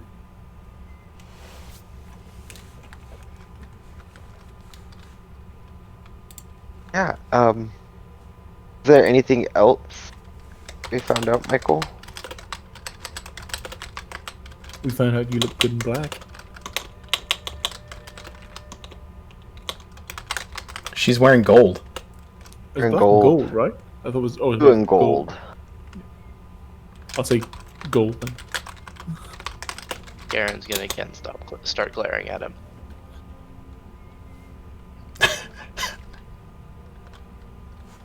What's wrong, man? Dustin, I sent you a message on Discord, by the way.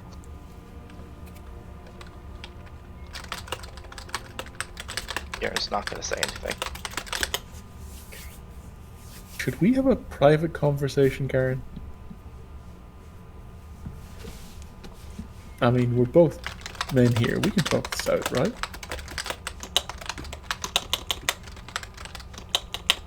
We can talk.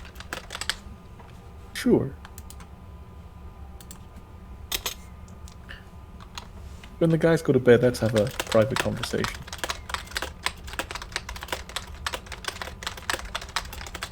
Michael brought up a great point. Rosalind, just this beautiful gown, didn't she? And her voice. Oh, I'm so glad I studied Elvish. Just her vibratos were beautiful. Michael, you should ask her out. I think Aveli will let you.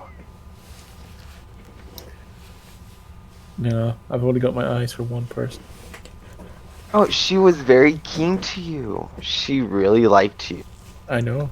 And you know, you should go buy her a drink.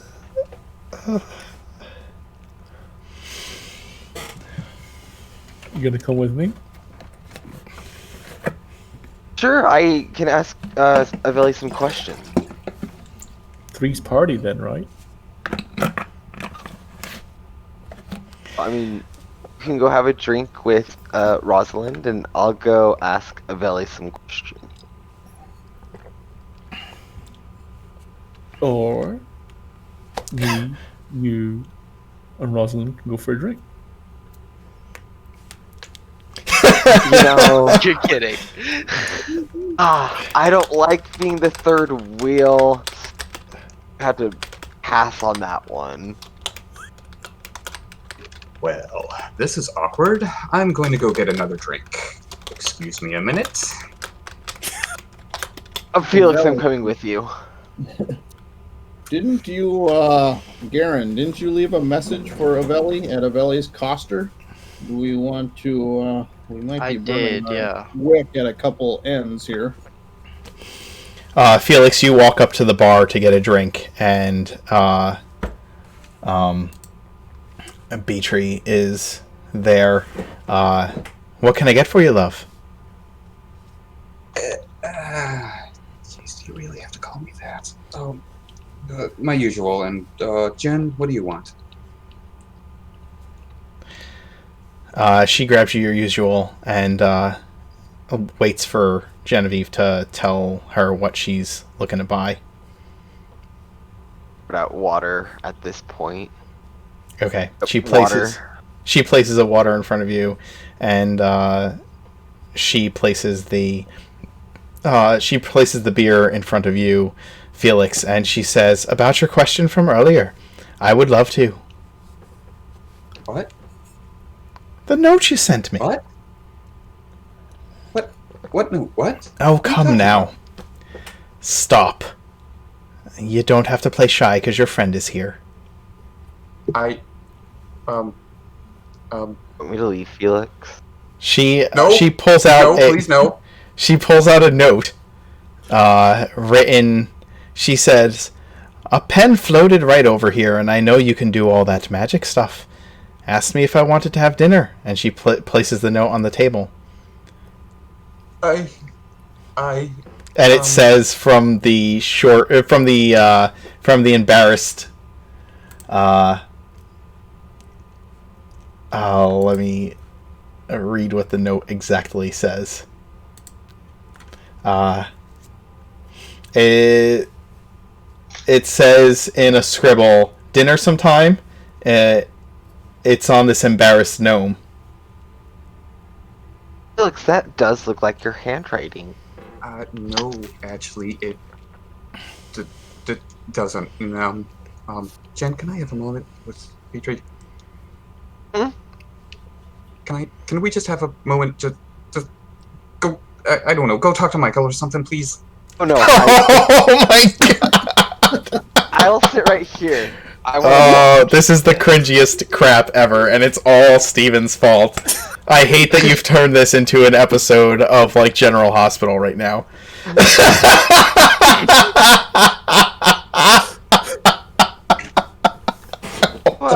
I'm so loud right now. My family is probably upstairs like, "Oh my god, he needs to shut up. We're trying to go to sleep."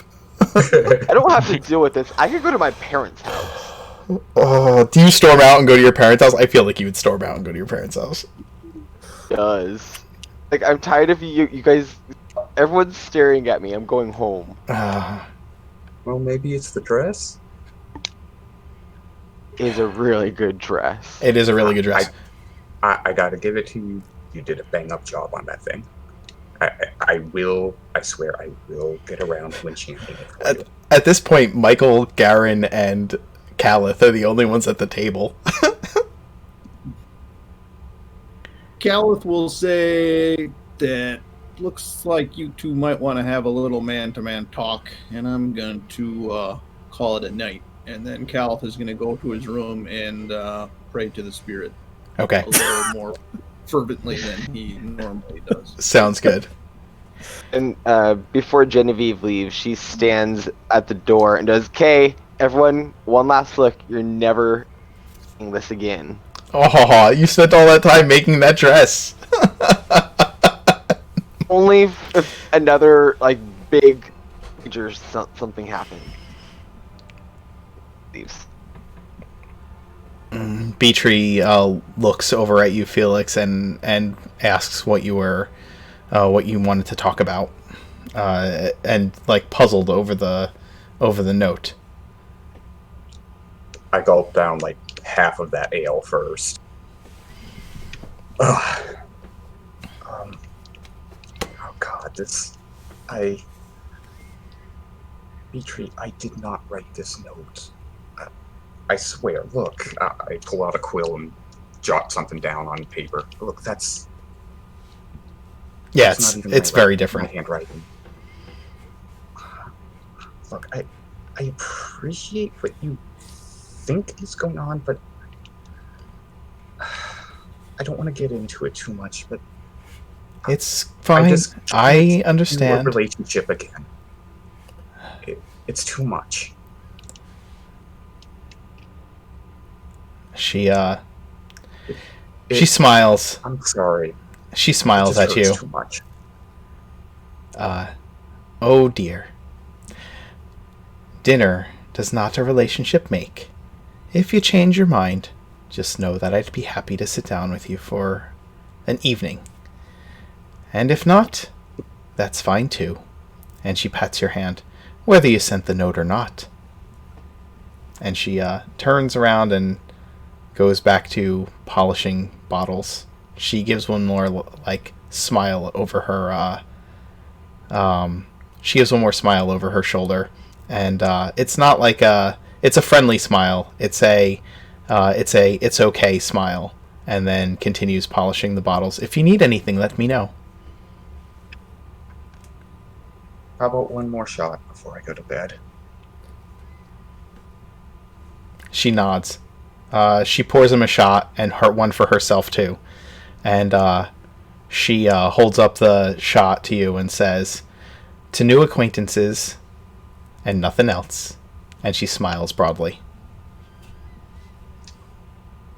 To friends that understand? I clink the glass. She clinks the glass and she smiles. Like I said, offers on the table. Dinner for you and I. You take it up whenever you'd like. Or not at all. Not sure if I have the courage, but thanks. She gives you a smile that tells you that she's still interested, but she's not going to push it. She backs off. I just down my shot and just sit there thinking for a while. Michael, you and Garen are sitting at the table, staring across from each other. Okay. So I'll just stare at him and say, do you have a problem with me? Not with you. It's that I don't trust easy. Like I said, I look out for my friends. And if my friends get hurt, well, it's not good for the people who hurt them. And I've made my mistakes in the past by trusting the wrong people. Are you threatening me? I am not threatening you. It I am sounds just like a saying, threat. Do you mean harm to my friends? No, Do you mean harm to my... She saved my life. Why would I want to harm her? Saved your life. Why would you try to get so close to her? Robot. We barely know you. Robot, why do you think? Why would two people want to get close? To undermine the other's trust. I can put my head in my hands and just shake it. Oh, you're so dense. So dense. You can earn my trust. I just don't trust easy. The last one left this, and I'm gonna point to the scar on my forehead. Yeah. He tried to kill us. I'm not trying to kill you, Tin Man. I'm trying to get closer to one of your pals. Hopefully my pal.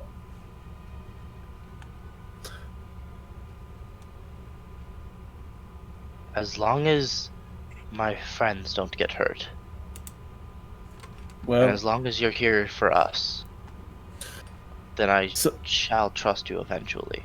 But it will take time. sometimes when you like somebody, it hurts, and that brings pain.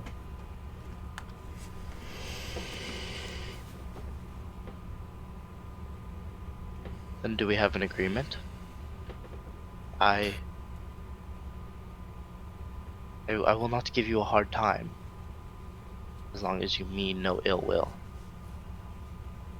You don't need agreement, but I agree. And I'll stand up and give the robot a squeeze on his metal shoulder. And just go to bed. I will order a... I will walk over to the bar and say, "Can you send one ale up to that man's room?" And She I does. will pay for that. She nods. You guys, the ale comes to your room, Michael. Do you have a reaction to it?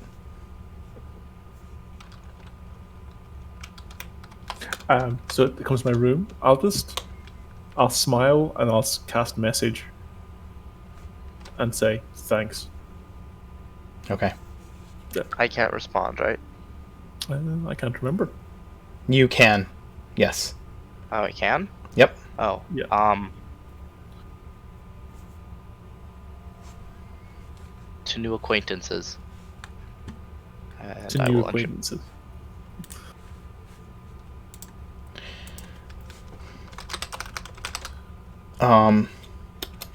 The next day, you guys agree that you're going to take the job, right? That you were going to take the job? Yeah, Yes. I think so. Okay. The next day, you guys arrive at. You guys head to the bullpen, and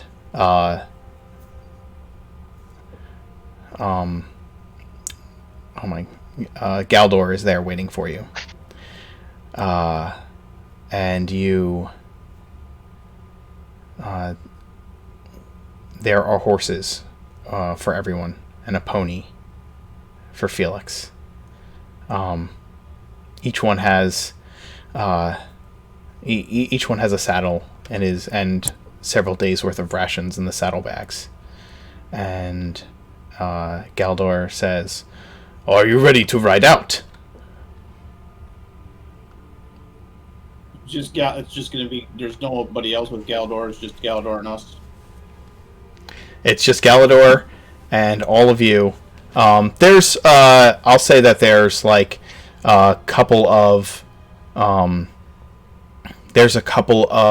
Avelli's men. There's like 2 or 3 halflings there as well on ponies, and a couple of.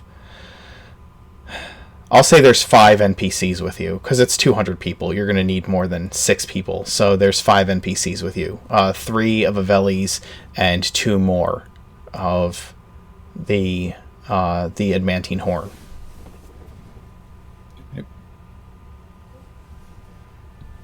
Yes, we're ready. All right. This And is well, then I'll introduce him to Genevieve and Michael since he hasn't met them yet. okay, Galdor says, "Well met. I am Galdor." And he looks to each of you, and Genevieve, are you decked out in your armor? Oh yeah. Okay. Ah, you are also a mighty warrior. I will withdraw my rapier and say, yes, I'm pretty handy. And I'll sheath it. Such a dainty blade. Don't provoke her. Quicker it is. I would enjoy seeing what you can do in battle. And you, sir, are you a mighty warrior? He turns to Michael. I say no, but I'm a really good wingman. Hey Felix, did you like the locket? Wait. And we'll end. Did you write that message?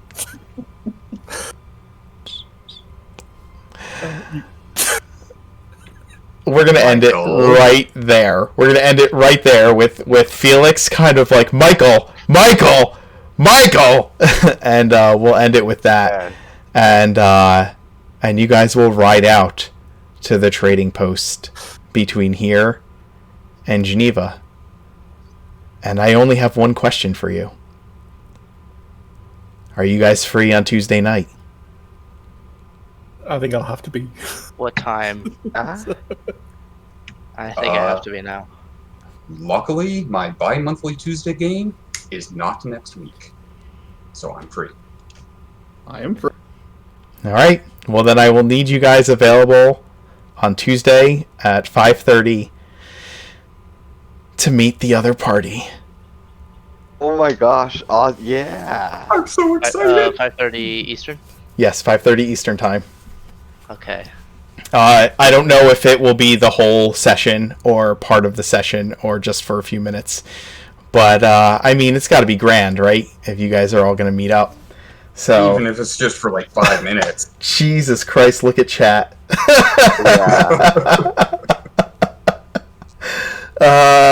God. All right, we are going to try and have 11 people on Discord at one freaking time. Oh my god! Mark? I've done it. Good luck. Crazy.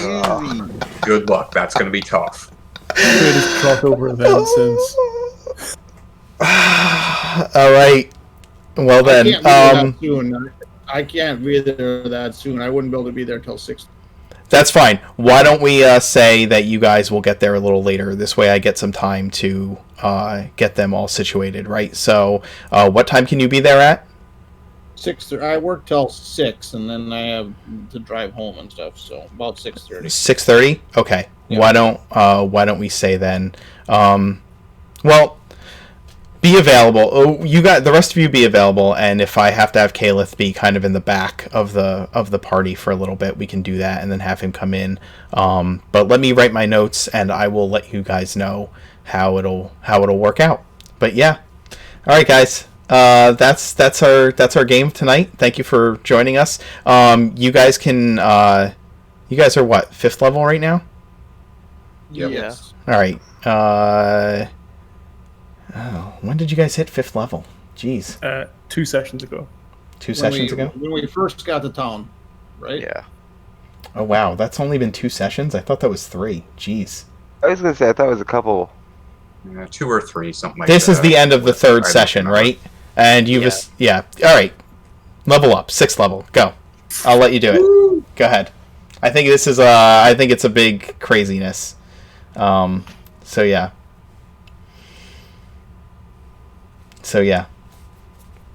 I'll hit dice then.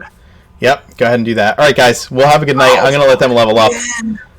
Oh my god, that's the 2nd time in a row. All right, have a good night, guys. We'll see you later. Hey guys. Night, chat. Right, Matt, thanks. Thanks, everyone. Been amazing.